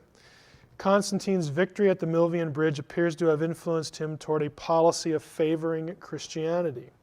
Now, this much is pretty well agreed on by all parties. The real issue is what happens with Constantine afterwards. Does this have any lasting effect? Well, the Da Vinci Code would say no. He didn't convert. He just went back to being a pagan and decided to use Christianity for political gain. And that's what we're here to question. Prior to Constantine's victory, Christianity had been an illegal religion. Christians were deprived of property rights, legal rights of assembly. They didn't have appeal in legal proceedings. And Constantine had been a worshiper of the sun god. This much is clear. The short-term results of Constantine's victory are that he did, in fact, maintain allegiance to the sun god. There's no evidence immediately that he had this really long-lasting conversion or even a dramatic conversion at all. However, despite the fact that he does continue this allegiance, and there's evidence from the coins to credit the sun god, he quickly began to grant privileges to Christians. He began to change Roman policy. Specifically, in February of 313, he met Licinius, the emperor of the eastern section of the Roman Empire in Milan, and they together issued what has become known, if you remember your history of civ again, as the Edict of Milan. He also began giving large gifts to the church and favoring Christian clergy. So there is some sort of change, some sort of impact, not what you'd really call a long-lasting or profound conversion, because he's also maintaining loyalty to the sun god. Now, the Edict of Milan in 313 was not just aimed exclusively at Christians. It was an edict of toleration for all religions. Our purpose, the two of them, Constantine and Licinius, say at the beginning of the edict, and of course we have the edict, our purpose is to grant both the Christians and to all others full authority to follow whatever worship each person has desired. So it's an edict of toleration, just generally. Christians specifically are given legal rights in the edict, and it orders that all property that had been confiscated from Christians should be immediately returned without demand of payment. What about Constantine and Sunday? This is another claim in the Da Vinci Code. And again, it's something that we're talking about it here because we're trying to follow a loosely chronological flow as Constantine's life touches on things that the Da Vinci Code claims. In 321, Constantine ordered that Sunday, the day on which Christians worshiped, would be kept free of legal proceedings. It used to be, before he did this, that Christians could be dragged into these legal proceedings on their day of worship, and if they objected, it's like, who cares? You're just a Christian. Constantine passed legislation that prevented that from happening. The Da Vinci Code, though, is incorrect when it says that Constantine named the Christian day of worship Sunday in honor of the sun god, and also when it suggests that he changed the day on which Christians worship from Saturday, the Jewish Sabbath, to Sunday. These are both claims made in the book. How do we know that's wrong? Well, the early church fathers who were living and writing before Constantine was ever born said this: on the day called Sunday, there's the Sunday, all who live in cities and in the country gather together to one place. This is Justin Martyr speaking again about Christians in his Apologia. Justin also says very clearly that Christians did not observe the Sabbath. They worshipped on Sunday. In the letter of Barnabas, again mid-2nd century, the first day of the week on which Christians worshipped is referred to as the 8th day to contrast it with the Sabbath. Again, these are all primary texts that basically show us that the Da Vinci Code's revelation is incorrect. Now, what about his real conversion? Or this is what I'm sort of terming his real conversion. Until 323, Constantine apparently maintained some sort of allegiance to the sun god. But there is evidence that at that time he began turning more completely to Christian God, to Jesus, and so on and so forth. In 323, Constantine faced Licinius, emperor of the eastern section of the empire. Again, he was a worshiper of the traditional Roman gods, so now they're fighting. Before they had been issuing a nice edict, and now they're enemies. The decisive battle between them took place on September 18, 324, just 8 months before Nicaea. Constantine won the battle, became sole emperor, and there is evidence that this victory really prompted him to follow the Christian God. Now, this is from Eusebius's Life of Constantine. Eusebius was an ancient writer who recorded some of these events in early church history. The chapter there in Roman numerals, I believe, I hate Roman numerals, 55, I think. Quotation is long, but it's significant. And now I beseech thee, this is Constantine speaking. This is what's being recorded. I beseech thee, most mighty God, to be merciful and gracious to thine eastern nations, to thy people in these provinces, worn as they are by protracted miseries, and grant them healing through thy servant. Not without cause, O holy God, do I prefer this prayer to thee, the Lord of all. Under thy guidance I have devised and accomplished measures fraught with blessings. Preceded by thy sacred sign, he's alluding back to this thing he saw at the Milvian Bridge. I have led thy armies to victory, and still on each occasion of public danger I follow the same symbol of thy perfections while advancing to meet the foe. Therefore, I have dedicated to thy service a sole duty, tempered by love and fear, for thy name I truly love. While I regard with reverence the power of which thou hast given abundant proofs to the confirmation and increase of my faith, I hasten then to devote all my powers to the restoration of thy most holy dwelling place, which those profane and impious men have defiled by the contamination of violence. He continues in the next chapter, my own desire is for the common good of the world and the advantage of all mankind, that thy people should enjoy a life of peace and undisturbed concord. He goes on with this, and about little under midway down, he says, only let men of sound judgment be assured of this, that those only can live a life of holiness and purity whom thou callest to a reliance upon thy holy laws. With regard to those who will hold themselves aloof from us, now catch that, he is grouping himself in one category, and he's going to distinguish himself from someone else. Those who withhold themselves aloof from us, let them have, if they please, their temples of lies. He is distinguishing himself here from pagans. He calls their temples of lies. He is switching allegiances. Next chapter, truly our worship is no new or recent thing, but one which thou hast ordained for thine own due honor. From the time when, as we believe, this system of the universe was first established, and although mankind have deeply fallen and have been seduced by manifold errors, yet, catch the quote, yet hast thou revealed a pure light in the person of thy Son. He is clearly not aligning himself with pagans at this point. They worship in the temple of lies. They don't do what we do, us, them. This is much stronger than it had been up to this point. What about Constantine's deathbed baptism? The Da Vinci Code asserts that Constantine was not baptized until he was near death and too frail to prevent it from being done. Teabing says that. According to Eusebius's Life of Constantine, there you have the reference, Constantine postponed baptism until he was near death. That is true. But there's no evidence that it was done against his will. In other words, he's not like fighting against it. That has to be inserted into the account.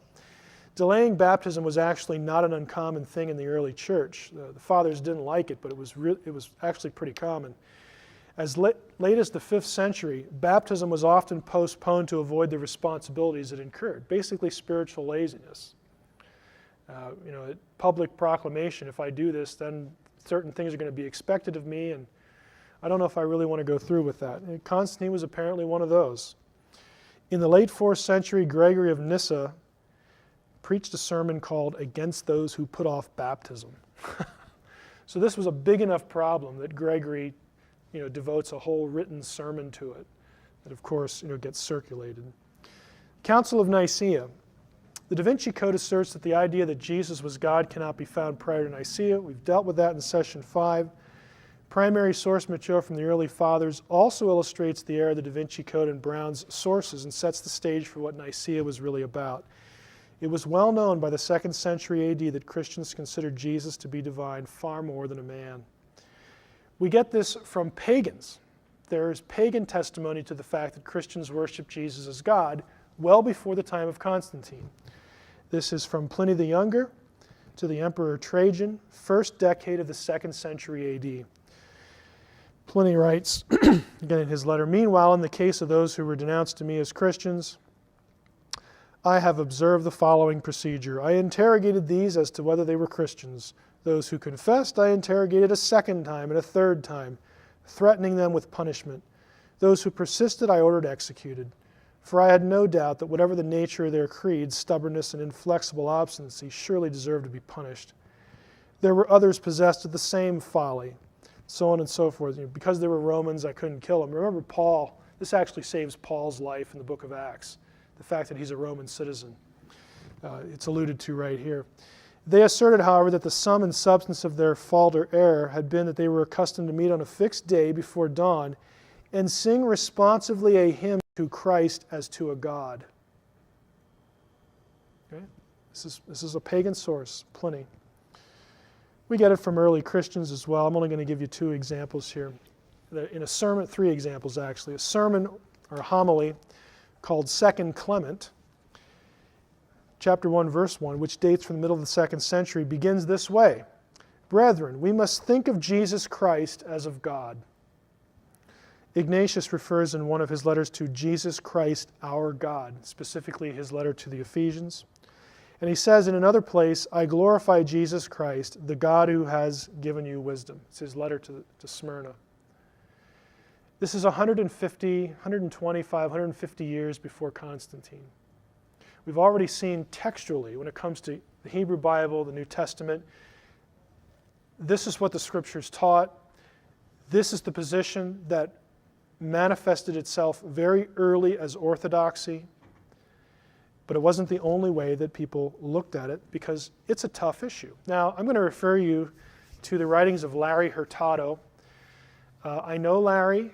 Larry and I have corresponded a bit. He teaches at the University of Edinburgh in Scotland. He's an American. Very nice guy. His tradition is the Assemblies of God, but he's not that anymore. He would still call himself a Christian, though.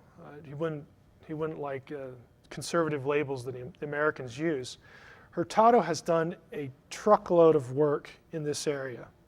Specifically, he has devoted his scholarly expertise to 2 areas. One is papyrus study. The other is to the early worship of Jesus. If you want a book that is cluttered, chock full of primary source references for the early worship of Jesus as God, this is where you go. Larry is also one of the scholars I know who's read my dissertation. We go back and forth on that. I've gotten him to change his mind over a couple things, but I'm still working on 1 or 2 more. I don't know if you'll ever see this, but give him a little ribbing there. But he's a wonderful guy, just does great work. And if you want primary source material, he's the guy. That's where you should go. The struggle that led to Nicaea, how to articulate Jesus as a divine being. This is the problem. we see the text, we see these passages. I took you through a number of them before, and it's like, well, how do we put this into words? How do we express, a father and a son who are both Yahweh? And how do we be monotheists while we're doing that? And what about when one prays to the other? And the whole thing about becoming a man. I mean, this is mind-bending stuff. The texts themselves, if you really look at them closely, now that you've been exposed to them, there are a number of texts that are fairly clear that there's some two-ness going on here. But the problem was how to articulate that. What does that mean? Yeah, that was tough.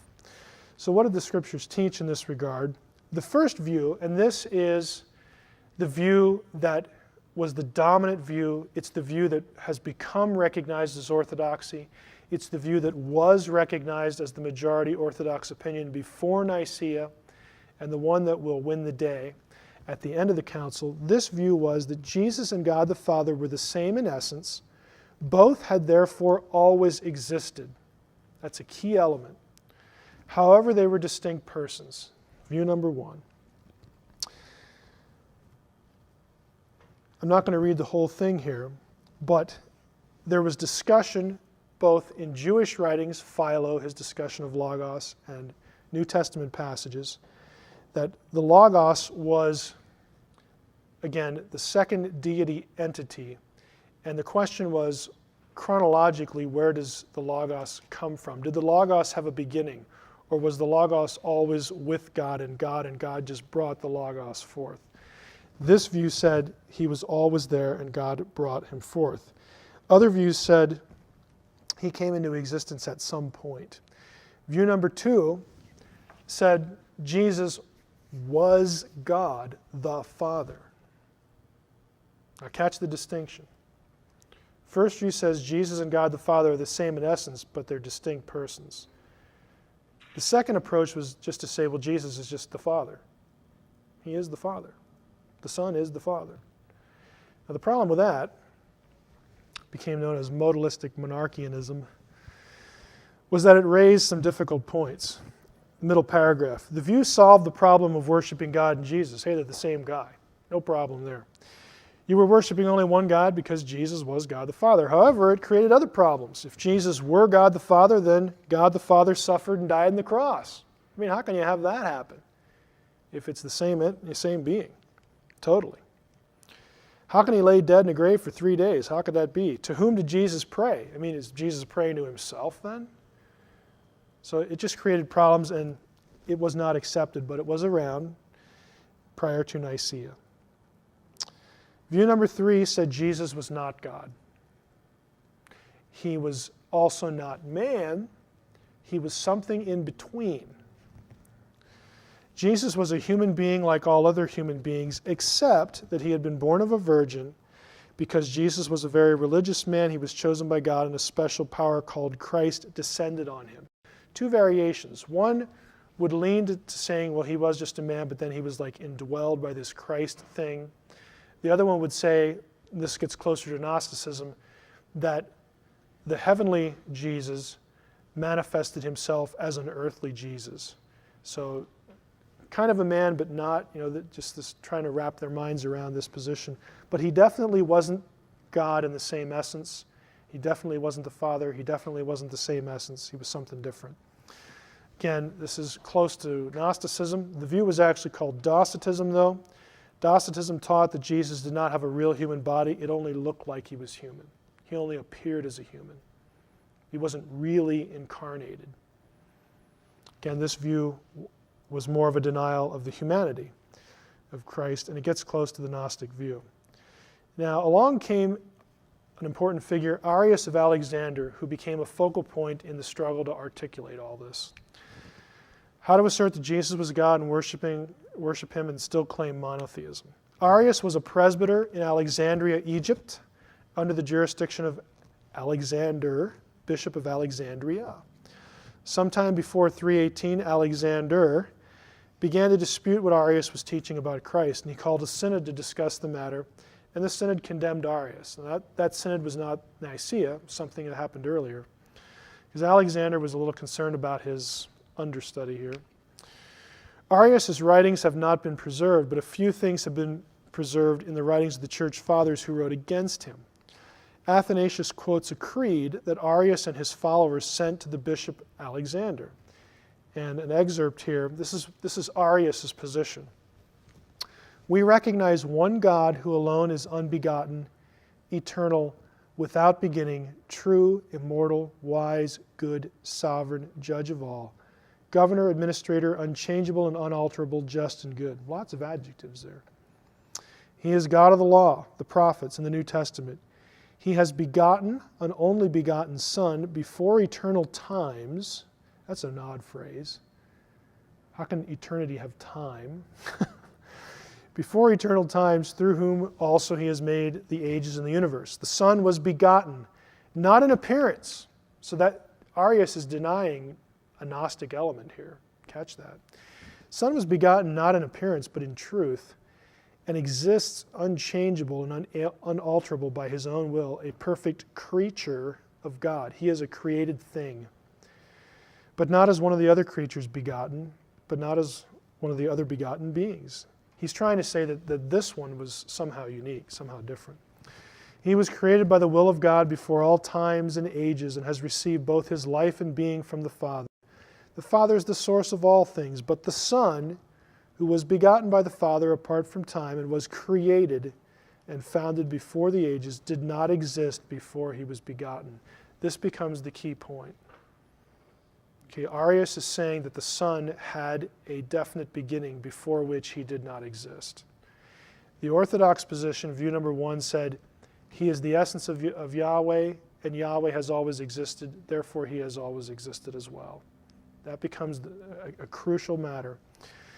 He was begotten apart from time before all and alone was made to exist by the Father. For he is not eternal, nor co-eternal, nor co-unbegotten with the Father. Arius, very clear, but you got to look at this and you say, the Son is not an ordinary guy. He's something very special. He's not quite what view number 1 says. And this becomes the debate. So Brown and his sources blunder here when they insinuate that the Arian view was that Christ was a mortal man like any other man. Arius did not believe nor teach that Christ was just like any other man. Neither did the Gnostics. For Arius, while the Son was a created being, he is the first and highest of all God's creations, the being who created the rest of creation. Arius' bishop, Alexander, believed, like Arius, that the primary distinction between the Father and the Son was that the Father was unbegotten, but the Son begotten. Unlike Arius, though, Alexander believed the Son had always existed and was merely brought forth by the Father. And so this created some friction, and it led to this synod that Alexander called. The synod condemned Arius, but it didn't really stop anything because they had to have the Council of Nicaea. Now, what happened here? There are no surviving minutes or records or acts of the council that were taken while it was happening. There are some primary sources, though, so that we know, not completely, but to a large degree what happened. There was the creed with the list of those who signed it.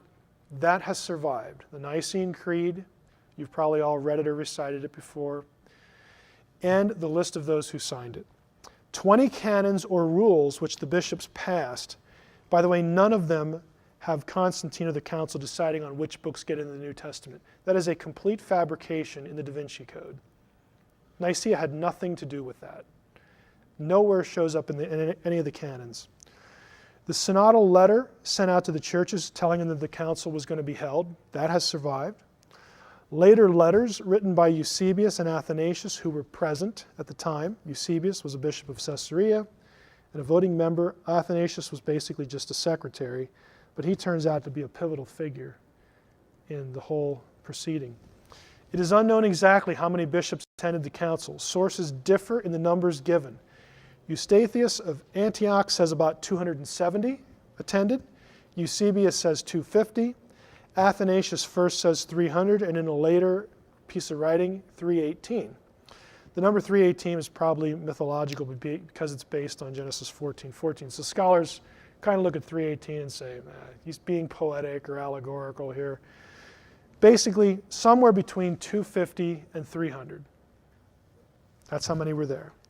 The council opened with a speech by Constantine in which he pleaded with the bishops to establish peace among themselves. The extent of Constantine's participation in the debates themselves is unknown.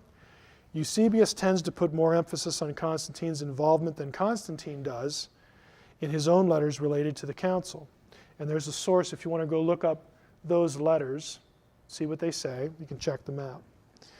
It was very obvious that the overwhelming weight of opinion was against Arius and his views. The majority view was view number 1, noted before, that Jesus and God were the same essence, both eternal and uncreated, and were distinct persons.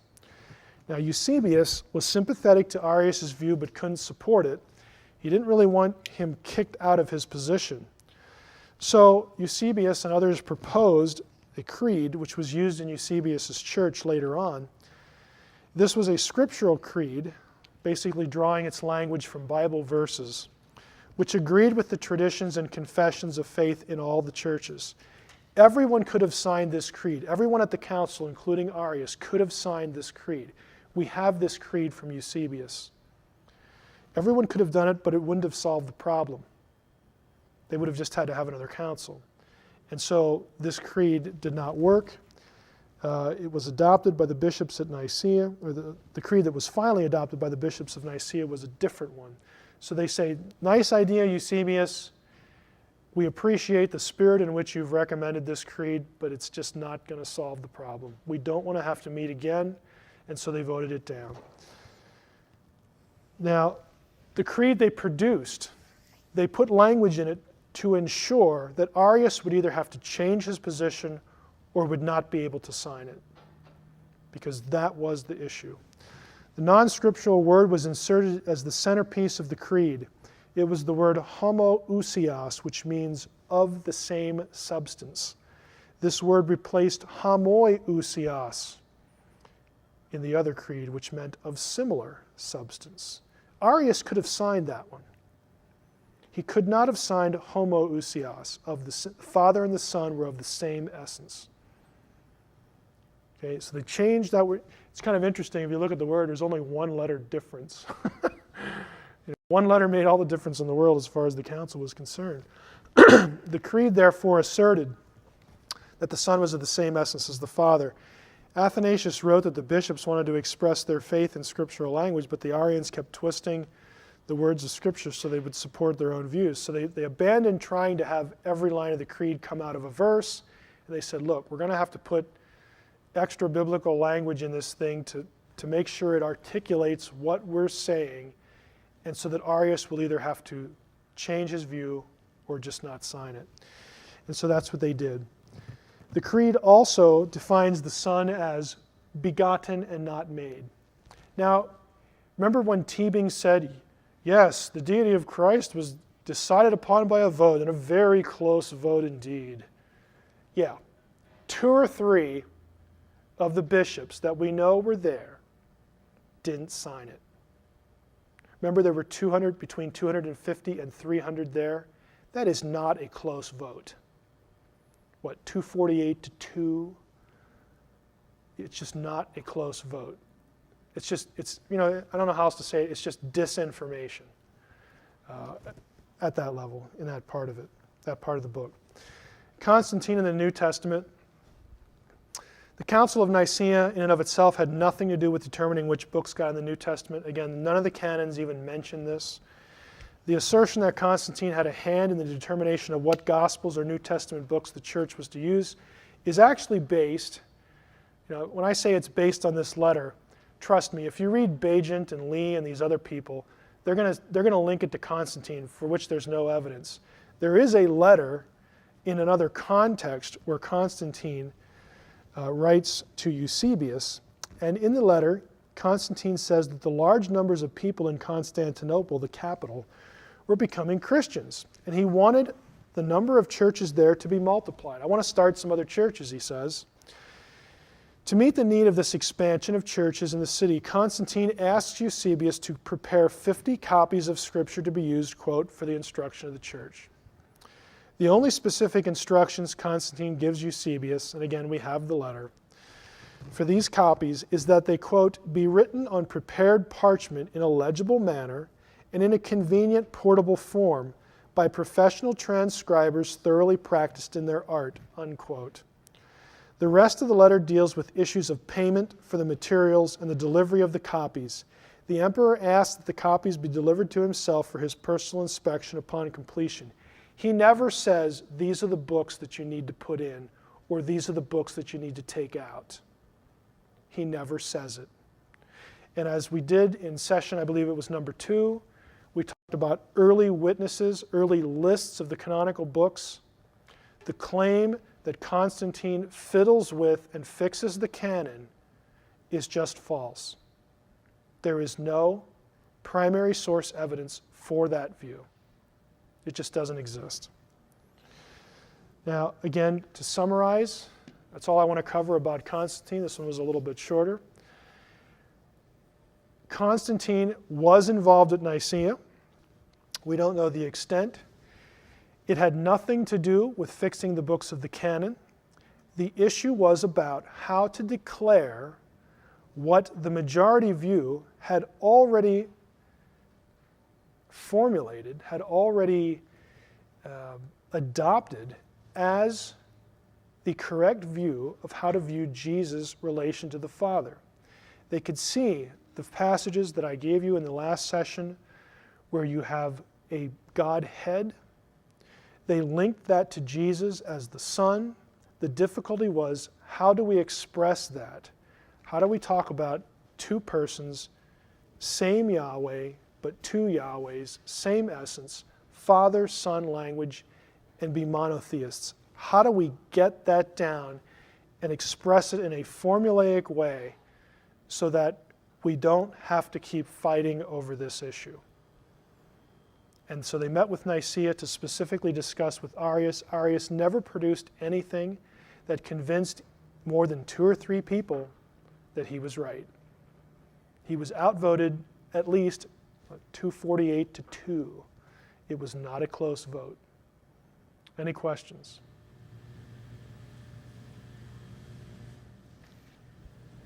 Okay, seeing none, let's take a few minutes and we will come back for number 7. Okay, number 7 session for today. This is one I just wanted to have a little bit of fun with, and it's designed to be a little shorter. The conspiratorial logic of the Da Vinci Code and Jesus' bloodline theorists. You know, up until this point, it's been a lot of nuts and bolts, a lot of this text says this text says that, and again, my style is, I know it's not the most exciting thing in the world, but I try to give you the primary sources, give you good secondary sources so that you can check up on me. You know I'm not making it up. Just go and look. That's what we're all supposed to do. For this one, though, I wanted something, when I sat down and I thought about this, I wanted something that would be a little lighter, but I think equally important, and that is to talk a little bit about what you, the reader, the recipient of Dan Brown's work, and especially his sources again, Michael Bagent, Richard Lee, and Henry Lincoln, and of course Picknett and Prince and other writers, what are they asking you to believe? When it really comes down to it, how are they asking your mind to work? And I want to go through and make a few logic statements that illustrate to you what you really have to believe. How do you really have to think to accept what they're giving you?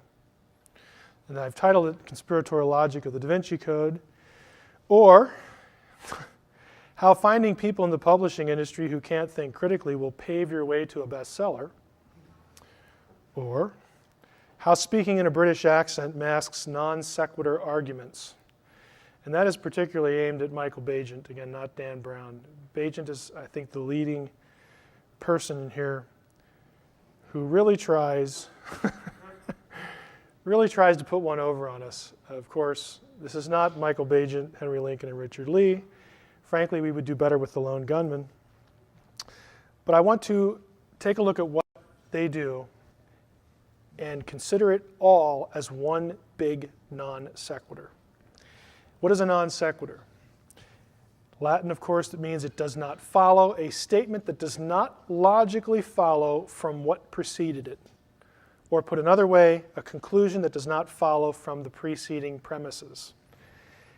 And let's go through a few examples. Here's what they want you to accept. Ask yourself, for all of these, does this make sense? If a document is old, it must be true. Is that true? Oh, but we were told right here on the front cover, the discovery of the Gospel of Judas is astonishing. This will change the way we all look at Christianity. Now, to say that of course, in respect to the Gospel of Judas, what they really are saying is that since we found this new gospel that's really old, and of course it's not as old as the New Testament, but we found it, so that gives it validity. It's just not logical. If a newly discovered document disagrees with previously known documents, it must be true. Does that make any sense? This is what they're saying, though. The Nag Hammadi material disagreed with the New Testament material. The Nag Hammadi stuff must be right. It contains the truth. It contains the unaltered story. What they're really saying when they say that is this. If a newly discovered document disagrees with the ones we know before, must be true. Documents which exist in only a few copies must have been suppressed. Well, there aren't many of these Nag Hammadi Gospels, or there's only one of the Gospel of Judas, or it took us this long to find it. That's proof that the evil Orthodox Church must have been suppressing and destroying all these other ones. Does that make any sense? Must that necessarily and logically follow? No, it is a non sequitur. By the way, exploring that logic, Herodotus, the history, Thucydides, look how many copies. 8, 7. Here we get down to 1 partial, 19 for Livy, 20 for Tacitus, Pliny, 7. This is an old figure now. The New Testament's pushing 6,000 now. But the point, of course, is that there's no evidence that if something like Plato only exists in 7 copies, that anyone was out there destroying the other ones. It's a non sequitur. It does not follow. It is not coherent thinking.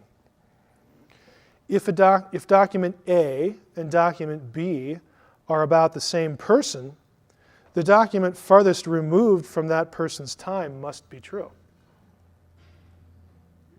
Well, the New Testament Gospels and the Nag Hammadi Gospels are about Jesus, and the Nag Hammadi Gospels are older, but those are the ones that are true. Again, does it make any sense? Does it necessarily follow? No. What I'm trying to do here is I'm trying to reduce their claims to just simple propositions, that you can see the illogic and the muddled thinking that must be embraced to think this way, the way they want you to think. If the content of a document about a religious issue is controversial, it must be true. The Gospel of Judas will change everything. They're implying, of course, that that's the real one. Why? Because, well, it doesn't say what all the other ones say, and it's really controversial. That must be the truth. It must have just been suppressed. Come on. The opinion of the majority in a religious issue must be wrong and must have been arrived at in a power struggle. I mean, it's just inconceivable that a lot of people, the majority, could have actually agreed peaceably. And that's how the majority formed. Why is that inconceivable?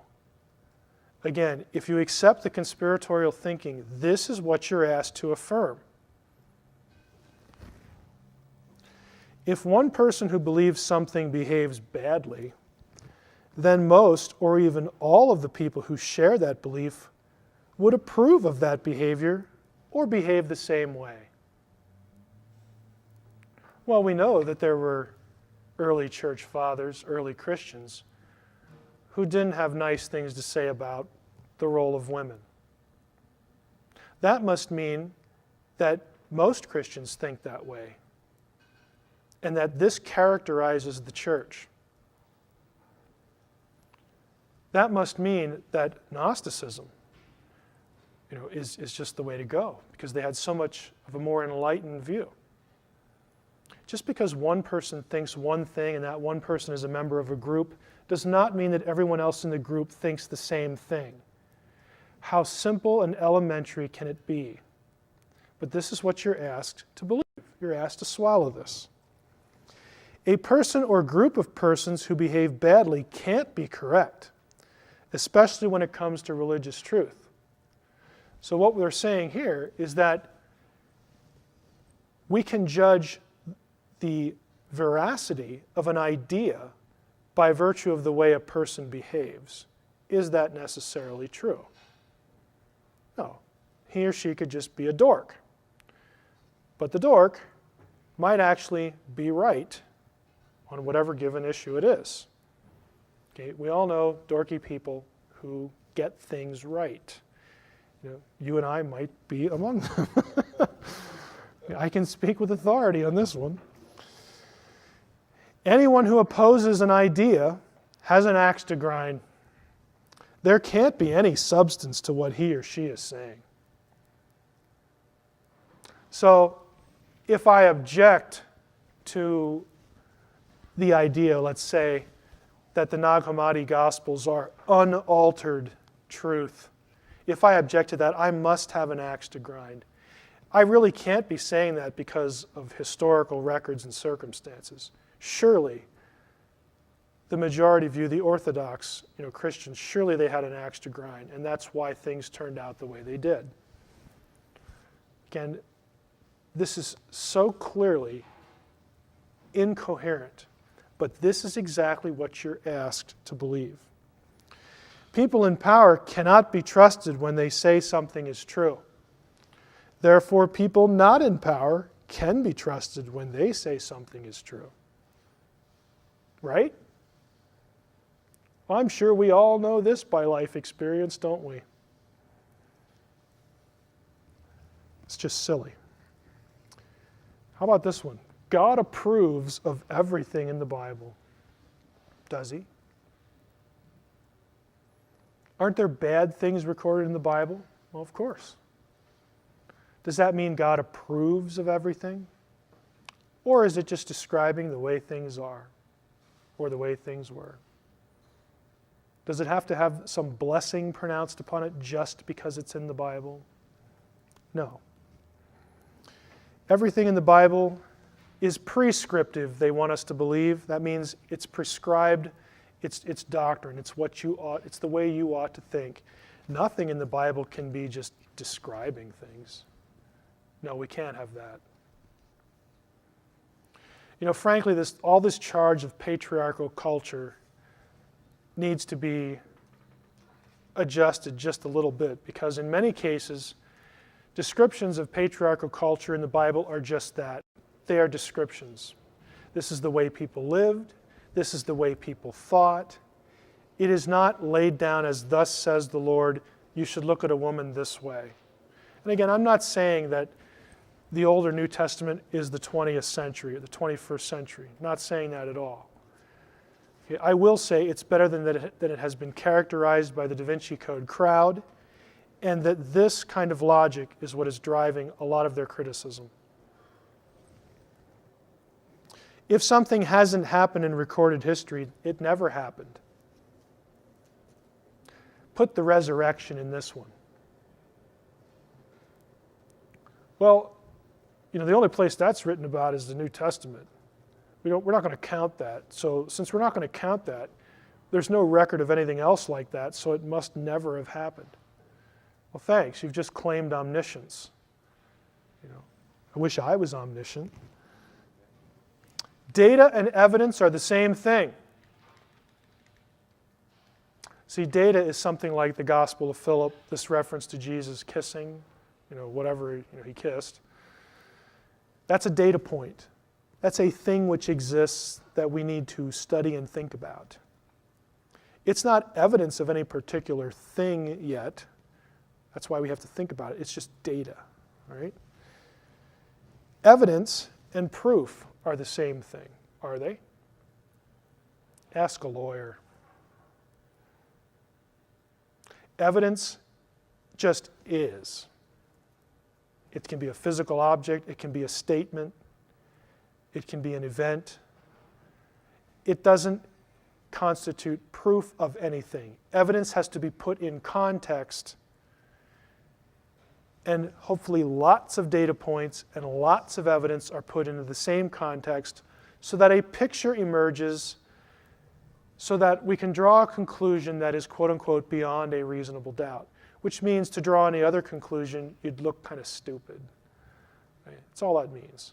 But evidence and data and proof are not the same things.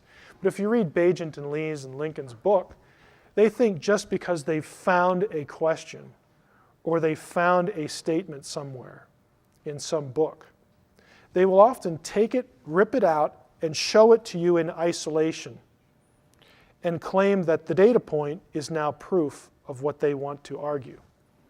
Meanwhile, they've excluded a whole lot of other data points that would give this one context. And we've seen that today, especially with the discussion on women, especially with the discussion on Jesus as a divine being, especially in relation to the discussion of the New Testament canon. They are notorious for this. Taking one data point, ripping it out, orphaning it, showing it to you, and pretending that it's proof to the exclusion of lots of other stuff. But this is the way that you're asked to think. If a field or discipline accepts something as fact, then it probably isn't true. And they probably have sinister reasons for taking that position. Again, just real life demonstrates the silliness of the approach. Discovery of new information means that all old information is invalidated. This is what they want you to believe with respect to the Gospels and the manuscripts and all this. Again, what I'm trying to do is reduce their claims to the propositions that they want you to embrace. Discovery of new data means the new data is more reliable and factually trustworthy than the older data. On what grounds?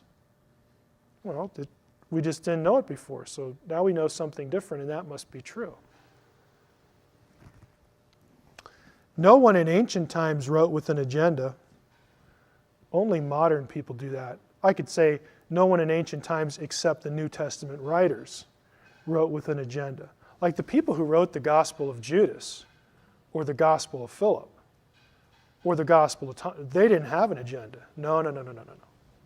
That would never have happened. All the Nag Hammadi material is agenda-free material.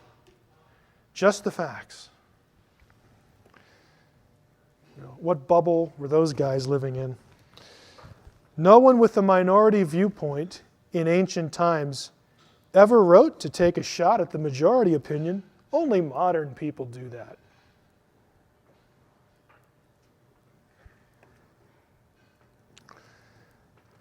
Just a few quotes here that, again, to me summarize the whole situation. Like I said, I wanted to have a little fun with this one.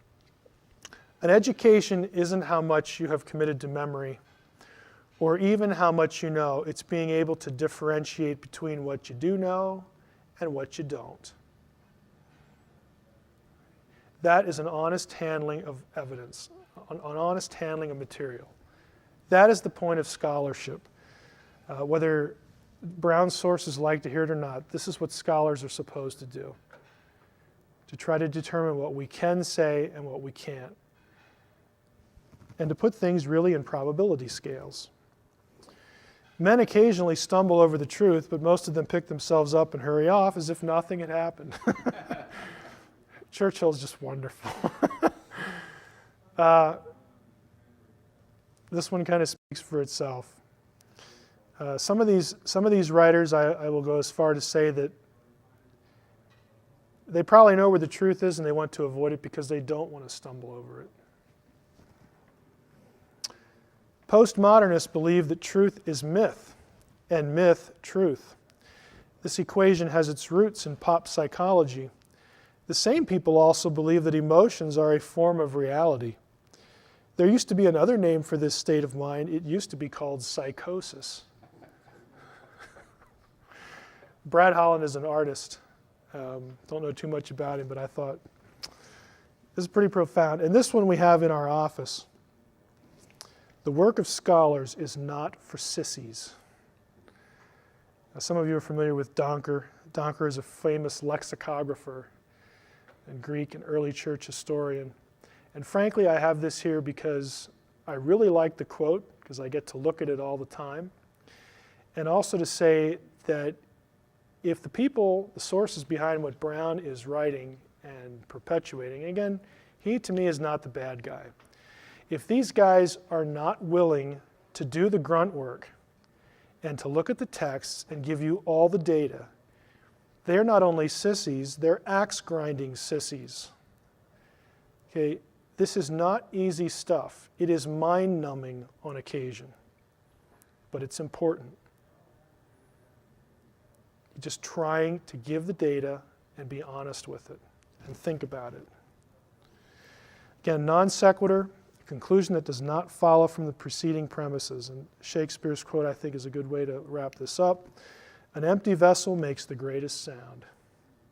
And I think that's what we have in this case. You know, just lacks substance that could be given to the public and still tell a really cool story. But there is apparently an agenda that is being propelled, at least at this point. And maybe it's as simple as, hey, I like being rich. Maybe it's something deeper than that. I don't know. Questions? I can move right into number 8. Go ahead. I was listening to Gnosis.com or whatever, and they had lectures on there by Dr. Haller. Heller? Yeah. And His intro to Gnosticism, by the way, is really good. I was fascinated Yeah. by what I listened to, and He's a Gnostic, by the way. Good yes, yeah, I gathered that.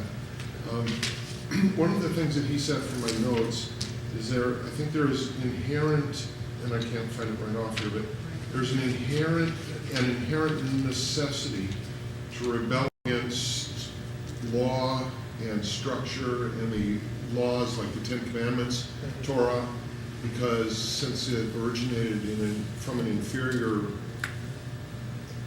being, eon, Right. that it is In necessary Gnosticism. for us to rebel against it because it is a means of repressing us. And that rebellion, if I have the right word, seems really to permeate all of the logic, it reminds me of the 70s when all the institution was bad. And it just seems to be in every part of the literature, and your quotes, of course, certainly have that to them. No, I would agree. I think it's a rebellion against coherence, but that doesn't mean it's the desire to sound stupid. It's not that at all. It's that I know what I want to believe, and even if it's not coherent, I'm still going to believe it because I prefer it over this over here. And who knows why people make such choices? I mean, I'm willing to think that a lot of it, maybe is the church's fault. People are victimized in some way, and they go another direction regardless of how silly the thinking process is that takes them there. But I tend to agree that a lot of it is just rebellion. I don't really know what motivates it. And I'm willing to say that, I don't really find myself too much as part of an institutionalized church. I mean, I go to a church that's in a denomination, but I frankly never think in those terms, because I don't think that's what's important. I'm not here to perpetuate the livelihood of a particular denomination. But that being said, there is this sense of not wanting any sort of check and balance on thinking, and I don't know what else you'd call that. That's the whole issue. They don't want any constraint. Yeah, I think that there is an element of that for sure. Another question?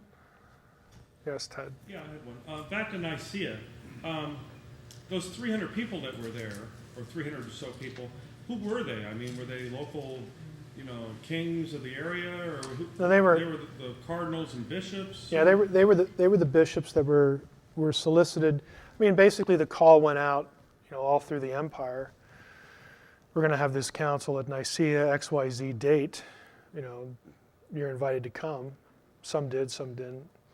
But they're basically ecclesiastical people in position of various positions of the church. Yes. We obviously had some scholarship of a great deal of that back in the early church, in thinking of concepts that pretty much outpace what's in the thought structure of today. What's happened to that type of scholarship and higher level of thought in our quote-unquote religious institutions and hierarchy?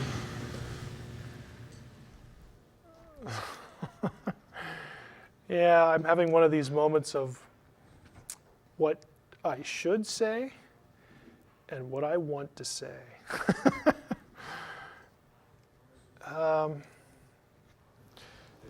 In an attempt to be nice, I think part of the problem is a general, the only circles I can really speak for are what I have seen in Protestant evangelicalism. And I think that because of, for historical reasons, namely the late 19th century on, when you had the rise of Darwinism, and Darwinism as a school of thought permeated the institutions of higher learning and created what became known as the fundamentalist controversies and debates of the early 20th century, that produced an inherent or a systemic suspicion of higher education, because the universities were the places that were cranking out Darwinism, and it's not just Darwinism, but it's 19th century German philosophy and the things that worked well with a Darwinist scheme, a Darwinist perspective of reality.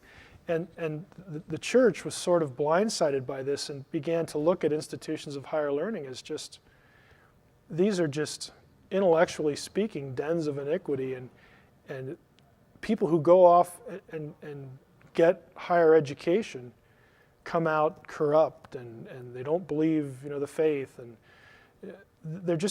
it really created an atmosphere of anti-intellectualism that is still evident to some degree within what today would be called fundamentalism, even though I don't want to mischaracterize it, because fundamentalists tend to, they start their own institutions and they have PhDs like everybody else, but in the mid to early 20th century, you just started to get a very anti-intellectual tide within the church. That's one issue. The other issue, I think, being a little less nice, is just frankly laziness. We just seem, especially in our culture, to prefer being entertained over thinking. And a lot of what's in the culture reinforces that. It's the old nerd complex. Where if you're not going to go off and essentially, party and just really be alive to have fun, if you want to be serious, what's the problem with you, kind of thing. In the modern church, we just have instances where, I've actually had Christians come up to me and ask me why I've wasted my life studying the Bible. You're smart, Mike. You could have been a doctor or a lawyer. What are you doing this? You could have made a lot of money. I've actually had people tell me that and ask me that. There is an anti-intellectualism there. I think it's a worldliness that we tend to look at ourselves vocationally for how much money we can accumulate, how much wealth we can accumulate. We are too lazy to want to be intellectually stimulated because it's not going to lead to a profit, at least as we can perceive it. I think you have all sorts of forces that are intertwined and combined within the church to perpetuate an anti-intellectual stance. I'm trying not to make too sweeping of a generalization, because I know lots of Christians with PhDs in all sorts of fields that really care, about learning and sciences or humanities or whatever. But the lay community, people like you are the unusual ones. I hope you realize that. To me, having a lay person or someone who has who maybe didn't go to grad school, just the average person, you get into adulthood and it's like, man, I want to learn lots of stuff. I just find it interesting. I'd rather go read this book than go watch American Idol. I mean, that's wonderful, to meet people like that. I've had grandmas in their 60s order my dissertation from my website. And they'll tell me, I don't know Hebrew or Greek, but I've read everything else on your website, and this is what's left. I mean, I wish we had more of that. But the reality is we don't. And I think it's because it's just not valued, because it's not a money thing. I think the church is just very worldly. I mean, I don't know any other way to say it. I think it's misplaced priorities. I think churches should make their pastors be theologians and hire theologians on staff. That's the way it used to be. Theologians aren't exciting, but the church rises or falls on their backs. Speaking outside of Providence now. But it's because of guys like Athanasius, who attended the Council of Nicaea as a lowly secretary, that we have the Nicene Creed. Because he saw through the issues very clearly and articulated, said what needed to be said, because he had the intellectual bandwidth to do it.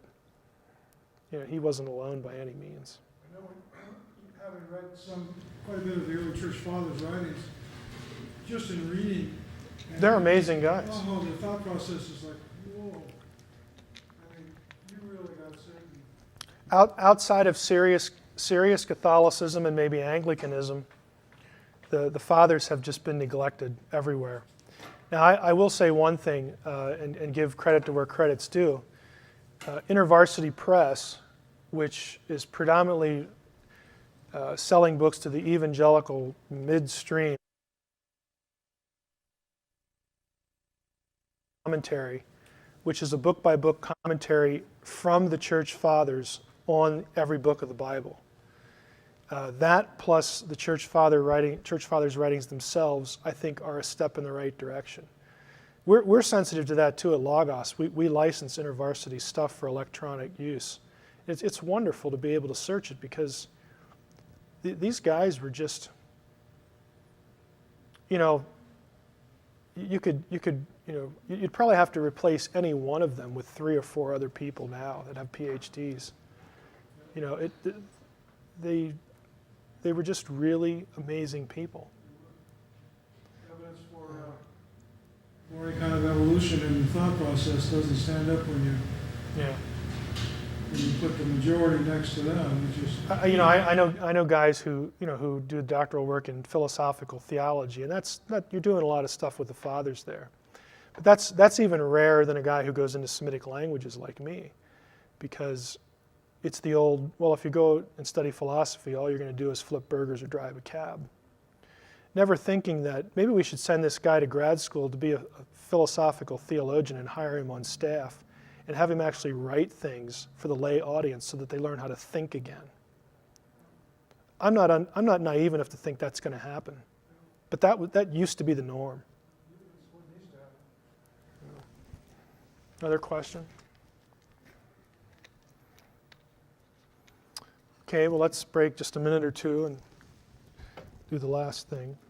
The question today is, I thought I would add something about the Gospel of Judas, since this is current in the news. And I got the title from a friend of mine at work, Jumping the Shark, From the Newsroom to the Ivory Tower, Assessing the Gospel of Judas Frenzy. And what I mean by that is, hey, practically everybody, even in the scholarly community, you have people who are just sort of getting swept up in the media frenzy, at least scholars who are media noticed, people like Elaine Pagels and Bart Ehrman, are just sort of exaggerating, not sort of, they are exaggerating the whole Gospel of Judas thing.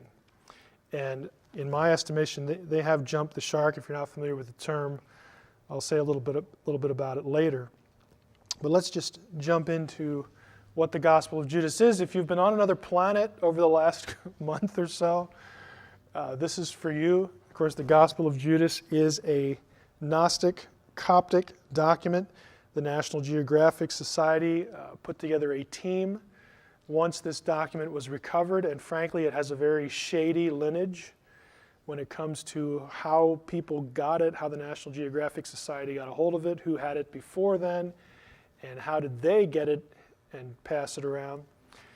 But it is another one of these Gnostic Gospels that we're familiar with in other contexts, specifically Nag Hammadi.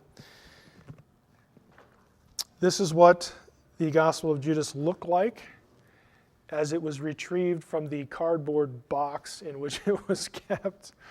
It actually was kept in cold storage for a while, according to the story, which really damaged it. It caused deterioration of the ink, and one of its owners thought that if you froze it, it would help it, but just didn't prove to be the case. So, you can see in this picture the ink leaching through from the other side and tattered there.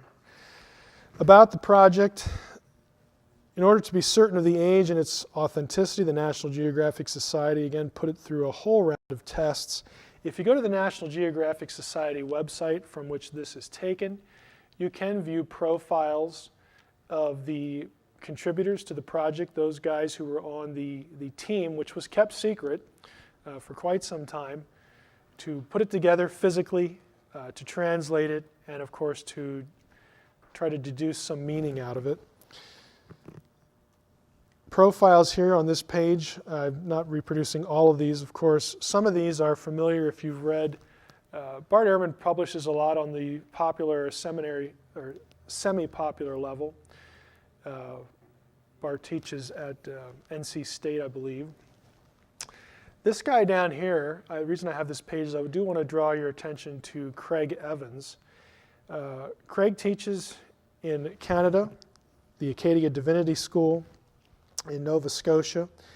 Again, I got to meet him last year. Just a wonderful guy. This is a picture of him. He was on, as I providentially found out, he was on this team and asked him to be a guest on Coast to Coast, and their producers thought it was a wonderful idea, and he did a good job. Notice what Craig says. This is an article from a newspaper called The Chronicle. It's a Canadian paper. Right here. Judas is a 2nd century Gnostic text, he said, referring to the Christian sect denounced as heretical by the church as early as 180 AD. It has an axe to grind, and it grinds it. Okay? He's very honest. Craig has authored over 50 books, authored or edited, I should say. One of the bigger names in New Testament studies, and Craig is, he would be comfortable calling himself an evangelical scholar. Very, very well respected in the scholarly community. Let's face it, folks, you're not going to get on this team if you're a hack. Okay, this was a big deal to get selected here. Frequently asked questions. Now, I refer to you to the top one and the last one. You will see this term thrown around, Codex Chakos. The Codex is an ancient book consisting of folded pages and so on and so forth. It's called that because of this line right here. Is named after Demaratus Chakos, father of the Zurich-based antiquities dealer Frieda Nussberger. Now, Nussberger Chakos, you can get some description on these people. I don't know if I want to necessarily, I can't endorse necessarily the website, but there, if you put these names into a website, into a browser with Gospel of Judas, you're going to come across some websites that detail fairly explicitly how this thing changed hands. And this would make a good Robert Ludlum novel, because you have this thing spent a lot of time in the seedy underworld of the art and archaeology acquiring community. Basically those people who like to steal antiquities and pass them on. Now this is from a blog on the Gospel of Judas, the unsettling conclusion. The Robinson contribution. Robinson here is James Robinson, the guy who was put in charge of translating the Nag Hammadi Gospels into English, forming that team. And it seems that Robinson has had some role to play in the surfacing of this gospel. Robinson used to be a Reformed evangelical Protestant pastor. He is now basically a Gnostic. I don't know him. I know a friend of his who used to be a colleague of his, in fact. And basically what Evans said of the Gospel of Judas, you can say of James Robinson. He has an axe to grind and he grinds it. You can look up his role in this on the web, going to this blog, Ekthesis. The lower page of this is about this fellow Farini in here, who is one of the central figures, it appears, with how the Gospel of Judas surfaced.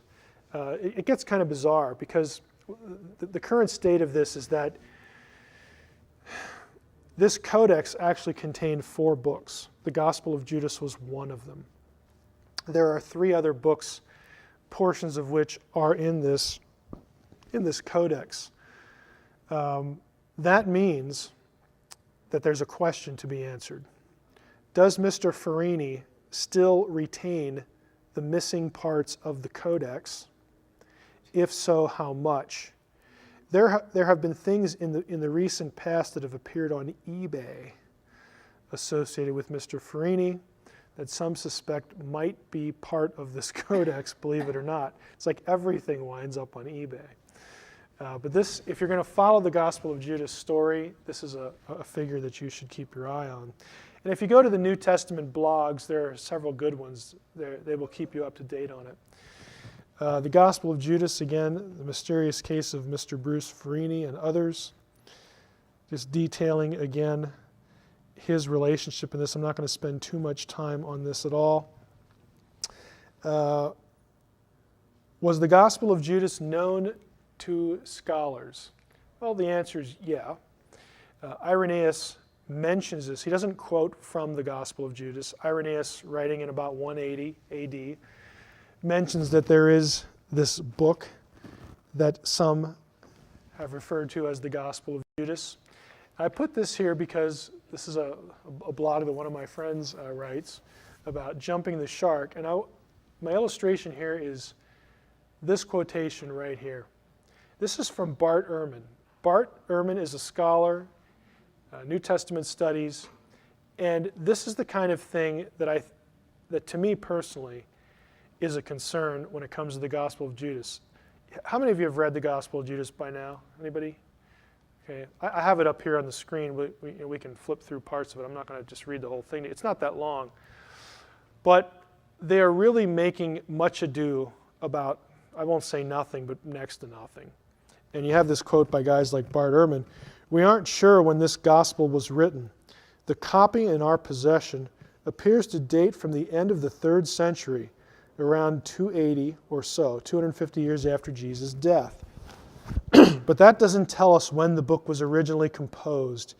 In the case of the Gospel of Mark, for example, we don't have any surviving copies until after the 3rd century.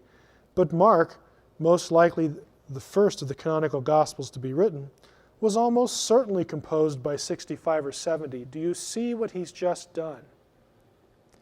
He's saying, well, Mark, we don't have copies of Mark until the 300s, and we know that was written around 65 or 70. Okay, there's our logical construct. Now we'll plug in, well, the Gospel of Judas is around 300, and maybe it works the same way. Maybe that's as old as the Gospel of Mark. It's just patently illogical. This is the kind of logic I was illustrating in the last session. And my friend here catches Bart on it. He says, holy non sequitur, Batman. One leaves the paragraph thinking that it's possible Judas was written at the same time Ehrman postulates for Mark. 65, or 70. He leaves the comparison to Mark hanging in the last sentence of the paragraph, seemingly implying, though not really, that Judas is similar. A careless reader could easily connect the lingering dots and think, well, if that happened with Mark, why not Judas? Ehrman's quotation comes from this book. If you don't have this, this is the one that the National Geographic Society is selling on their website. It's sort of the hurry-up version to get it out before the Da Vinci Code movie. They're actually working on a more substantial book, a more academic book about the Gospel of Judas. But this is nice, light reading. And Ehrman has a chapter in this about, the meaning of the Gospel of Judas for Christianity. And he has this quote in there. It's just very poor thinking. And when guys like Bart Ehrman come out with this, this will show up, and it has already showed up on lots of New Testament blogs, basically saying, come on, Bart. You just like the limelight too much. And it's drawing some negative publicity for Dr. Ehrman. Another example of a blog is the Gospel of Judas Troubling. This blog is called Ralph the Sacred River. It's kind of an odd, whimsical title. The originator is Edward Cook. Edward Cook is an Aramaic specialist who he might still be there at the Hebrew University in Cincinnati, Hebrew Union College in Cincinnati, but he writes here about the Gospel of Judas. And as far as I don't know if Edward Cook has any theological commitments at all. He says, all right, here we go, sigh, with another Gnostic gospel alert. Now the publication today of the Gospel of Judas is providing tons of grist for the junk scholarship mill.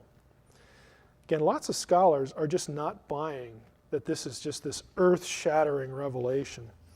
Here's what the New York Times has to say about this and other Gnostic gospels, and then he has the quote. And if you look at his comment down here, the utter inability of the New York Times to understand the import of this discovery is just amazing. I'm giving you quotations like this again just to make the point that the scholarly community, there are two communities. There's the scholarly community, the people who do this stuff. And they're frankly like, oh wow, this is cool, this is kind of interesting, but it's not earth-shattering. Then there's the group over here, the interested layperson who wants to find out about this, but the sources they use just aren't that great because they're using popular media sources, again, like the New York Times or People magazine or something like that. I mean, at least they're learning something. But the people who write those articles are not specialists. They're not even close to being specialists. And so they're getting, most of the public is just getting bad information, which is a shame because my view is if people, the average person, wants to know about this, this will get people talking about the New Testament, it'll get people talking about the Bible. This is, in and of itself, is a good thing. But boy, I wish they would get better information. And so the scholarly community has just not been kind to the media frenzy, but the popular audience is like, wow, this is just earth-shattering. Here is the Gospel of Judas. This is from the PDF translation that the National Geographic Society has on their page. You can download this for free. You can't download the book for free, but you can at least get the translation. Your title, your editorial team, your copyright notice. I don't know how much of this I really want to read. There are a few spots that are kind of interesting. Let's just go down here to, by the way, when it says seen, this is not in the text. This is just the way the editors have divided up the material. So down here, this is manuscript material. It says, one day Jesus was with his disciples in Judea, and he found them gathered together and seated in pious observance. When he approached his disciples, and he approached his disciples gathered together and seated, and offering a prayer of thanksgiving over the bread, he laughed. Jesus does a lot of laughing in the Gospel of Judas for some reason. The disciples said to him, Master, why are you laughing at our prayer of thanksgiving? We have done what is right. And he answered and said to them, I'm not laughing at you. You are not doing this because of your own will, but because it is through this that your God will be praised. That's kind of an odd phrasing. Remember, think like a Gnostic. Think like a Gnostic. Who is their God? The disciples are Jewish. Who is their God? The demiurge.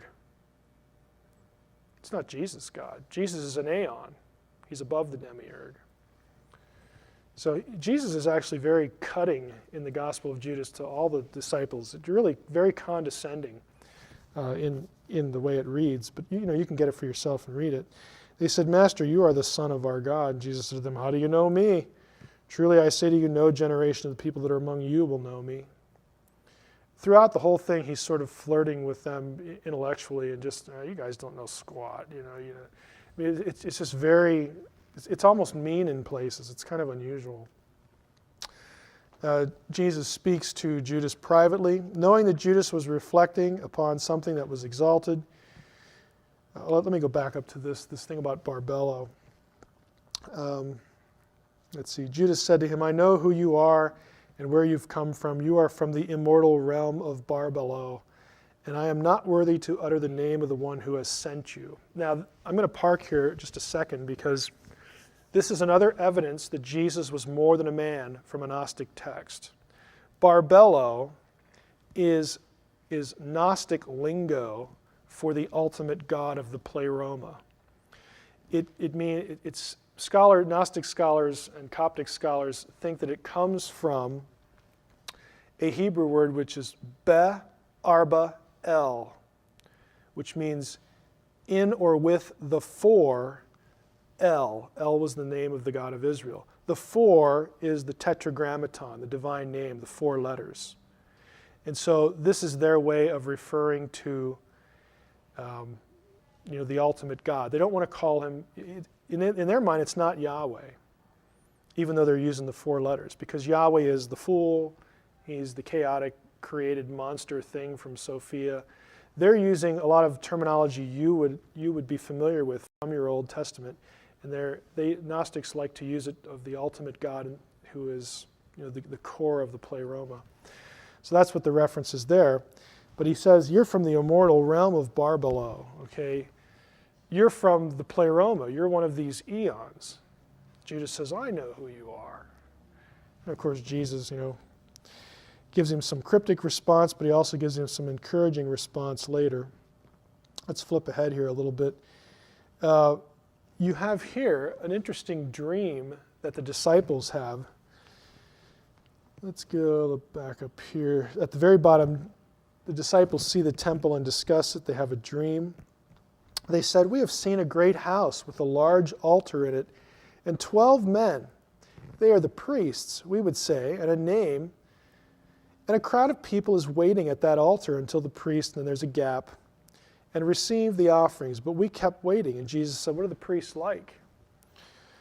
They said, some, and there's a gap, 2 weeks. Just the text doesn't survive. Some sacrifice their own children, others their wives, in praise and humility with each other. Some sleep with men. Some are involved in slaughter. Some commit a multitude of sins and deeds of lawlessness. And the men who stand before the altar invoke your name. And in all the deeds of their deficiency, the sacrifices are brought to completion. After they said this, they were quiet, for they were troubled. Jesus said to them, why are you troubled? Truly I say to you, all the priests who stand before that altar invoke my name. Again I say to you, my name has been written on this blank of the generations of the stars to the human generations, and they have planted trees without fruit in my name in a shameful matter. Jesus said to them, those you have seen receiving the offerings at the altar, that's who you are. Now, I remember Craig saying on the show, and I've since read, this section, and it goes down below here, has a very anti-Semitic feel to it because it's very critical of Jewish offerings and the priesthood. And Jesus goes as far as to say, that's who you guys are. You're Jews. Again, this isn't the kind of flavor you get from one of the New Testament Gospels, but it's very typical of Gnosticism. Because, why? Because the God of the Old Testament, the God of the Jew, is the demiurge. He's evil. He's the fool. He's Saklos, the blind one. He's the enemy.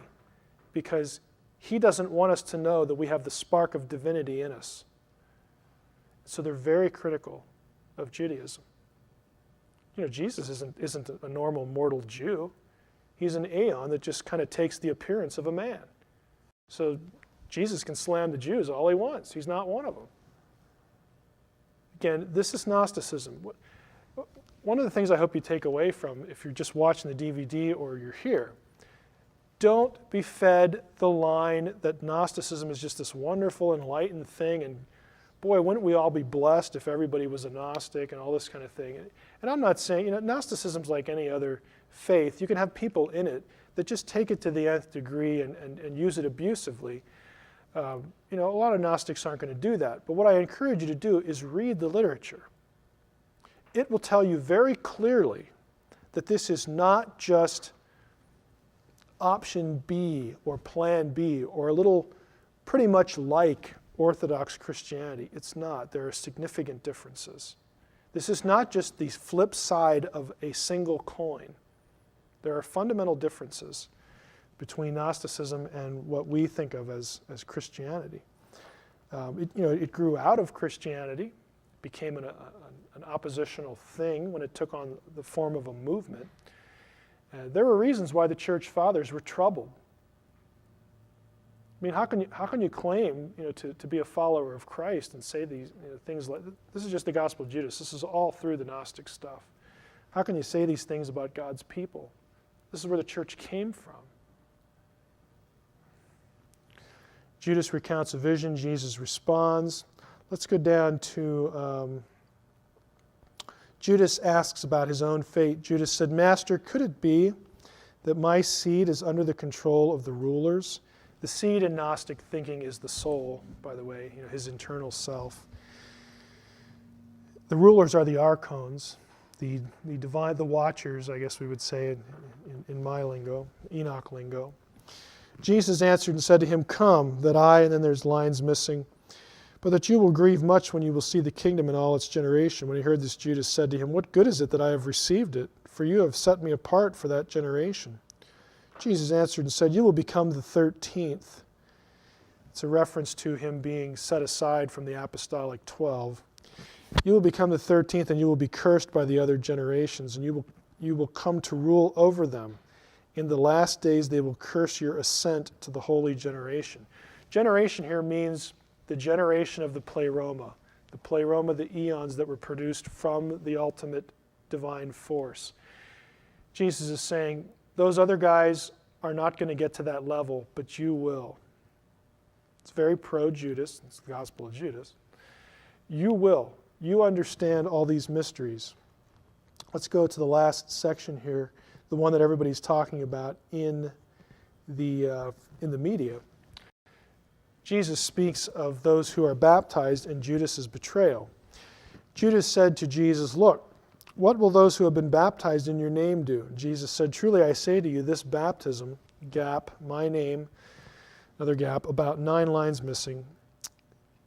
"Truly I say to you, Judas, those who offer sacrifice to Saklos," gap, God, everything that is evil. Again, it's just missing, it's not coherent.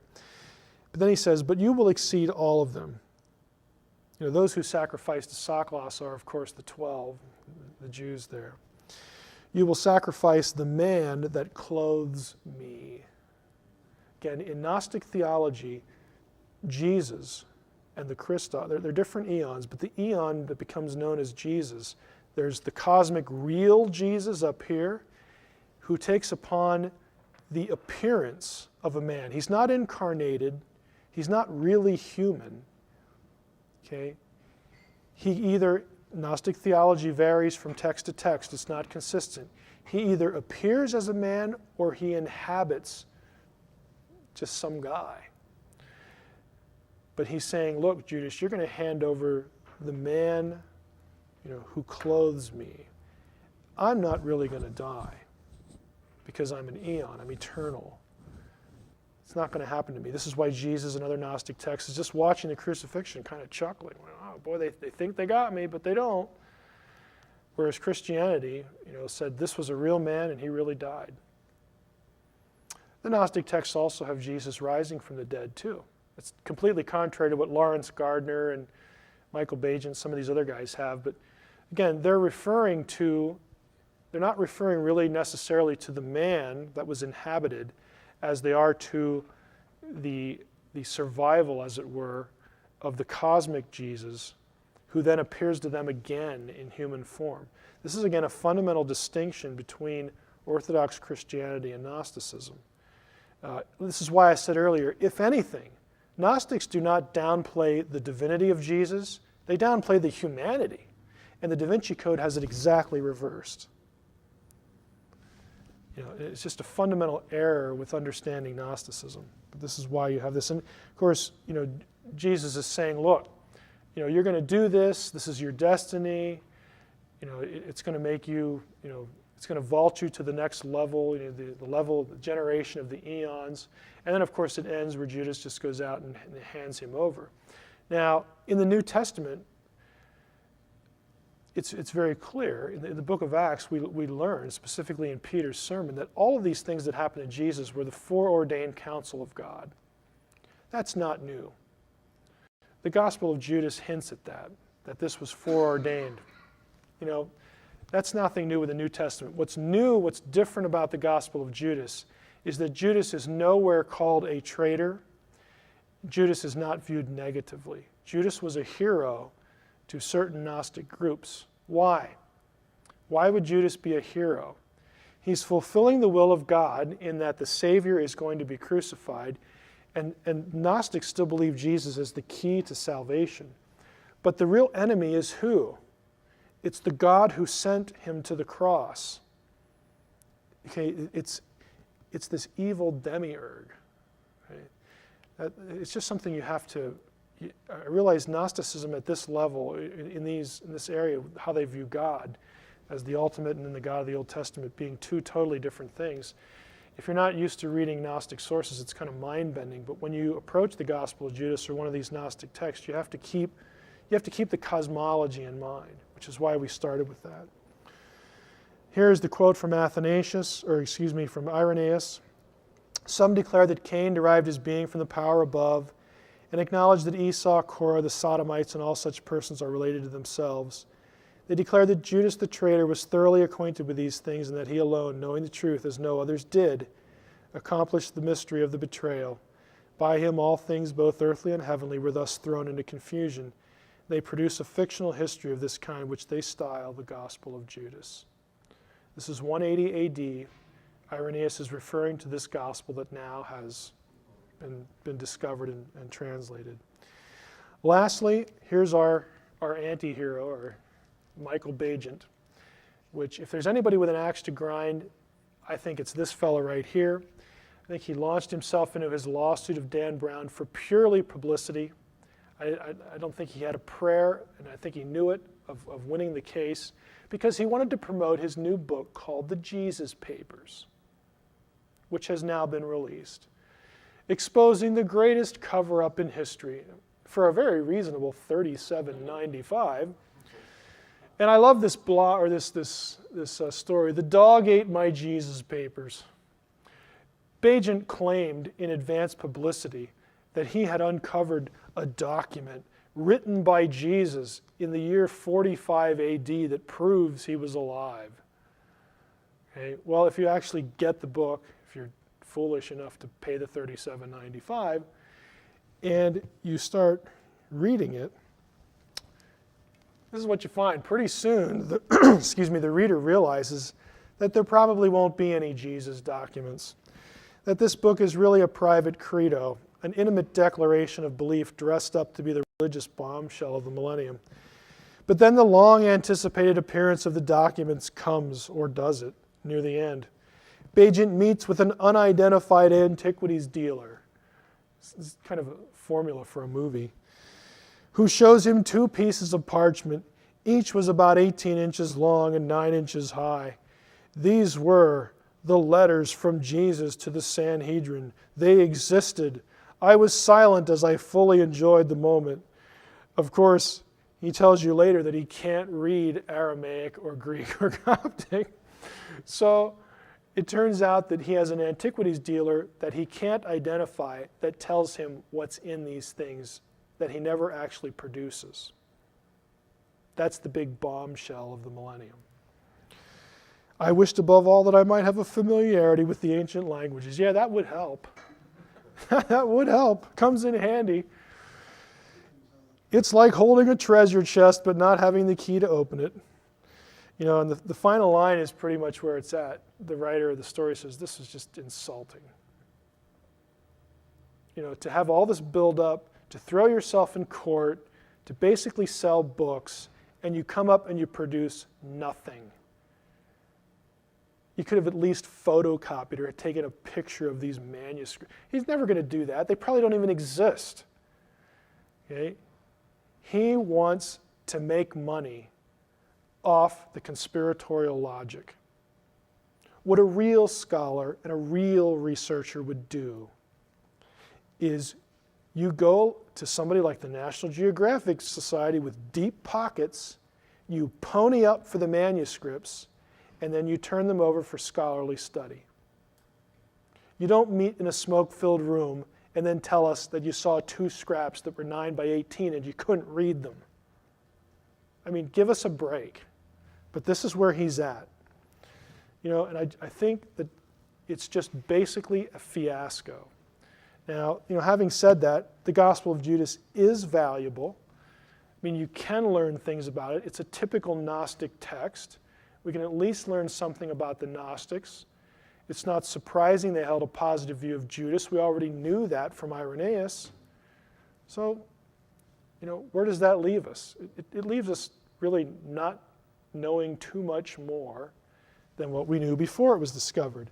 And for Elaine Pagels to put this quote on the cover of this book, the discovery of the Gospel of Judas is astonishing. My question would be to Elaine, why? You act as if we've never discovered a manuscript before. We have like several hundred, or actually thousands of manuscripts, if we count fragmentary things. What's so astonishing about discovering a manuscript? What's so astonishing about discovering a manuscript that somebody in church history already told us existed? What's so astonishing about the contents of the manuscript being consistent with stuff we already knew about the Gnostic sect, specifically the Sethians, and their high view of Judas? Where's the revelation? But again, that just doesn't make for good copy. And, to me, that's pretty much where some of these people are at. Any questions?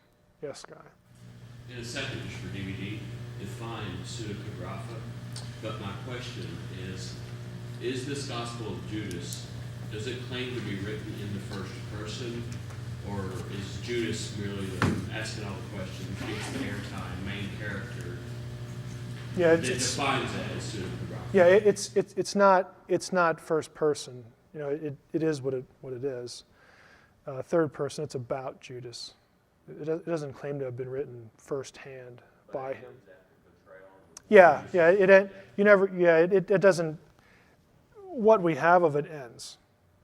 So whether this guy has more pages to it, if it goes in to describe the crucifixion or not, I mean, we don't know. There's lots of Gnostic texts that describe the crucifixion and a resurrection. So it's probably going to just be consistent with the rest of the Gnostic material if there is anything, left. I mean, who knows? That could be the end, though, for all we know. Pseudepigrapha as a term refers to Jewish and, in some cases, depending on the date, Christian books or Jewish books that Christians went in and edited later that were never considered part of the canon. Okay, they were never considered by Jews to be part of the Old Testament books. They were never considered by Christians to be part of the New Testament. They get their term, the term, contrary to what you'll see in some circles, does not mean false writings. It refers to the fact that the document claims to have been written by or about, usually about, a famous figure from the Old or New Testament. And so what is the pseudepigraph is the attribution of authorship that is not true.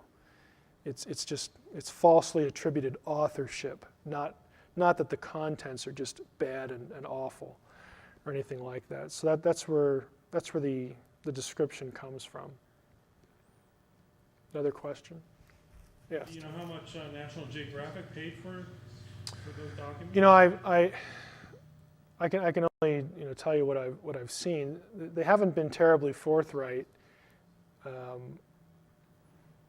I know that the asking price earlier was $2 to $3 million, but that was before National Geographic stepped in. That's the only actual figure I've seen, so I have to guess it would probably be in that range. They've been a little tight-lipped about what they actually paid for it, and the reason is pretty obvious. And scholars, this is a tough area because on the one hand, it's kind of like a hostage situation. If you pay the price, it encourages people in the underground art and antiquities world to bring more things out and essentially hold the scholarly community hostage all over again. So if you meet the demand, then you're kind of hooked. And it's going to encourage more of the same behavior. The problem is if you don't meet the demand, scholars want to see this stuff. And frankly, even more than wanting to see it, they're concerned that this kind of material is just mishandled and it'll be destroyed and it'll be lost forever. And so there is a propensity.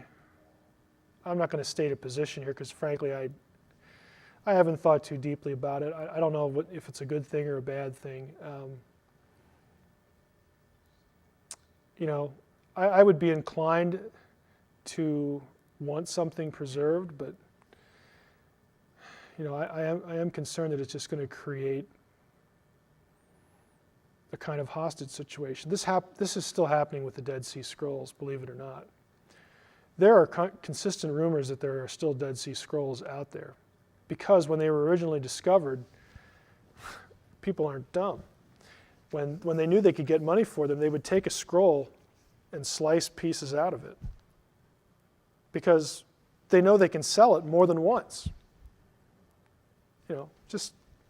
You can call it greed. You could also call it, I guess, good business sense. From a black market perspective. But it encouraged that kind of behavior, and so that's the pickle you get yourself into. And didn't I hear that I read somewhere a short thing about this particular manuscript, and that some of the people involved in obtaining it have a history of the kind of dealings you're talking about that are very questioned. Yeah. Is that true? Yeah.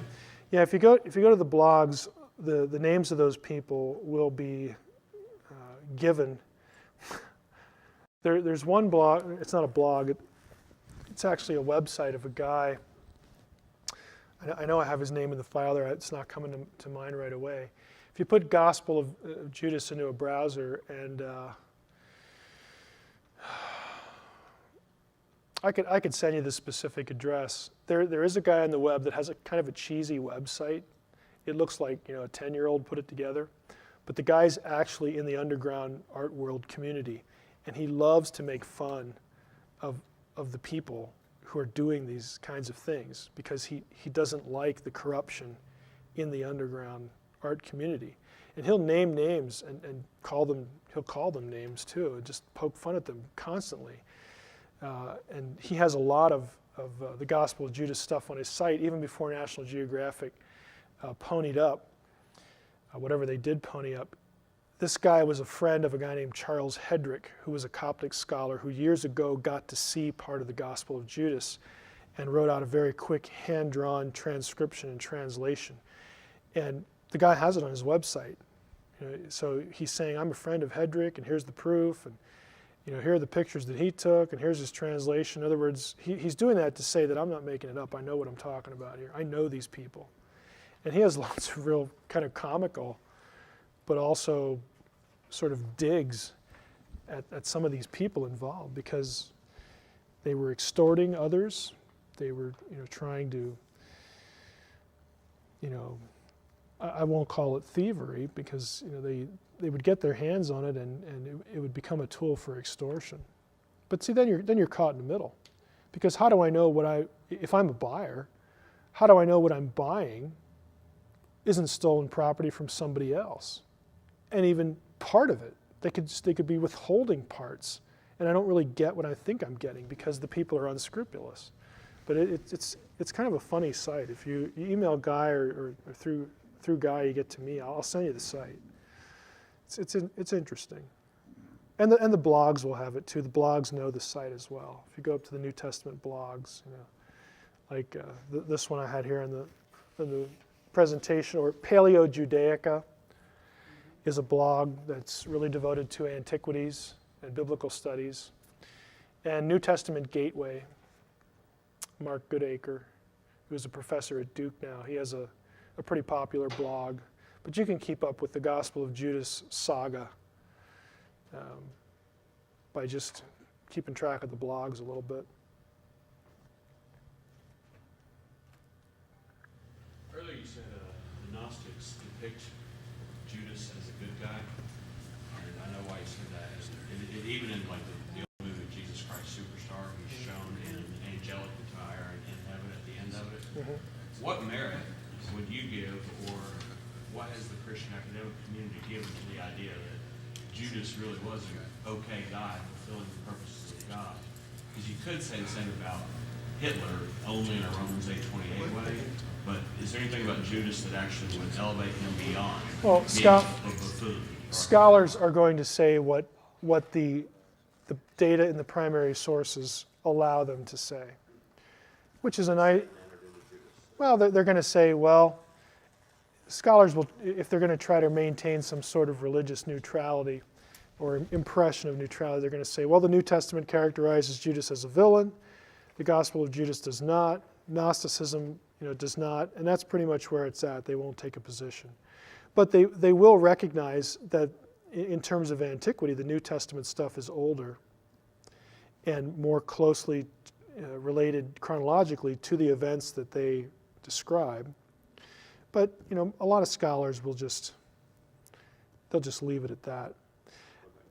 The other side of that is there is no scholar though who would, even people like Pagels, who are just saying things basically to get media buzz. Even she's not going to say anything as silly and ridiculous as, this is, pardon the pun, this is the gospel truth, and Judas really was a good guy. I mean, she's going to stick with the data. This is what the Gnostics believed, and that's what it is. What it is. Nobody's going to come out and favor a good guy Judas as being historically valid, because in their minds, frankly, they can't tell. They will admit that the New Testament stuff has priority, that it's chronologically preceding, that nobody else thought this way except for this. This is even a subsect of Gnosticism, the Sethians. So nobody's going to say that this was a dominant view held by anybody. We done?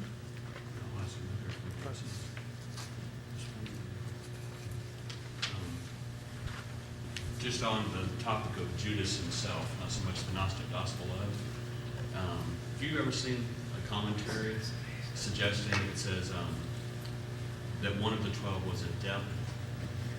Chris Ward, if you ever seen on the site, one, but I think it's Matthew Henry's commentary. Have you seen anything or have any belief that would indicate that Judas himself actually was a watcher, i.e. a non-human? No. I've never seen that. I don't believe that. Everything seems to indicate he's just one of the guys. Because other texts will say that Satan entered into him. So that would rule against the idea that Judas himself is some sort of non-human entity. Why would Satan have to enter into a demon? It doesn't make any sense. But since you mentioned that, since you already said that Gnosticism, the serpent is the good guy. The serpent is the hero in story. Gnosticism. Yeah. In the Gnostic view, the fact that Satan entered into Judas props him up as all the more the hero, right? Right. He's empowered. He's empowered. He's enlightened. Well, Or the hero of his from an Orthodox Christian perspective, he would be un-antichrist. Just someone who, in that sense, who would be oppositional. But I actually don't think that that's really a good way to look at Judas, because Peter's sermon and there are other suggestions that Judas, it's the old, how can I be morally culpable if God engineered circumstances to do X, Y, or Z?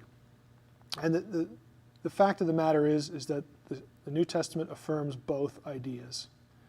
That God doesn't necessarily cause or control behavior, but circumstances can be arranged to take advantage of human propensities or whatnot, and God has the ability to take certain circumstances and steer them toward an end that He has ordained, is necessary and needs to happen. The hardening of Pharaoh's heart is the same thing. Was it Pharaoh who hardened his heart, or was it God? The scriptures say it was both. It's the old sovereignty, free will thing, and you could probably, if you stacked all the books that have been written on that, you're looking at skyscraper territory. It's not a new issue. I just tend to believe that if you don't have God being in charge of the crucifixion, in some sense, then somebody else had to be in charge, and who might that be? It doesn't cohere in either Old Testament or New Testament biblical theology. You can't have a competing, equally powerful being, even with divine plurality in the Old Testament, because the claim is that Yahweh created all the other ones. So by definition, they are derivative and inferior. What we think of as dualism is not very defensible in either the Hebrew Bible or the New Testament. So you have to have a sovereign God who is, in charge, so to speak. The real question is, how is He in charge? Does He cause people to do things? Is He behind people saying, sin, let me help you a little bit? Or has He foreseen what humans are going to do naturally because of the effect of the fall, and has engineered circumstances to a predetermined end? Does He predestinate at the beginning or at the end? It's another question. There's all sorts of questions, when you get into this. And the answers don't fit into a good soundbite. No. No, just thank everybody who came for coming, and those who get the DVD, hope you enjoyed it. And thank you for listening. I enjoy doing it. Just, go out and demand the data. Demand that people who are telling you something show you where they got it, so that you can go check it yourselves and do it. Invest some time into it.